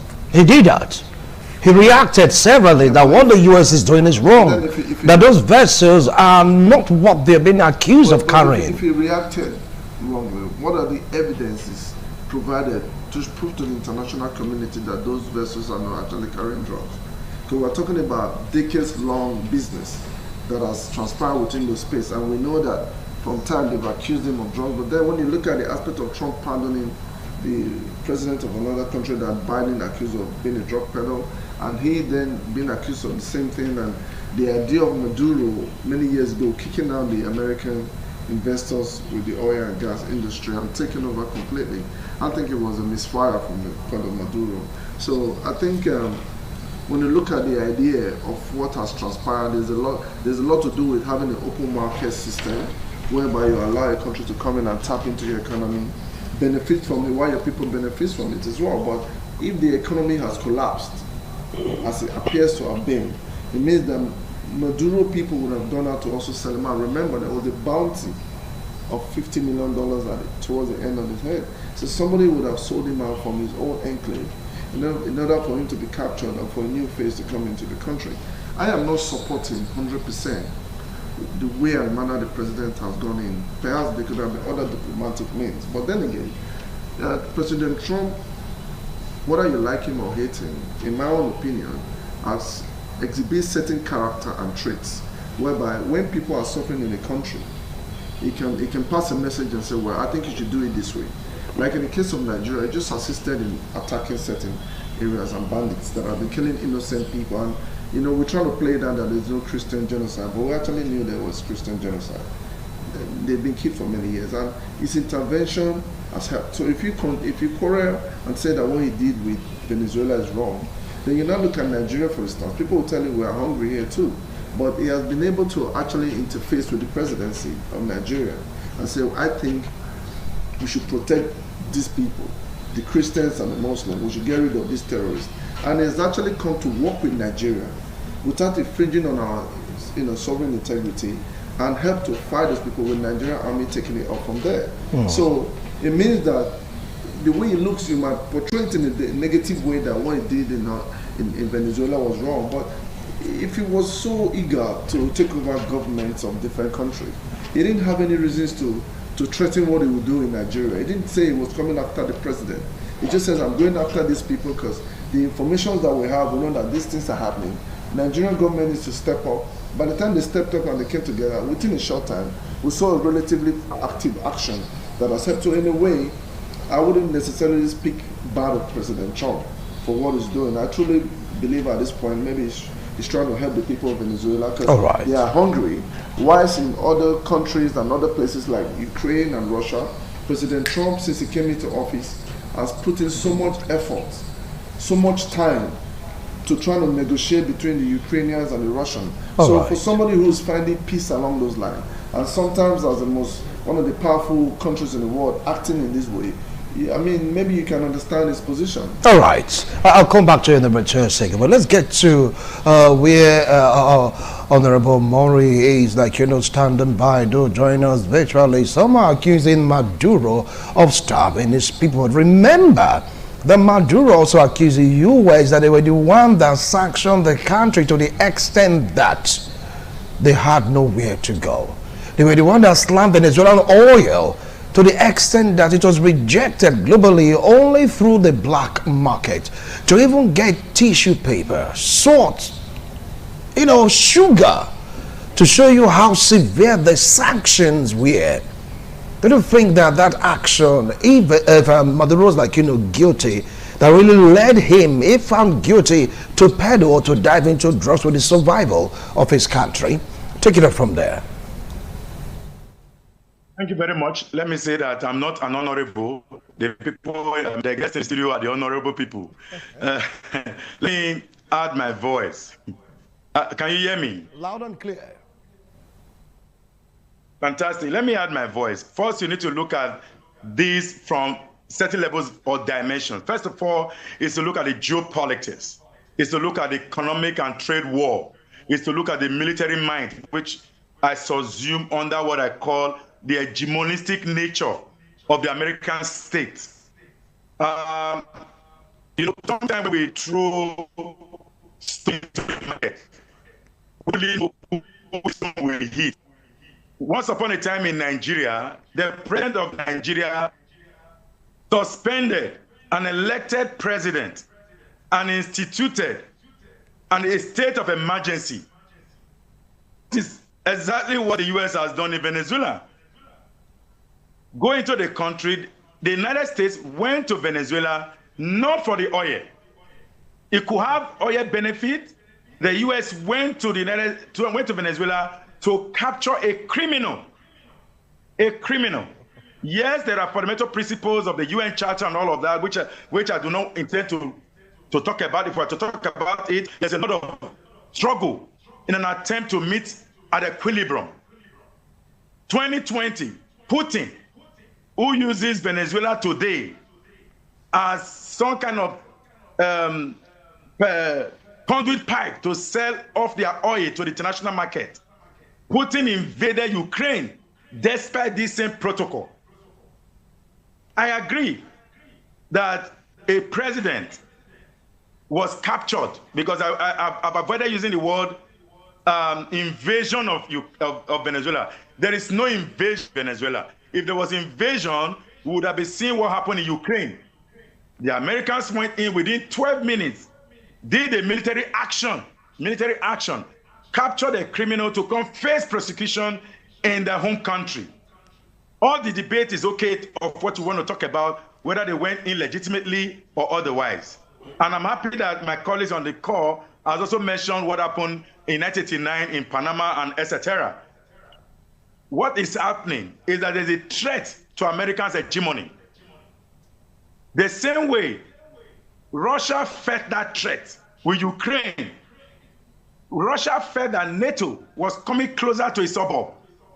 Even though the USSR had been dismantled, Russia still carried that embodiment of USSR to protect that territorial integrity in international politics, or if you like, in the geopolitics. Now, Russia and China are gradually coming to the domain of Latin America, where the US has a stronghold.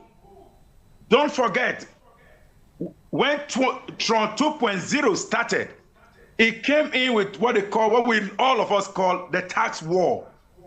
The tax war did not achieve the desired result, because the tax war was supposed to be the real Cold War. It did not survive because of reciprocal taxes that went against America. China came with theirs. Every other country began to do all the maneuvering, including Canada. And eventually, Trump had to gradually withdraw and get intelligence-led international relations. Since the sanctions began in Russia, Russia has used Venezuela as the conduit to sell its oil. And that is why the sanctions on Russia has not really been strong enough 4 years after. There is still bombardment between Ukraine and Russia. Now, what you are seeing today is that since this is your own stronghold you are holding on to, let me go take out that person you are holding on to, because this person also has criminal element. The same thing we are going to be talking about if China invade Taiwan tomorrow.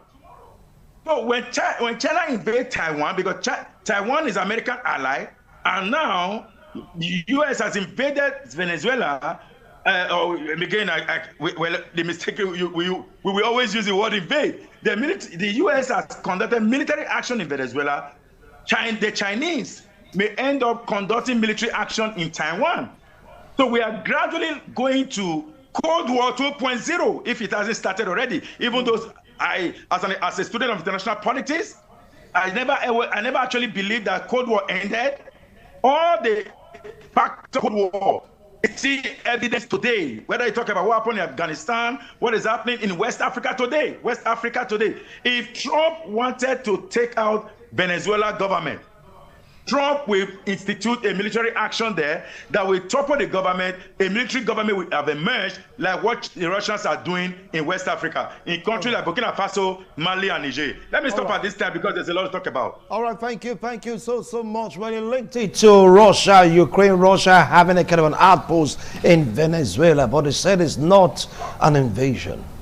Honorable Derek. But let us set the record straight.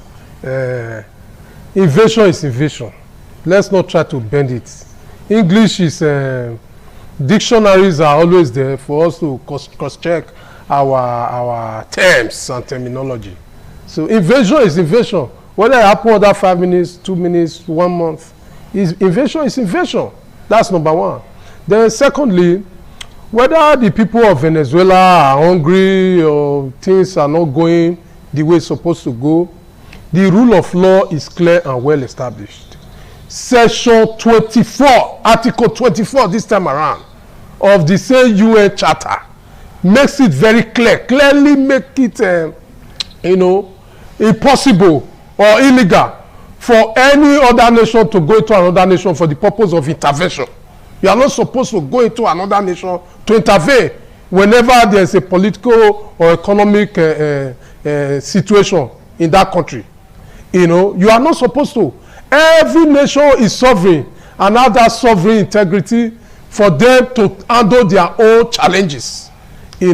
So having said that, America going to Venezuela wasn't for the purpose of helping the people. No, everybody is trying to help his or herself. Every president is trying to help his or her own nation. Trump made it crystal clear when he came into power that everything he's going to do is for American interests. Venezuela oil used to be under the United States of America.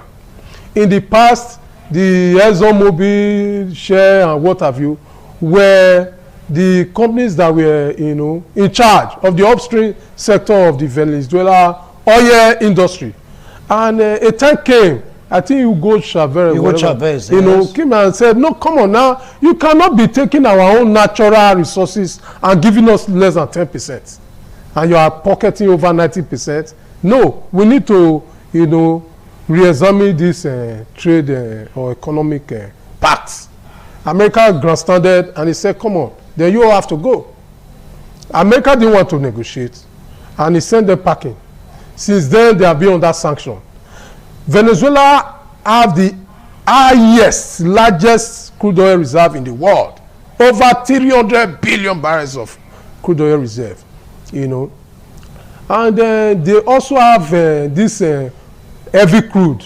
There are only about 3 nations that have heavy crude, which is Venezuela, Canada, and Russia. And most of the hundreds of refineries in America are built and designed to refine heavy crude. So the pipelines linking Canada and Venezuela goes directly to America because America refineries are designed to refine heavy crude. But when this trade war started and Venezuela oil was no longer going to America, America needed to now rethink its strategy of refining petroleum products. But again, they came back to say, come on, we have all of these refineries, they are laying idle, and they needed to do something about it. That's number one. Then secondly, you just hold on. Let me make this point. We'll make the point after this break. Is it all about the oil? We'll be right back. Don't go away. If you just joined us, this is International Forum. Right now, over to you, Honorable Derek, for the continuation of explanation, talking about the crude. Yes, it's strategic. American invasion of Venezuela is strategic in the sense that America is the highest supplier or producer of crude oil in the world. But this time around, for America to get ahead, they needed to get hold or take hold of the Venezuela oil, because Venezuela oil is heavy crude that also compares with the crude derivable from Canada and Russia. Canada have defied America recently, and despite the sanction imposed on Russia by the US and the European Union, Russia continues to sell its crude oil to India and China. Over 70% of its product goes to US and China. So for the sanction against countries like Russia to be effective, once the United States government is able to get hold of the Venezuela oil, first of all, they'll be able to crash the crude oil price in the international markets. They'll be able to also work against the sharing formula of OPEC. so that they will flood the market with cheap oil, cheaper than what Russia is even offering China. Then as a result, the sanctions, because China is no man's friend, actually. China always goes to where it is rosy. So the relationship that China and Russia have now is for the purpose of convenience. They are able to trade with Russia because Russia is offering to purchase, to sell crude oil to China in yuan, Chinese yuan. And invariably, they can only purchase goods with Chinese yuan, and invariably, they will only purchase from China. Okay. So Russia is currently flooded with Chinese goods. Okay. And for America to be able to effectively deal with Russia, they should be able to also provide that heavy crude to China. Once China is a stakeholder in Venezuela oil, they invested close to $5 billion recently in Venezuela. So once America is able to guarantee the Chinese stake in Venezuela to say, don't worry, you will still continue to get your supply and even more, then the sanction in Russia will become effective. America is a very strategic nation. They are doing this for their own personal interests. Nobody should be deluded. It's for the purpose of their interest only. Over now, Honorable, we said it's for their own personal interest, all about the heavy crude. After all, Donald Trump didn't hide it. Will take charge of everything, including the Venezuelan crude. Is it about the oil? Well, I would like to disagree that it's just purely because of the American interest. Because there are lots of indices you can look at in this whole episode of what you talked about when you refer to Ukraine, China, Russia, and the likes. I mean, the US have been trying, under Donald Trump, have been trying to broker peace between Ukraine and Russia for the past 1 year since it's been in government. None of the US government has ever done that. Matter of fact, Ukraine went into war with Russia because the US government was backing them. Then, when it comes to Venezuela, yes, it is true that they may be going there because of the oil. And that is why ExxonMobil and these people were there in the first place, to help build the Venezuela exploration with American money. And when you go Chavez comes and says, well, America was not budging. Should you stop dialoguing with people? Should you stop negotiating a particular desire? If you want to negotiate a better percentage of the exploration of your oil when there was no money in there, when you never added no money in there, you should continue to negotiate along those lines. You don't get up and kick out those companies that have invested those money, which is American money. So that already, no matter how simple it might look, has given the American government the rights to come in there and believe, well, we invested our money. Now you are dealing with our enemies in China. You are using this same means to, avert the sanctions on Russia. War is going on in Ukraine because they say without war, you can't really get nobody to roll up a war machine.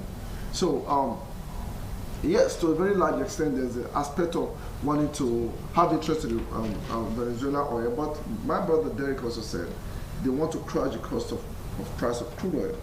By crashing the cost of crude oil, in one side it looks good because it brings the cost of living down.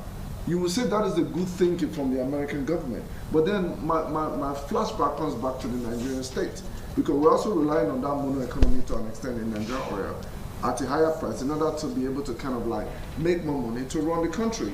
But then, if you are patriotic enough, you can then turn around and say, well, because there's so much high level of corruption, if we are getting money that we are getting and the cost of product is down, maybe we should work on ourselves to make sure that the corruption is not as bad, so that the money that is leaking goes into the infrastructure and running the country.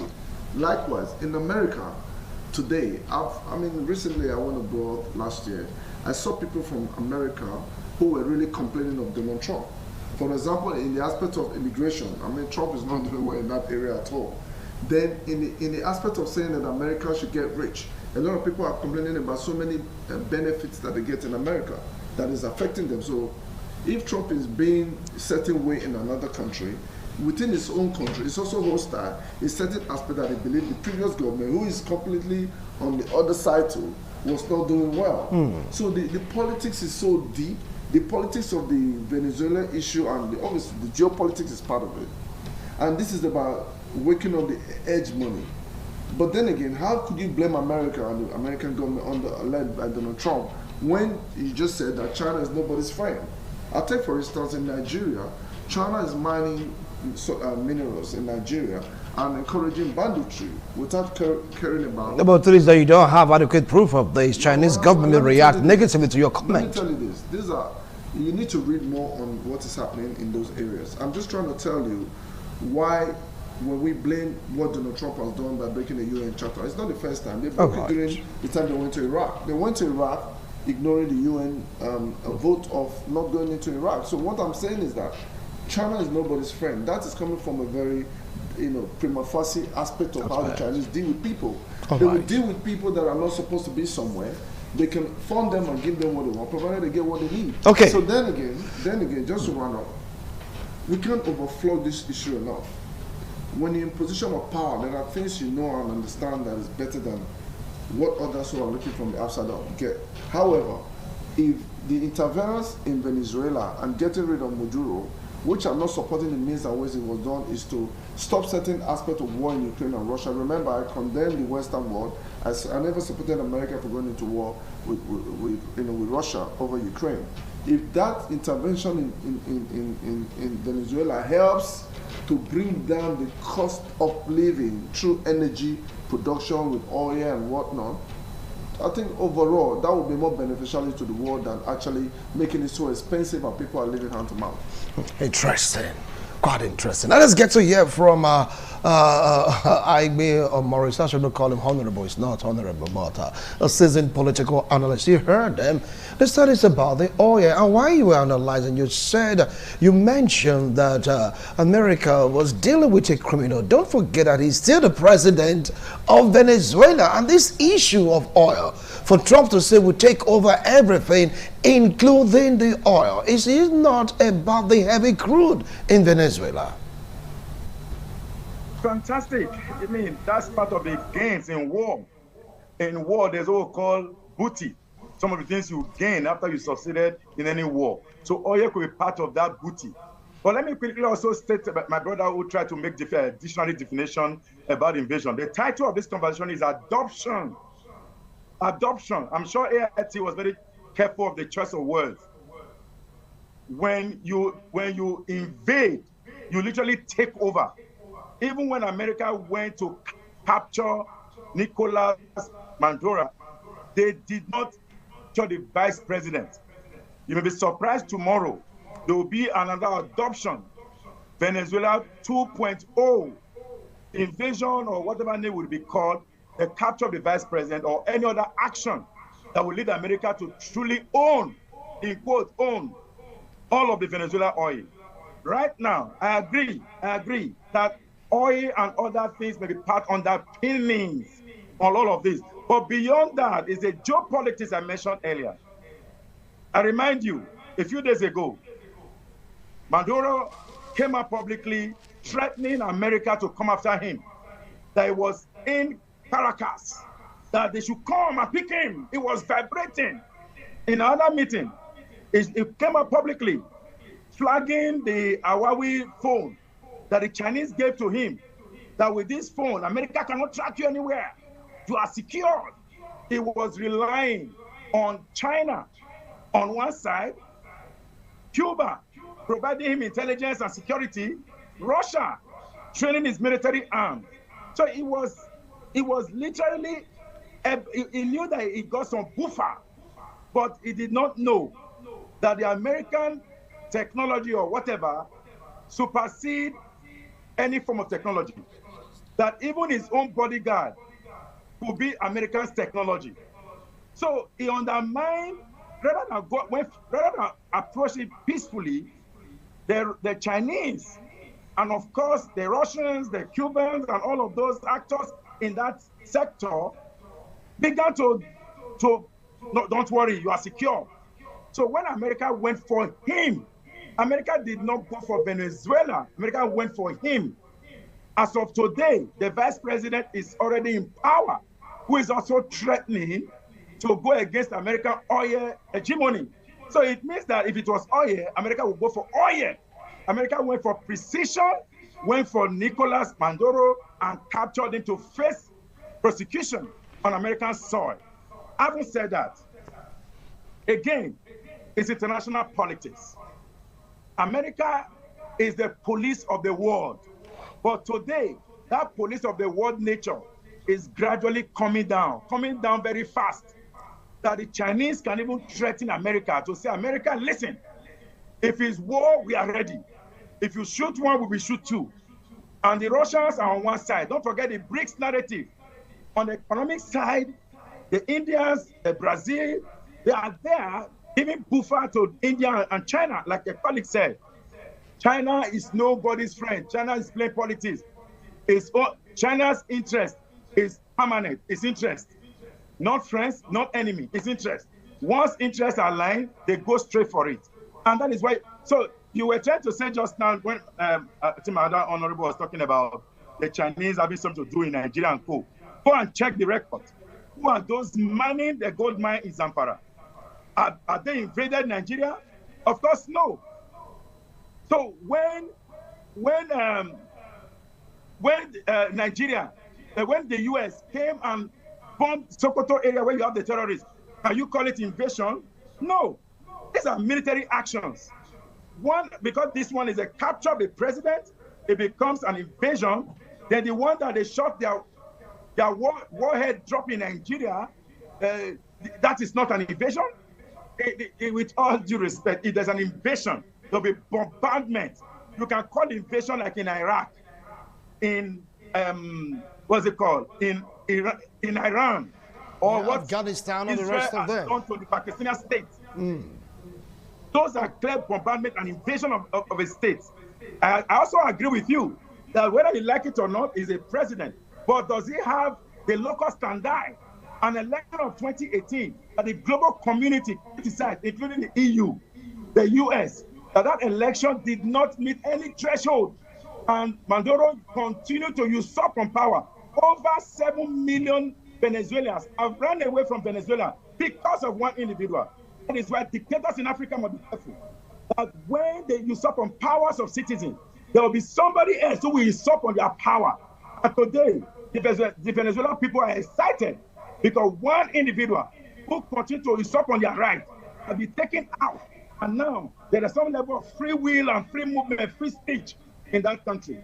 All right. Maybe you can call Trump a dictator. Maybe I will call him a benevolent dictator. Thank you. Thank you. He said you called Trump a benevolent dictator. I want to go for a short break. When we return, we'll cap it up on this program. Don't go away. We'll be right back. Thank you so much for staying tuned. If you just joined us, this is International Forum. Derek, you heard him. He said, well, it is not an invasion. They went for one man and they got the man. What I say about oil or not, he said that's the booty of war. If you win, you get some things. But let's take a look at this aspect. Driven that by this singular act of the US, that might embolden other stronger nations to prey on weaker nations, vis-a-vis taking out the president of the perceived enemy. You can say China may choose to invade Taiwan, pick up their leader. North Korea choose to invade South Korea, pick out their leader or take out their leader. Even Russia may choose to use American style also, take out Zelensky. What would the world turn to? Honorable Derek. The fact that we talk tough does not make what is wrong what is wrong right. You know, like I mentioned earlier, that the rule of law is clear and well established. Does he know more than the 5 permanent members or 4 other permanent members of the UN Security Council, like China, Russia, France, and China, Russia, France, and United Kingdom? All 4 countries, you know, condemn American action. America is also a member of the UN Security Council.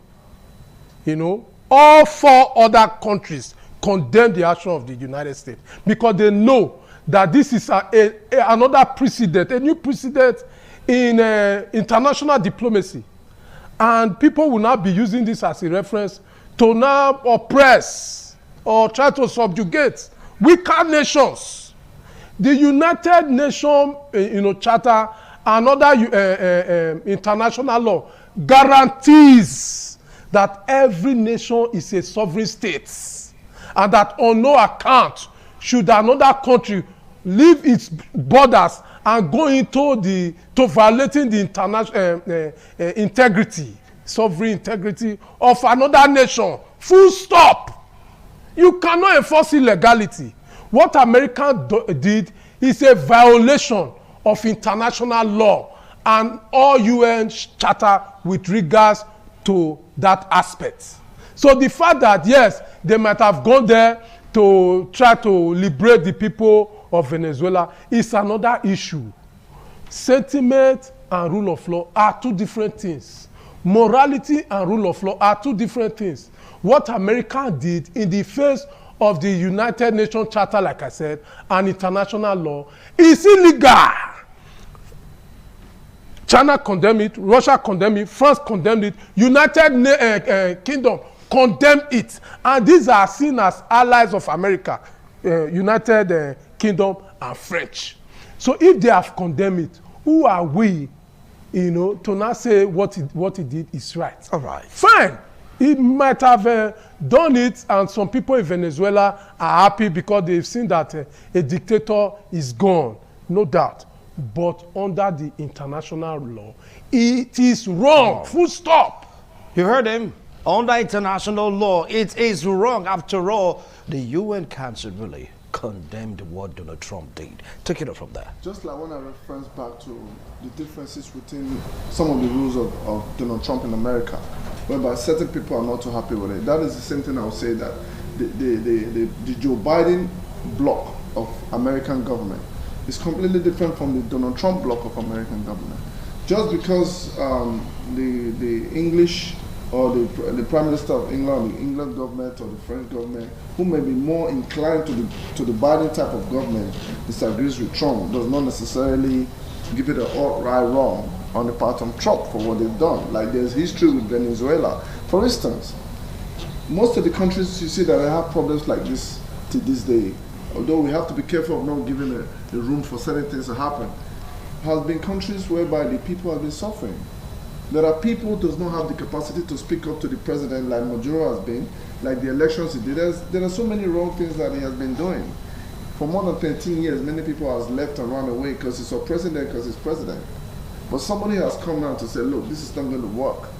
The people are not living well. The economy is down. You cannot compare Venezuela to... The question now is, who made the economy the way it is? It's not the U.S. No, it's not the U.S. If we talk about the sanctions. This is what they say. If you cannot beat them, you join them. If people like Qatar, if people like United Arab Emirates, if the countries like Saudi Arabia, who is a country with so much oil, can do business and still have enough money to build their people, why would anybody turn around and condemn what the U.S. has done because of the nature of things in Venezuela? The people are suffering. Look at Iran. You are fighting with America, you are fighting with the global power, and at the end of the day, your people are suffering. Should you allow these people who are dictators to continuously do election, bend it over, and continuously oppress the people and kill the ones they want to kill? For me, I'm tactically very happy with the sort of understanding that in countries, when you think you can just sit on your people and continuously oppress them, there are bigger brothers who would ask you. For example, there are countries with certain movement that will met into a country, pretend to be your brother, pretend to be part of you, get into the military, get into the workforce, grow to the top, and seize the economy of the country. So people from the outside, we call them the fifth columnists, come to your country, they seize those countries. You may go and check Maduro's history. He may not even really be original person from Venezuela, just like the IRGC in Iran. They are not Persian, they are Islamic. They came there from wherever they come from, pretend to be part of the country, do a coup in 1979, took over the country. All this while, these people have been living under that fear. So, see, I understand the part where it's coming from to do with the UN Charter, but there are countries that are really looking after their people, like in Qatar, Saudi Arabia, United Arab Emirates. Americans will not go there and justify anything because the people of this country will not support the idea. Just because the previous government of America has kept quiet for a dictator to continuously mess his people up, you can see it in the economy. You can see, look at Cuba. Cuba is practically on the verge of, it's on ground. There's nothing happening in Cuba. Why would anybody constantly hold on to power because they have enough money to live on? Just like the president of Zimbabwe did in those days. And the majority, 99% is suffering. because he's in power, he has enough money to do what he needs to do, and you are continuing to allow him.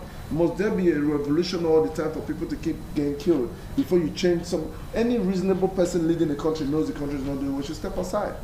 People like Maduro should step aside. If your country is not working, we step aside. But one thing I want to say to my brother on Zoom, speaking to us now, the idea of a unilateral power block in the world is over.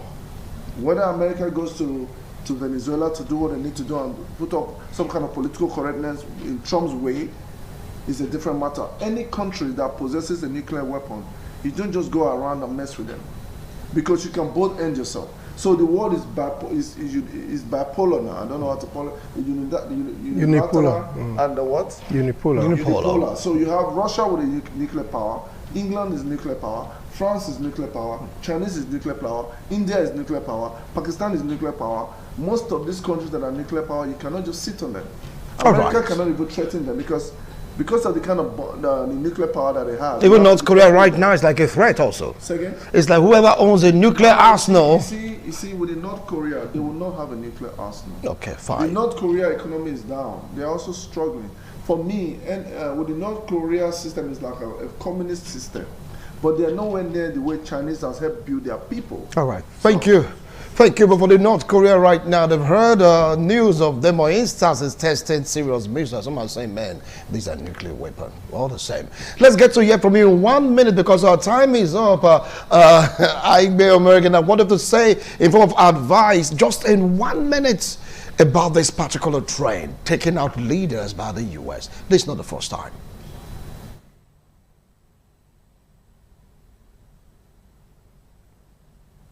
Can you please unmute yourself? I can't hear you.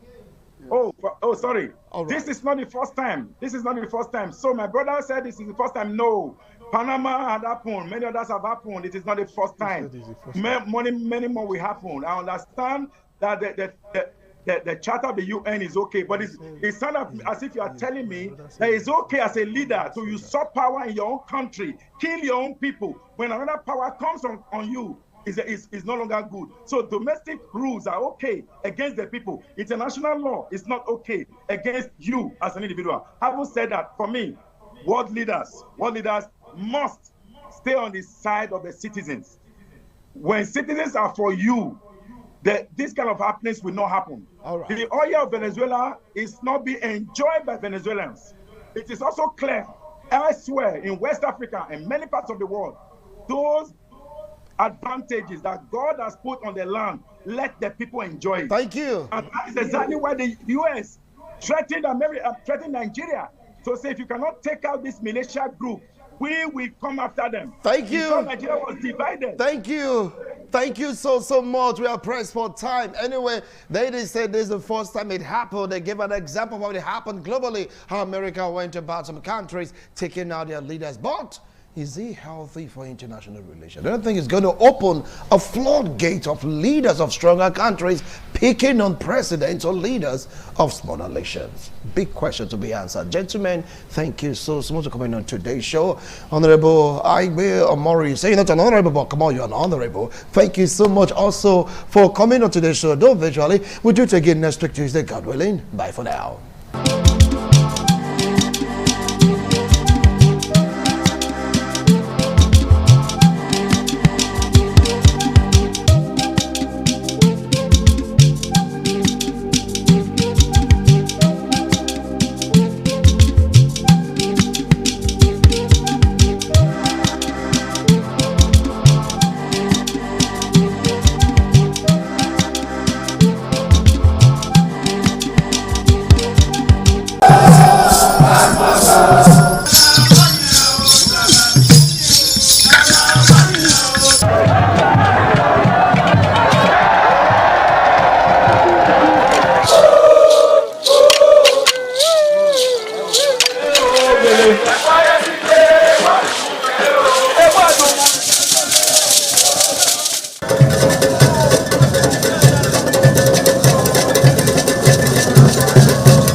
Abuwa.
Ojúde aṣáájú ẹ̀ abẹ́rẹ́ pẹ́.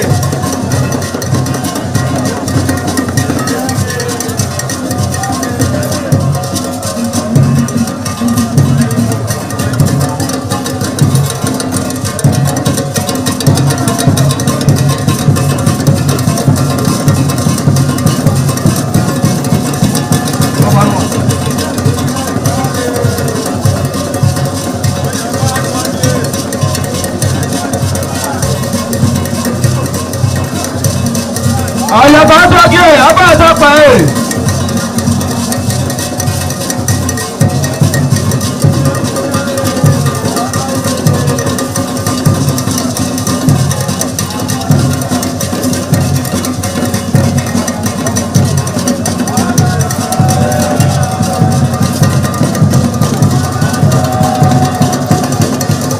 Àlàyé àtọ́jú abẹ́rẹ́ pẹ́.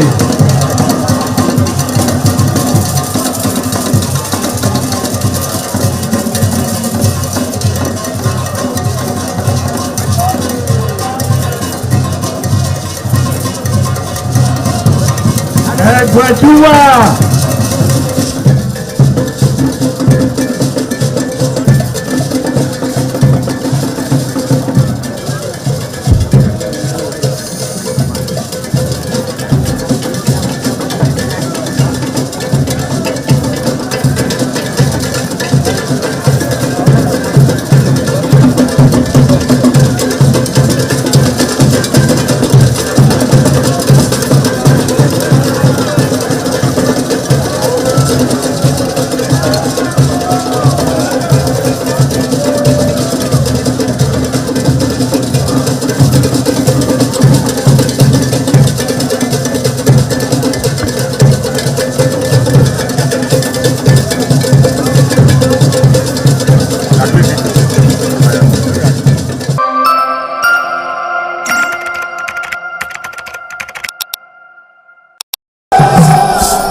ITV, certainly the best.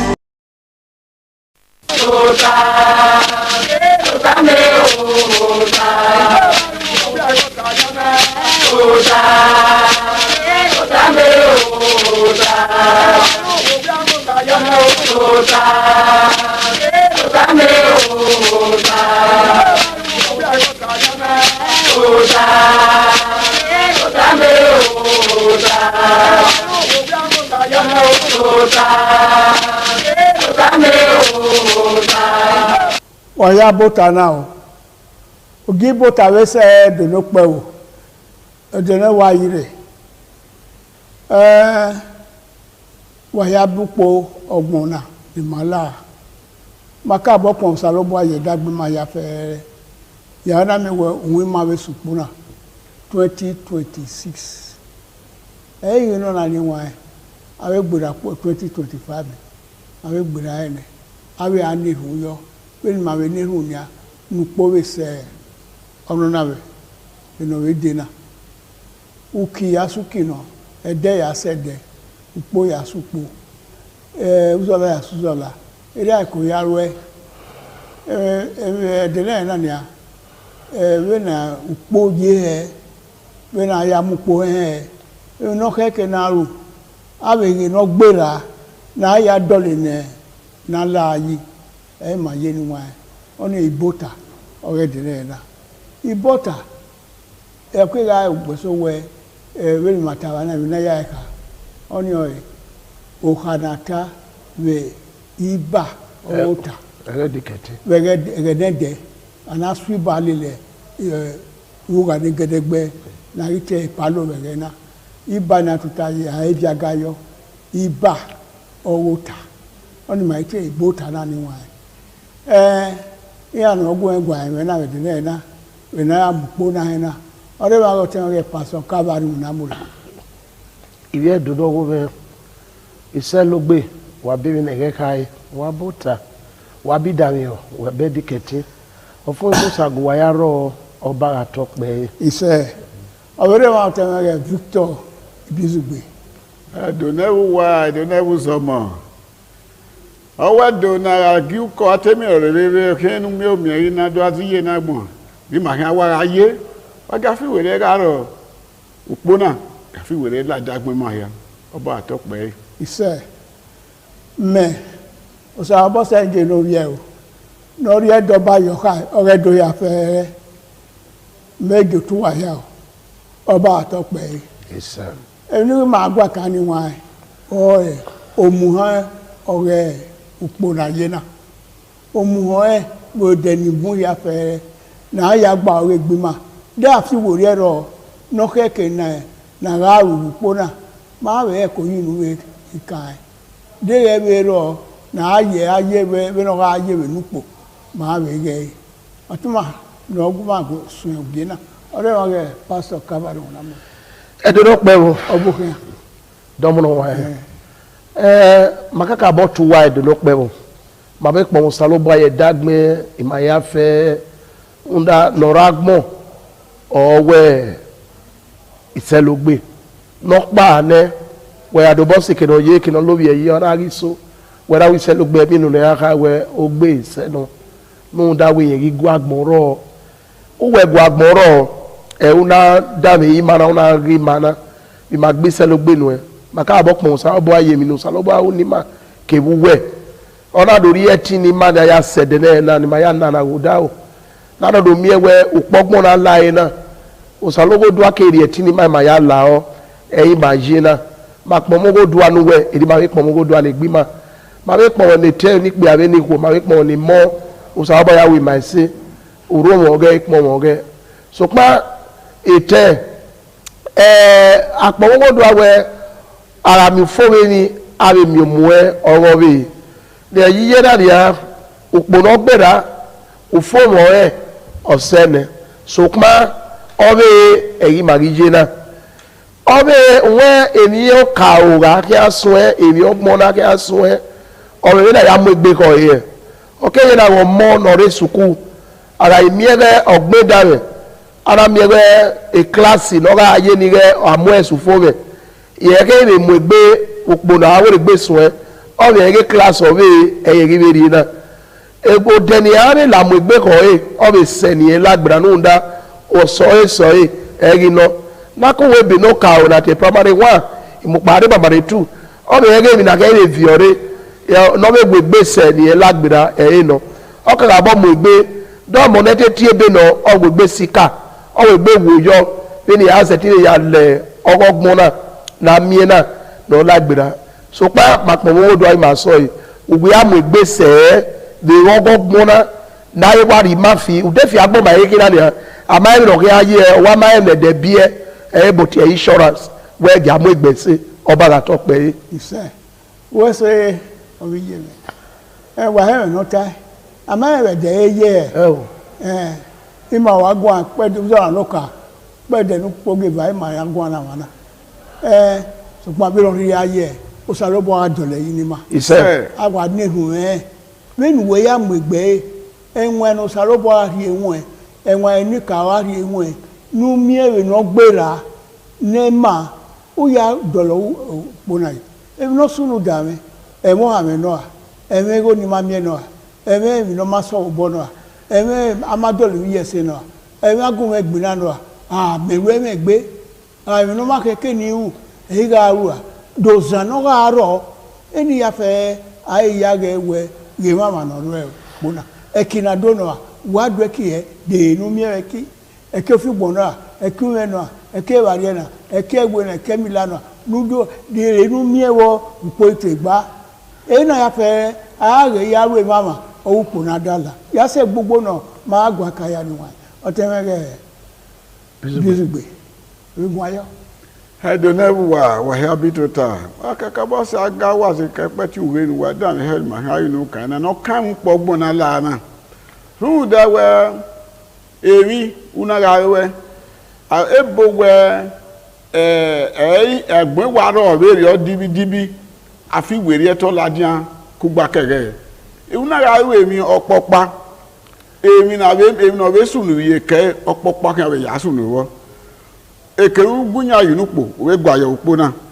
inyanu we miewo be no we ka we se ero kan we ase de ga me wa fi were na ga ro afi were we ga re no kan we ga miewo hu do ni ugbo gbegbe a ekiwe do a de mi nu weru bi mu na nu wina lu ya bi ba we de agbe tu we ki abore a uwe re no kan o ku gbode wo bo kan ra tu we ki wa kan pa uwe rere de mi weru bo de wu me nu ọ̀kẹ́kẹ́ ní àánú fi ìwérí ẹ lóra mẹ́rin ìwé hún dáwọ́ wà náà mẹ́rin náà rú ẹ̀rí mẹ́rin náà ta ó dókà wọ̀ wá náà yíó tí yẹn dọ́lọ́ wà èyí ẹ̀rọ náà tẹ̀tí ra yíó ọ̀rọ̀ máa tẹ̀tí ra yíó yóò tẹ́ kẹ̀kàn gbọ́gbọ́n náà wé làánà ni à òwe àmọ̀ ìgbé yọ ẹ̀ wà kẹ́ yà lùpọ̀ náà tó kẹ́ wà rẹ̀ mùdíánúwé ra ẹ̀ èmi ẹ̀fẹ̀ nùkẹ́ yà rọ̀ wẹ̀ à àbí tó kẹ́ àti bọ́ yẹmí dáná mẹ́wẹ́ èèyàn rẹ̀ gálájá dé gbogbo wẹ̀ gbé ayamuha wẹ̀ yamuha wẹ̀ yọtọ̀ ni à zọ́ọ̀bù kí wọ́n fi ọ̀nà yà àwìn náà bí wọ́n pàṣẹ kó yà á rẹ̀ èmi ni yà ọ̀bùn ẹ kí wẹ̀ dọ́ à dé yẹ kí ọ̀wẹ́ ọ̀rẹ́dẹ̀ náà wọ yẹ kí gbà fa ẹ kí ọ̀rẹ́dẹ̀ náà wọ wẹ̀ tẹ́ dó omi ẹ̀wẹ́ ẹ̀ kí gbó ẹ̀ sí gbà lọ́kí òpó náà wẹ̀ á fi wẹ̀rẹ̀ yà àbí wọ́n ayé wẹ̀ gbé sun ẹ̀ ká wẹ̀ yẹ rẹ̀ nínú ká rẹ̀ dege di ọnu ufi bọbi gburiẹ nuwe garu ọbi ọgbẹ eba edele ko iso ire ẹgẹnẹ dẹnẹ náà mi ma náà eba náà adelere náà dẹ yíyẹ náà táwọn iná akeyọ wá amayu ayé ẹ kọkọ yà adu ẹ ikú yà adu ẹ kú wẹsẹ ọba àtọpẹ yẹ. iṣẹ ẹniwa ìwádà ẹnu ta ọtẹ ẹ mabuwẹ de ọtẹ pastor ẹsọrọ òkè àná ẹdìkà ẹ̀wúgbóra dìkan bábù kan yéésù ọ̀làdìyàwó ni màá rẹ̀ ìhúndá ẹ má sọ̀rọ̀ dàwẹ̀ yìí mà màá tẹ̀mẹ̀ sọ ẹ̀wẹ̀ ṣùgbọ́n èmi náà wé rẹ̀ èbè náà wọ́n ẹ̀ ní ọ̀sálọ́bọ̀ ya yìí ní agbẹ́ làdìyà màá wé yá zèrè wọn náà. dọ́mọ̀nì wa ẹ̀dùn ló pẹ́ o ọ̀sálọ́bọ̀ ayé àgbọ̀n náà wà mí máa ẹ̀ kò tọ́ gbàlú dá má kọ́ àìrọ̀ àwọ̀ ṣùgbọ́n ẹ̀ máa sọ̀rọ̀ náà wà tó tàbí bọ́ kó àkàrà ìyẹn àgbàlù ní ẹ̀rọ akọrọ yi na hara emuwe kọwe arọ yi ọwa ma wa ye kọkọ ya du eku osalo baba mi ma na rene we amakọ ẹrọ we ga o we mu se ni ye o bo ma na wa ya gbe o segi ne gbe èmi ni ma gbọ́ ka de na e afi weri ye we wi yo total we nuwe ogbo wa ya ise we o ga o e kenu na de so bo mu salo ba nu ga ide e kenu we na de we total wa kparo no so ba mari e ko na ya o yi o na ya he we emi ni una ima we se nu do de ni la o ze ni mana ma mu so e na so ro ne do ne de total no de mu dia o wa we bi gba ori eke di ege we emi na ni e una ze ne ri ma ya tabare bizugbe we mana ze dia mu dia no o yi onu de mu dia wa nyu nyi me egbenu ka nyi ukpono gbera ewuje be uye egbe sun e medical test e won we e me sọ̀rọ̀ iye we gbe yulu le we e ve kirikiri bu de me da o gba kia e me so ke wa sun e ipe de va bu be mi ukpo na that on the second ipe de va e de o ka owo ara wa we mi ukpo ara ri ba e kini bu ma kie so je be kie o e do o ka oni ipe de ba we so sun ne wa we za be ni gbo we mi ukpo unda igbo ke we pe do ka oni opa me ukpoge ba we aseki yoso ene ai be to tada we gbe mama we bia we nukpo du we do bo be mie nu we mama we ukpo na ya ka sun e igo na ni mie na no denya ego ni ka ya do ki ge ni ya deba emi ka hie we those o we hie e bread nukpo e bread no pa wa hie so pe en we do mie mo po ike gba e ko we na ka mu we no hie mineral na te anyo no fure bai no be the bread ne nukpo o be ya gwale ki no na be de o be o ga ma ne ko ri re ba be ku e no total o yo o e wi ni emi e no gbera ni ya wa ya su e ki anyo no be the bread ba o no be no fure no be de ba no ya ri o de mama nu we me o ni o e ni magwa kana nu da re be no wa e ka ta wo pa ga ro na mi e we usesele ke gberi ga aje awa ko ndo sa obodo ọba ebe na yi kọbọ kí ṣẹlẹ̀ ẹ ọsẹna vẹnya ẹ ọsẹni vẹnya ẹ ni ẹ ọgbẹni ya bọrí o banu ìhà ọmọtẹ́tì yàtá èmi àmẹ́ wẹ́rẹ́ mi àmúdùn ní nàti hypertension ní ẹ̀kọ́ ẹ̀dá sọ́tọ̀ ọgbẹ́ yẹ̀wù nẹ ẹ̀rọ ni ẹ̀yà mú mi kó bọ́ ẹ̀ náà ìbò òkàdé kó bẹ́ẹ̀ ni màá wá òbú wa ẹ̀rọ dẹ́rọ́gò wàá yá sẹ́tì yàgò náà èmi ìfàlùwẹ̀ bí ẹ̀yà mọ̀ máa do vi ọ ní àdó ga yẹ ìgò ní nà wà mí mẹ́ àwọn òkú ní náà sùn yẹ yà sùn ní ọ̀nà wẹ̀ yẹ ká ìkẹ́ ọ̀nà yẹ ọ̀nà bọ̀ ẹ̀ òhẹ́ ọ̀sẹ̀ kìnnìún òhẹ́ ni yẹ náà wẹ̀ gẹ́ bẹ́ẹ̀ gẹ́ ni yẹ wẹ̀ ọ̀nà wẹ̀ wọ́kì ìfà nà dọ̀ bẹ́ẹ̀ ká àmọ́ ìwọ kẹ́ wù ìyá rẹ̀ nìyà ìyá wù yà kẹ́ yẹ ti ní àdó vi ọ mẹ́fà ní nà èjò náà ta bẹ́ẹ̀ èjò ń bù ní àdó ga ìgò ní yẹ ayẹ ẹ̀dá gbé ya ga ìgò ní ọ̀nà wẹ̀ wíyà gbé ni mẹ́wù ná ìyí mẹ́go ọ̀nà wọ̀ ma wíyà mẹ́wò wá ọwọ́ yẹn náà pàṣẹ pé ìzàgọ́dọ̀ ọ̀gẹ́ fi gbọ́ pa kẹ́kà kò dẹ́ kò wá kò dẹ́ ẹ̀yẹ mi ọ̀nà wọ̀ wá mà ìwé yẹn náà dẹ̀ wẹ̀ yà gbọ́ àlè ìzàgọ́dọ̀ ọ̀gá wẹ̀ kúrò kì í lè gbọ́ ẹ̀ ìyá ká lè rún wẹ̀ má àtú ọ̀pá nínú wẹ̀ mẹ́ni yá yẹ abọ́ ọ̀gá ni ọ̀gá tù ẹ́ ọ̀gá ìfọ̀n náà dò ká mi yẹ ọ̀nà gèlè wẹ̀ mẹ́rin ó fi gbọ́dọ̀ gbéra wẹ̀ yà kí yà sọ̀sà èmi náà wárí èmọ̀ bọ́gà awú ẹ̀ ó sábà fi agbé dúró mi wẹ̀ lápò gbọ́dọ̀ òun mẹ́ máa wà pàdé kọ́ ẹ̀ enu awuru ya kpabu sere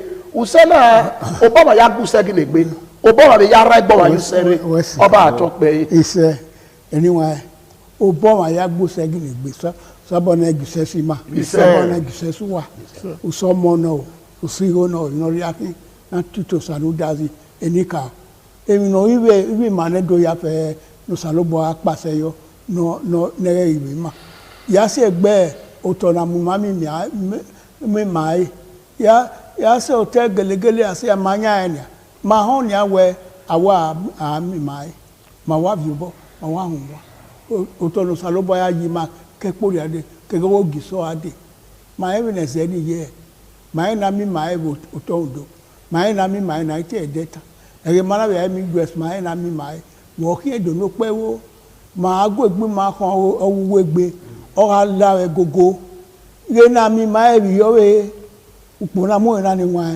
wa ne do wa ni we kon ne do wa ni bi wi da yin gbere wa gi ma tota na ka bo gba ko towo ekeno te ma la e ile boya mama na te map oro de ara do fie wo lo kekena abre ge na fie wo le de court ma ri ma ri court usoro ni ma ho ne no ti ma we gbe e ni ki na ma me mai eri ono ni wa zewe no taba imuno sa evi akin go koni na no do du e ki ofigbon no do ado ku po ma jeri aye ri onuwe e ki nu wa do wa do e ina ka inu kan e ki ofigbon nu wa do e ki bari e ki moto e ki no ri akin na ke na we ya bio bona ke ki ivie ni gbe ni bio runa e we do a do ma defio bozo ma la defio avec tout ça le boyo awe gbewe mama erere we igba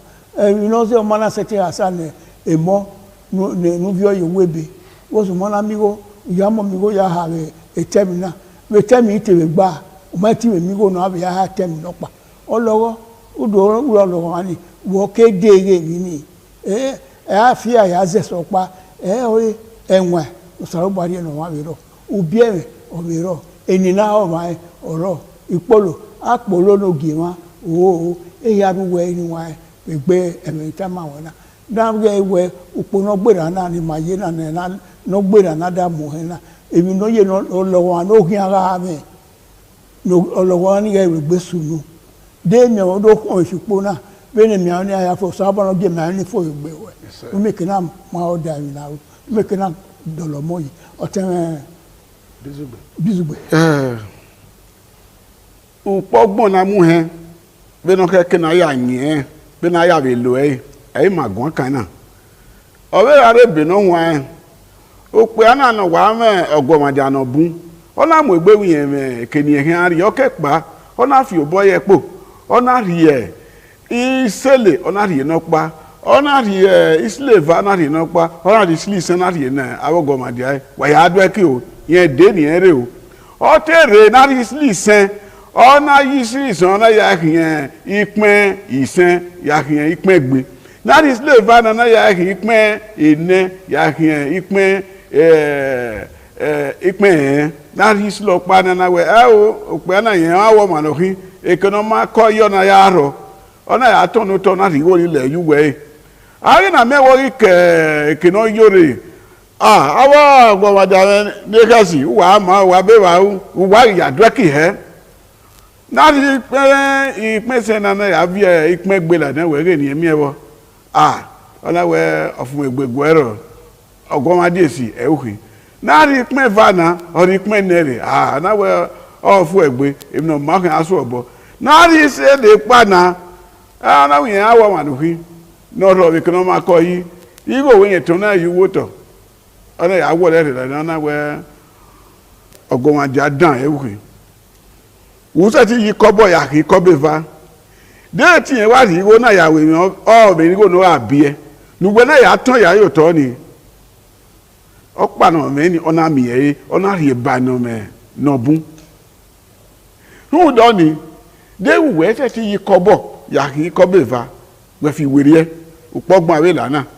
Wẹ́wẹ́ wẹ́nìyàn wẹ́wẹ́ tẹ̀ sí yà á yẹ wà yí kọ́bọ̀ yẹ kí gẹ́wẹ́ kí kọ́bẹ̀ fa rẹ̀ dẹ̀ àgbé. Wẹ́gà tẹ̀sí àwọ̀ ni wẹ́rí kí àmọ̀mọ́ kò bí wá. Nùhùn dà wẹ́ òkú onẹ́gbẹ̀ máyà lé ọ̀rẹ́ yìí ègé náà ọ̀rẹ́wọ̀ yìí. Where here, you said to the guy who now they may wear where you know, ma. No, why who get where we got Kuna, we got who wear. They go where to where I'm a mama, where we can already do where you know, ma. Who that we know your work high, Tinumu, your Orion and Manulo, okay, yeah, well, I would have. What's it? About talk, he said, I don't know why, a man will put a year. Magwakana ya se mugbo ya se ya ugbo nuwe mu nupu no ayo pona ekona mugbo nya biewa obowe na o ma seti ya ngu na wona o mami na ngu na no mo sie ni nya ni manama emi no bi nya ri emi na ge ori nya we wo se owo nya ori ha do ri oka we egene de matemi tomatoes mai mi ekwe mai mi ehie mai mi ya kolo ugbe ma hunda isia ike mwere na mai ko ni mateka ko o haro ami mahari ne suma o emi o ke na fi wo ya ro nedo na mi we emi na here no waga na ma do ma ha we ko o ya ro kere awe bari oba ewi obono abo o de na ya mugbo o da be ni aro o te ha ni avion ni ya mugbo obo sese o te Domusa. Nala wo edo no kpevo. Owe no so ba wa ma. O ke kira ya gi awa. Je we no si ho no ma fe owo ka bi mo na mi ya gbofo onyonyo ko give ai. No ya yo boss do we mo ze ko na ragun.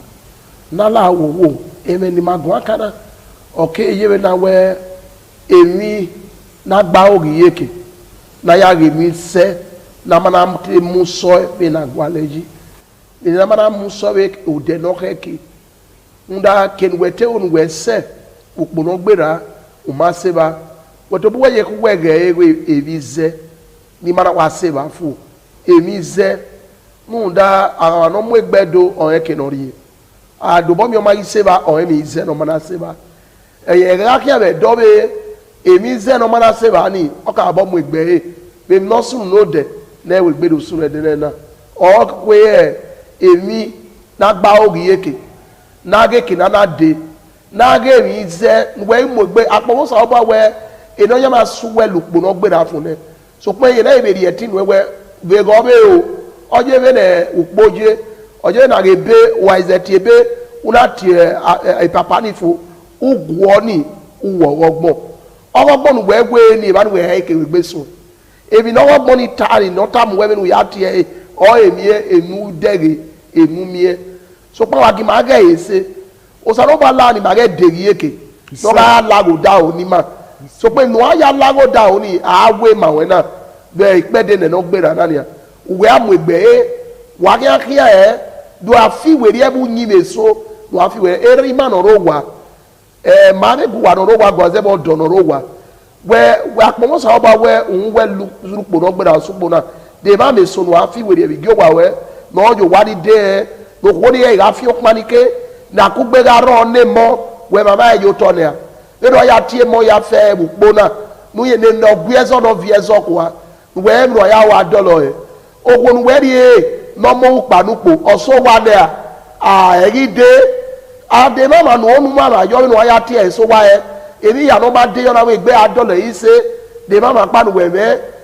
igo no we ukinu we wa mi na wa ya de nyo we wa mi ukinu wa de egede ose ni bun ya ilega we o abe fone e ya be ni aka e ya bun ye gbo we ga gwa le no ri obo no mi e eru we awere gbe ya sopo na line na o ke anu we ke anu po ami obo wa awa kia odo se ke no ke we ke ba nu we wa bi e awa nwa nyo le ran mi ri kia we ga de o ma ni yezu ozo amagi no be no ki amaye we no wa lumen ami nu no gwo ba riwo eru we awere gbe ya kia po na line na o ke nu we wu yo nu fi we ri e nu we no ya dole dagbon we yi e uda so ro ba ri ori enu ene e na no sa e o sa u no ma o so lo ba no la no gerun we se we nu na e we ga fi me we do so ba be fi obo we da we bene mi ara manuel oba atope ise anyway ya iwada yi mai bota ma ye na niwa egewe gba ne iye mo pa yo tin ibude ma yeye owo wa na gbe ude no ya ero emi eyan ri ewuku hu da we na bu wo de na nya we na lele una ga we utila e o ma ti e mi ropodopa o ma ti e kwaro we kenu ga aye lupo e o kan ya aye po na so pa we na lelugbe ibude na de ko na fi werie alawo da ga gu we do temu we we kino ibe rie na mo oba atope ise atan pastor no mo se do no pe wo eri ma ya mo na ipo won wa ya mege wa ya da mi ma wa ga la na fi bo wure ni mi ya do mani ma oba atope eri me ye no sa bo se je no we pon wa ya fe aye me neru no salo bo la wo na fia gbera ro ma ya fe oro no wa ya fe oro no ba bedo ya fe oro ni wa no nya wa ke no nya de ya fe oro no gbugbo odo eki ewi ya no wari ato bo mu emoni ye webe e ya fe ni la moto ye yari wa ya so wa ni we kun mi ni hospital wa ga fe wo no ma yo hospital to wa be fe mi are ni ala odo ara ro ne do ya fe oba atope ise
ITV, certainly the best.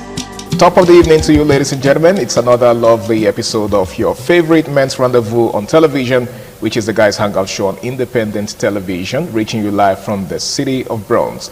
Yes, of course, I love to call it the city where the king is truly king. Now, for starters, the Guys Hangout Show is a show that, teaches men to prioritize themselves and to put themselves first, and of course to invest in themselves, because it's no news that society looks up to men a lot.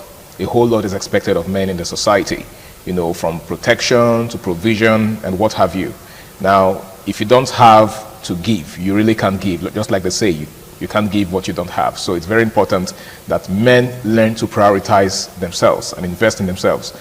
For that is the only way they can actually have to give to others. My name is Harry Aigboje, and of course it's my pleasure to have you join us on this beautiful episode of the show. Now, to take a look at tonight's discourse with me are two beautiful, two amazing, two viral young men right here with me, and together we're going to be doing justice to the topic. Now, So my far left, of course, I always love to start with my far left, is someone who is a colleague and also a public affairs analyst.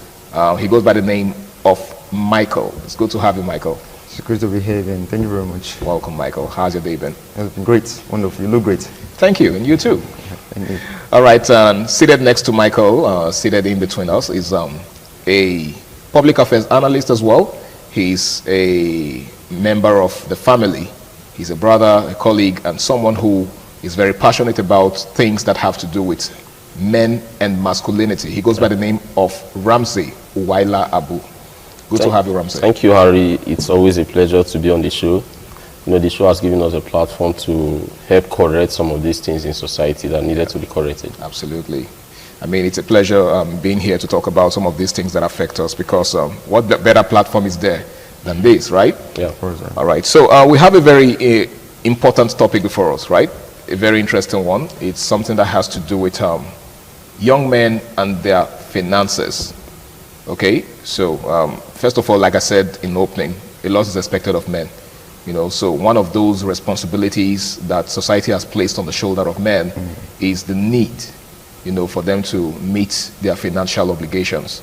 And what are those financial obligations? Taking care of everyone around them, right? Of course, a man gets to a certain age and then society already expects him to, you know, lift his family out of poverty, so to speak. If he has a mother or a father, he's expected to take care of, you know, them. And then if he has a woman in his life, let's say he's not even married yet, it's just a girlfriend that he has. Yeah. By default, society expects him, you know, to live up to certain financial obligations, like, you know, giving her money for upkeep. And then, of course, there's this maintenance money, right? Okay. Hence, you hear some women telling some men that say, can you maintain me? Can you take care of me? Now, we're looking at how relationships, dating, affect the financial potentials of young men of this generation. Now, why is it that when a man doesn't have money, let's start from there, society doesn't seem to, you know, take him seriously? Thank you very much for that. Well, it's quite unfortunate that when a system, a society whereby the poor doesn't have any words of their own, they don't have a say. You can't talk. You know, in this society today now, we have many persons that are pressurized. All right. Now, if you don't have money, you can't belong. Understand? You can't belong. You know what I mean? Let me be elliptical. Okay. You can't belong. You get. So it's so unfortunate right now that, okay, you see, some persons are not so much traumatized to the extent that because they want to belong, they're not doing some illicit, putting their hands in some illicit activities. You understand? So I really don't know, but it's just where we find ourselves. You get. So if we can change that kind of parochial mentality, I can't, because of, see, some persons find themselves in a particular situation which is not their fault. You get. You just have to live with it and, you know, do your level best to come outside from that, from that situation. Yeah. It doesn't mean that you're going to stay there forever. You get. See, some of these youths today, they don't have to be pressurized negatively. Because you want your voices to be heard, you're going to start, you know, putting your hands in one or two dirty, prescribed on things or the other. You understand? So it's just quite unfortunate that until you have it, before you can, you know, be there among the, you know, the chosen ones, in quotes. Now, thank you very much, Michael. Ramsey, there seems to be this growing trend, especially in the media space, right? Okay. Of men saying that relationship has become like a poverty alleviation scheme. Right? So a lot of guys are now shying away from relationships. Some will just tell you, see, I'm no longer interested in relationships. Some, you know, have made up their minds to abstain from anything that has to do with relationship because of the attendant effects, because of the features of such relationships. You are in a relationship, for instance, and certain things are expected of you. Even if your girlfriend isn't asking you for anything, even if she's not directing, you know, in her demands, all it takes is just for her to complain about certain things. That, I mean, some people call it indirect mode of asking. She tells you, "Oh, my rent is due." Yeah. Right. I mean, I need to make my hair. I haven't made my hair for the past 2 weeks. She didn't ask you, but she's asking you. She didn't ask, but she just. Do you understand? And then, as a man, I had a friend that once said that, say, imagine your girlfriend complaining to you and you can't do anything as a man. That makes you less of a man. And this is the sad reality of a lot of men of this generation. How did we get here? Yes, there are still some girls out there who knows what they are doing.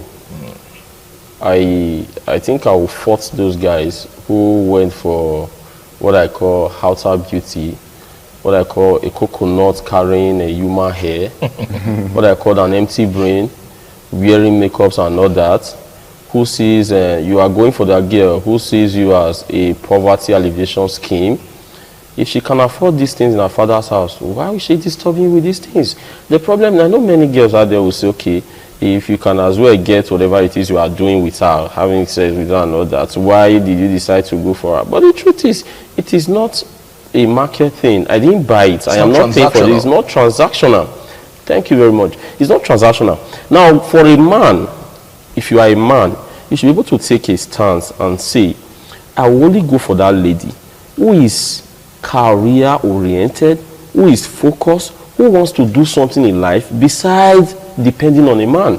Such lady will not give you problems in relationship. But when you decide to go for that one who is looking for someone that will remove her family from poverty, you always have problem. Mind you, even if you have all the money on planet Earth, if you spend today, you spend tomorrow, you spend the day after, human wants are always insatiable. The day you don't have, should go for the higher bidder. Then the next person will continue. There is always this dependence on money. If money is no longer there to oil the engine of the relationship, they should go for another person that has the money so that the engine of the relationship will continue to work, to be oiled and all that. Okay. So the thing is, as a man, you shouldn't start with such relationship. The way girls say, I cannot date a broke guy. I don't know why guys are dating broke girls. What is the first sign of a broke girl? That's a serious one, because I mean, it's been generating lots of controversies on social media, because that's where we are right now. Some guys are saying, you know, if ladies are saying they can't date broke guys, then I think it's time to start paying them in their own coin. So we're not dating broke girls. So the question is, where would that take us as a people? Because what that actually has turned relationships to is, you know, a trade by barter thing. Right? So, I mean, in those days, we heard of most of our parents, our grandparents, you know, fell in love. There was true love. They fell in love without much financial consideration. That was not to say that they didn't care for each other, or that they did not, you know, feel the need to want to buy things and give, I mean, give gifts to each other. But nowadays, these relationships are hinged on these things. So if you take these things away from relationships, there will be no relationship. There will be no relationship. So my question is, what does the future hold for young people? If we continue like this, there will be no marriage. The only thing we'll have will be wedding ceremonies.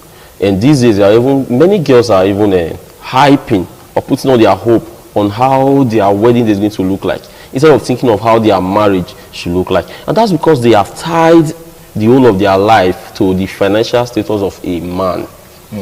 Sir, if all men can decide to say we are not dating a broke girl, it will bring us to normalcy. It will bring us to what we call real marriage. No, when the Reverend Father says for richer or for poorer, some people say for richer, he knows that there will be time where there will be what? The worst. It's not going to be good all the time. So this time when things are not working out well for your man, will you still be able to stay? Who is that man that is so rich that at times there will be no hiccups in his life or financial and status and all that? Definitely there will be time when this man needs money. Will you still be there as his wife? So when you start a relationship with money, I can take care of you. Can you afford me? Yes, I can afford you. As if they are products. We only afford things that we buy, we use and do. Commodities. How can you say, as a human being, you are asking a man if he can afford you? Like you are some sort of commodity. Then you sold your rights, you sold everything, he can afford you. Then he knows everything about you. And later you come outside to say you are a feminist. Women should be given equal rights. When you have been bought by a man, you ask if he can afford you. So the problem is, guys out there, look for a woman who is a real woman. A woman who knows that she is in life not because she just wants to depend on a particular man, but to make money herself and going to marry. For such women, you enjoy marriage. But if you pick that one who is looking for someone that will take her out of poverty, you will keep spending and spending. At the end, you will still lose her because she is fit for the streets and not for the home. Not for the home. Okay. Now we pray that we do not end up with one of those that are suited for the streets. Now, Michael, Ramsey just said something about some men's poor choices. He said that a lot of guys that end up with such women, it's because they actually went for such women. But the question on my mind when he was saying that was, how many good women? Because he said that there are women that do not share that mindset. But the question is, do we have enough of such women to go around nowadays? Do you think so? Do you think we have enough of such women to go around? Yeah, of course. First of all, I think many persons, many of these females, they're living bogus life. You won't spot it at the outset of the relationship. Exactly. When they enter it, they lose their wrapper, they lose their exteriors, because you begin to see the real color. The real them. Because at the outset of the relationship, because you are a safe space for them, they will just show you their good side.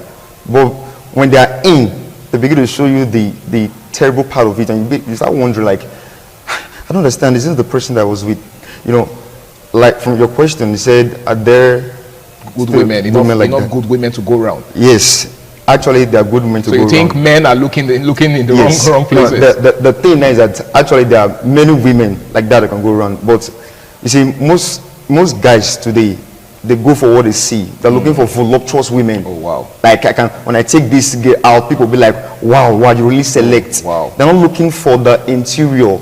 Just check out for the lady's eccentricity, how she behaves. Is this a lady or a wife material? So you're saying, in essence, that some guys are more interested in the outward appearance. Of course. You know, like you just said, some of them have this mentality that, I have to pick a girl that will suit my personality. Good. The type that, when I step out with her, everybody will be like, wow, this guy chose well. That is, because of this parochial mindset, they're looking for who they can showcase, who they can flaunt outside, like this is somebody that chose after. You get, so that kind of thing. Now that woman, she knows this is why you actually chose her. Okay. You get, but she wants you to keep feeding her like that. She makes that threatening you, like, if you don't, I have other persons that I can go and be with.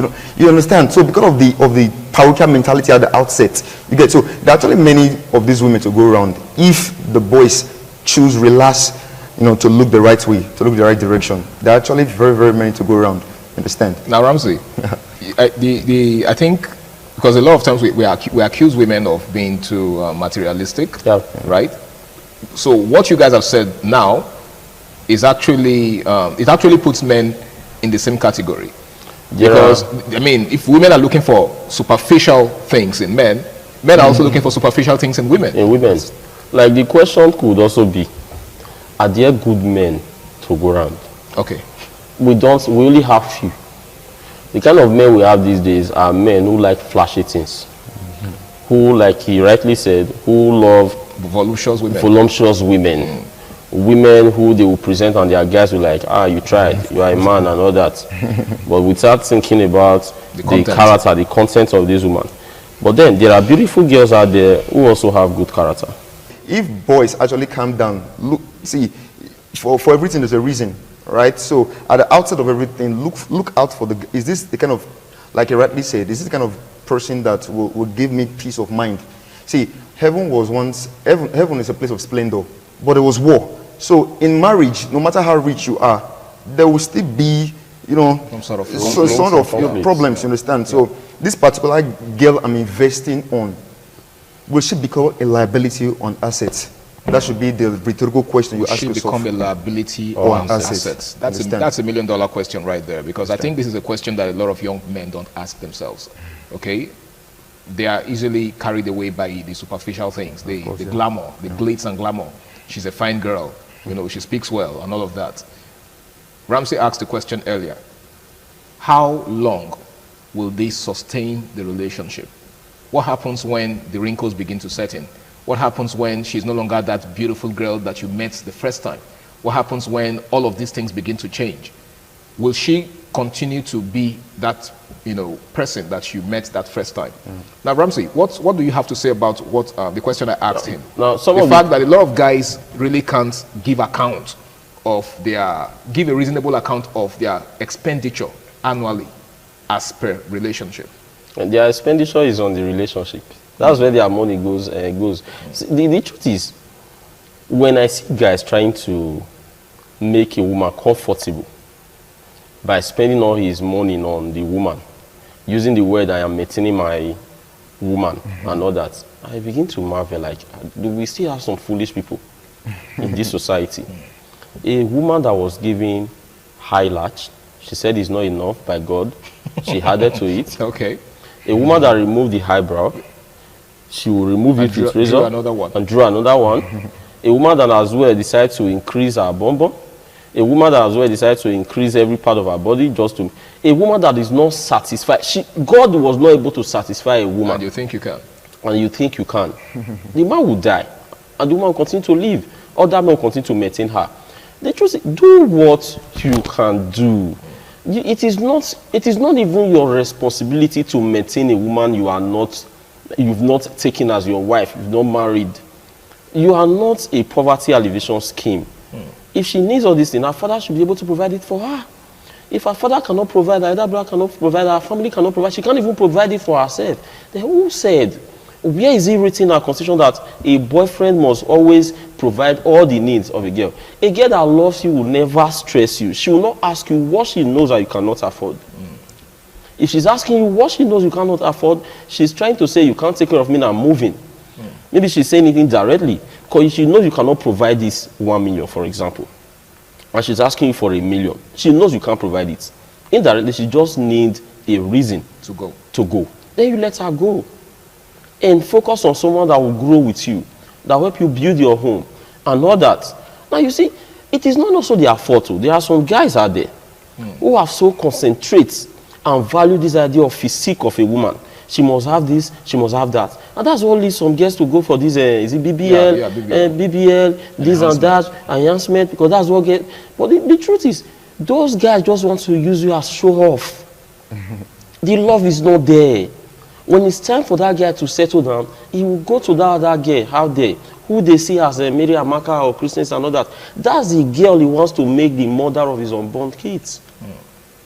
Then the other one is for show off, for showmanship and all that. So they should know that a man that really loves you will not want you to go under the knife just because he wants you to add more flesh to what God has given you. It is from the heart that you actually see the beauty of a woman. Who said there are no beautiful girls out there that are well-mannered also? That doesn't mean girls that are well-mannered are not beautiful. They are beautiful. There are beautiful girls out there. They are well-mannered. They are focused. They know what they want. You go for such. Okay. So the fault is from some of those guys who make it look like this is what all men want in a woman. That is not what all men want. Men want a woman that will be the mother of their kids. You've drunk with a man, you smoke and shisha like a dragon with him, you've done different things with him. Once it's time for marriage, the man will remind you of your past life and say, I can't marry this woman. I am going for this. And you say, all men are scum and all men are the same and all that. You've forgotten when he was paying you for it. When you were collecting thousands, when you were collecting millions from him, when he was taking you all around the world, you were sitting in front of the car and all that. He paid for it and he got whatever he wants. He's done with you. Now he wants to settle down. You are crying. So guys out there, I think they should see beyond just outer beauty and start working on themselves. Thank you so much, Ramsey. Michael, he said something that struck me, that, a woman who actually has your interest at heart and who is with you for the long haul will not expect you to spend, extravagantly on her. What that tells me is that, a woman who expects you to spend so much already has an exit plan. Yeah. Probably doesn't even see a future with you. Because if she does see a future with you, she will advise you and encourage you to invest, knowing that, whatever comes out of that investment, she's going to be a part of it in the long run. Do you share that thought? Yeah, of course, yeah, definitely. Now, somebody that really loves you will not stress you, all right? So most of these girls, they know what they're doing. Like, what he said just now, he said, I think, talked about a girl looking for a reason, a purpose to leave a relationship. All right. See, most of these guys that are close to their partners, they know the capacity, they know the extent, the limits, the limits, the pockets. Okay. You get. So a girl that actually, have your heart, she will not want you to spend redundantly. most of these girls today, anyway, let me not say most of them, a few of these girls, like very, very few. Some of them, okay. Yeah, some of them, what they do, if they actually love a boy, they point you in the right direction. They want you to, okay, why don't you try this one out since the other one did not work out? You. Like they push you to your goal. They may even lead you to tears. You'll be like, who is this angel? True. You understand? So most of these girls, there are just a few girls, I beg your pardon, just a few girls that have this kind of mentality.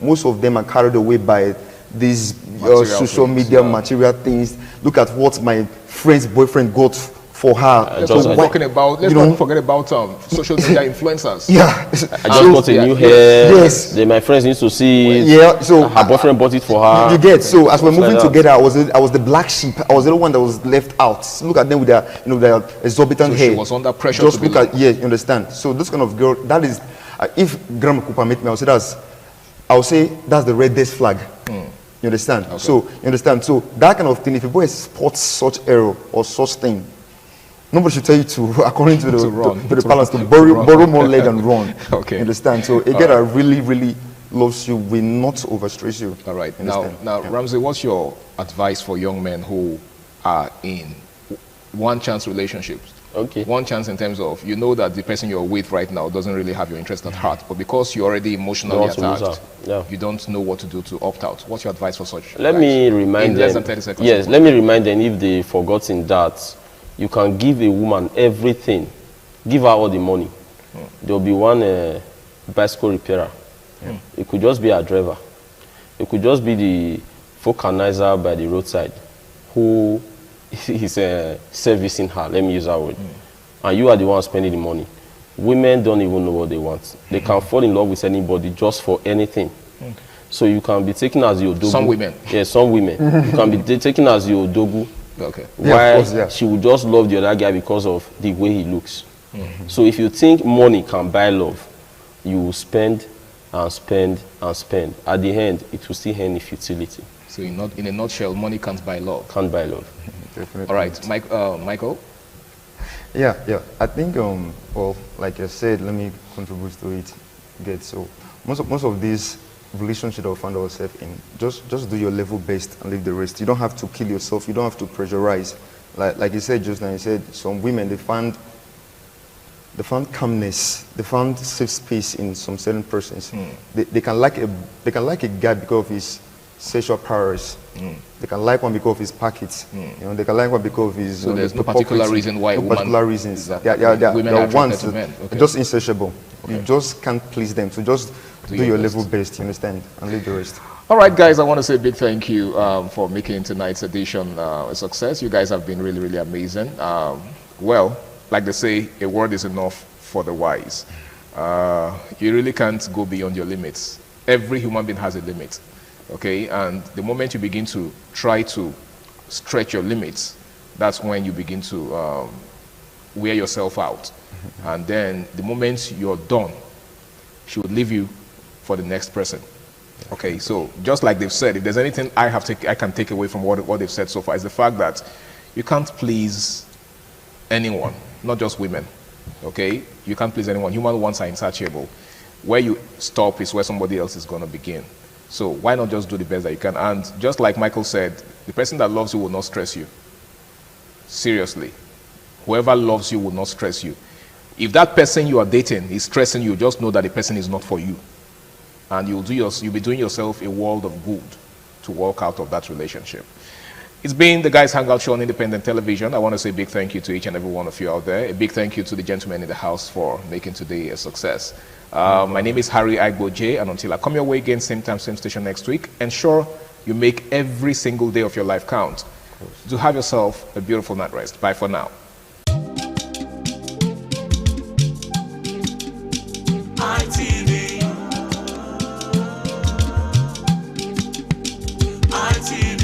ITV, certainly the best.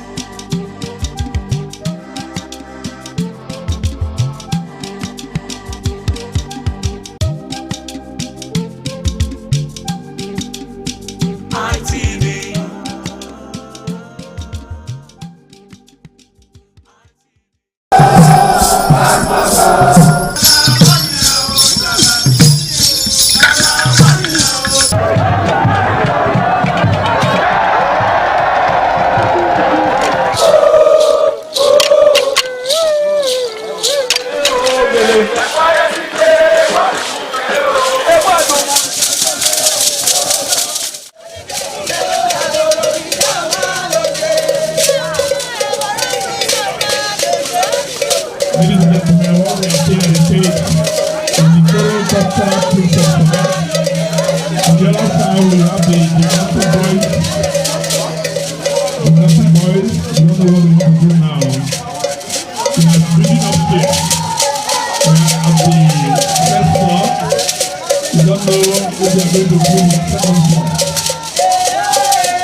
ITV, certainly the best.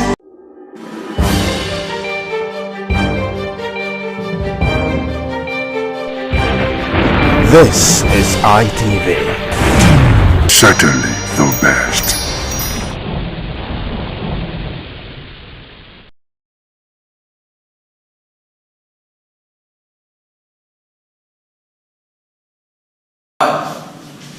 Once again, welcome to this fitness show on ITV this morning.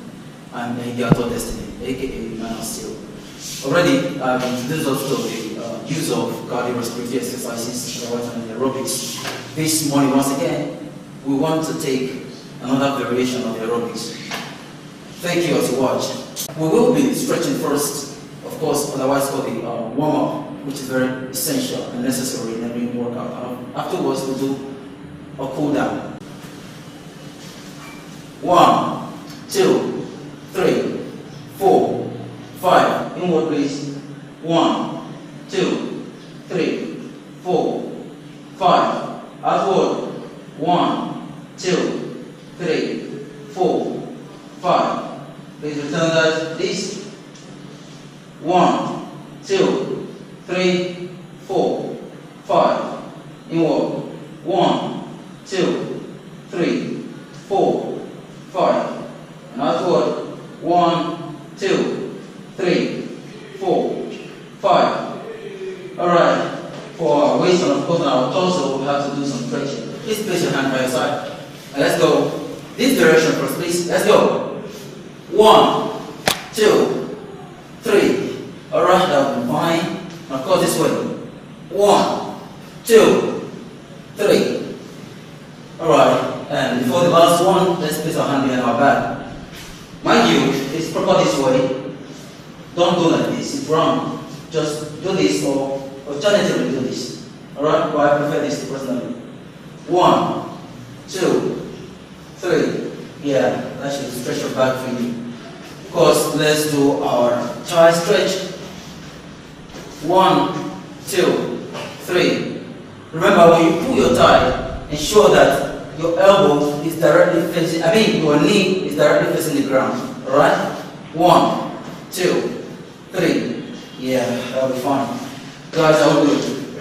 Alright, the first program to be run this morning will be the mountain climb. Yeah, many of you are conversant with this move. And of course, we will be introducing more to you. But for now, let's hit this. Alright, let's step down to it. Yeah, all good? Yeah, good. Let's go. We're going 3 sets and 10 reps each. Let's go. 1, 2, 3, 4, 5, 6, 7, 8, 9, and 10. Woo! Alright, please. Woo! Yeah. How do you feel? Yeah. That was set 1. It's necessary you do your workout in reps and in set. Alright, so that was the first set, and we're not wasting time waiting for the second set. The minimum break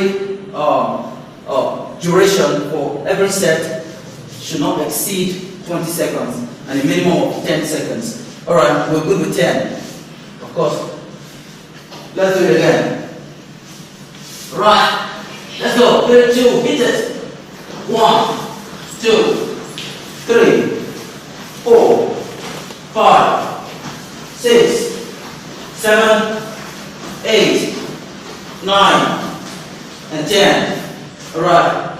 When you do this, more effect will come to your abdominal region if you just look up. What I mean is this.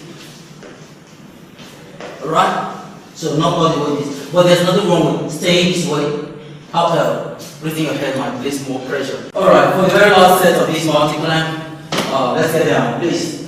Let's go. 3, 2, 1, go. 1, 2, 3, 4, 5, 6, 7, 8, 9, and 10. Alright, at this junction, we will take water break. We'll join you in the next workout for this very session. Thanks very much. Once again, I'm Miguel for Destiny. Alright, let's do this. 1, 2, 3, 4, 5, 6, 7, 8, 9, and 10. Whoa. Yeah, the other leg, what can you do this? 3, 2, 1. Please, when you do this, ensure that your knee gets to the level of your chest. Okay? Well, that's the maximum level you get. And of course, the minimum here. I understand not everyone is as flexible as I am or as anyone here. Please, we'll just keep it safe and do the right thing. Thanks very much. Alright, we'll go on the left. 3, 2, 1, go. 1, 2, 3, 4, 5, 6, 7, 8, 9, and 10. Whoa, that's exhausting. How do you feel? Yeah, thank you very much. And this is the last set of this workout. Remember, every workout should be done this set and the rest. Alright, thank you. Let's do this. Let's go to left, to right, brother. 3, 2, 1, let's hit it. 1, 2, 3, 4, 5, 6, 7, 8, 9, and 10. Yeah, we'll also 3, 2, go. 1, 2, 3, 4, 5, 6, 7, 8, 9, and 10. Wow. And that'll be all for this morning. Alright, remember, I said in the beginning, before any workout, there's need for warm-up. And after that, there's also need for cool down. And this is the cool down. Alright guys, Just sustain the breath. Watch this first. Ensure that your knees are locked, alright? This one goes for the hamstrings, the calf, and as well as the lower back. Doing this. Swing it, swing it, swing it. Got that? Alright guys, let's do this. 3, 2, 1, go. 1, just 5, 2, 3, 4, and 5. Alright. So, lastly, what we did before we started, let's stretch it.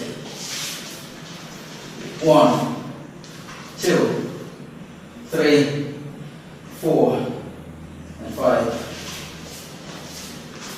1, 2, 3, 4, and 5. So that's the last thing.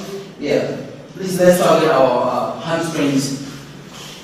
Please just sit inside of it. Alright?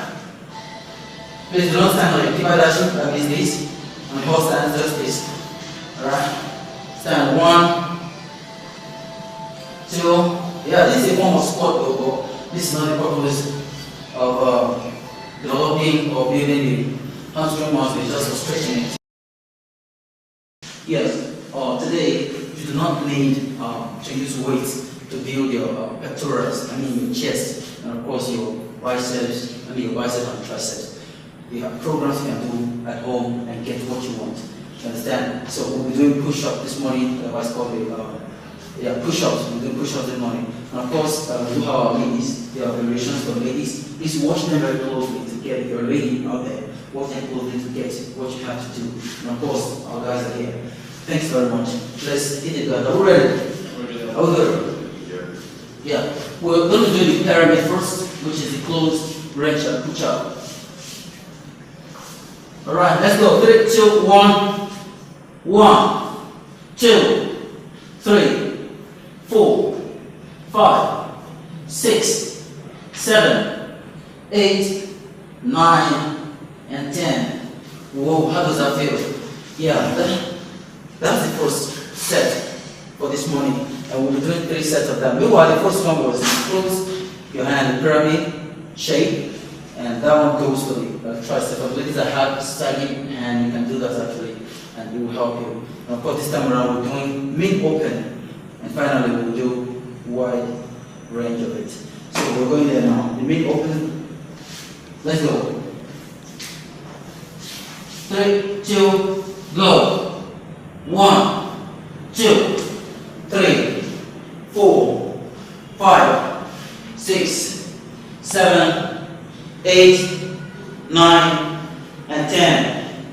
Alright, that's okay, being open. And someone wants to ask, why exactly are the ladies crossing their legs? I mean, why they cross legs for ladies? Now you understand that the guys have more defined muscles, and of course to bring more weight on the upper body, we go on what's called the toes, picking all the weight in the body to the upper body. But for ladies, they do not need much weight, just that. So we'll break it down at the knee level by crossing the legs. So the weight used starts from this very region. You understand? Alright, thank you for watching. Alright, for the last very set of this exercise is the wide range or the push-up, particularly intended to build the side of the chest. Do you understand? Alright, let's hit it. Okay, this is wide enough. At least double your shoulder width. Double your shoulder width is enough.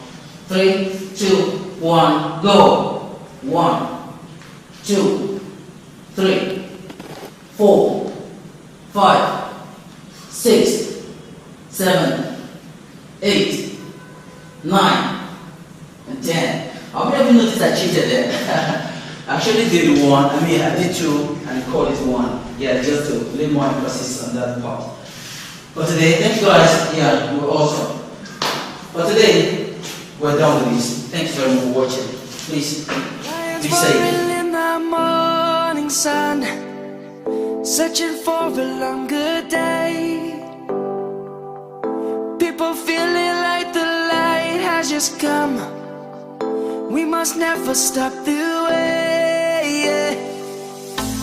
Cause champion and I hear my name, grasping into a life. Life is happy but it's so insane. We must merely make a start. Savannah, I'm coming home. Savannah. Hi, we expect that our vast viewership may have need for varying fitness concern, and in respect to these, we have made provisions for personal training sessions available for everyone, for we are poised to giving you a satisfactory one-on-one training. So, hire our service today and get a visible but lasting result. I am your host, Hegato Destiny. You can call me the Man of Steel.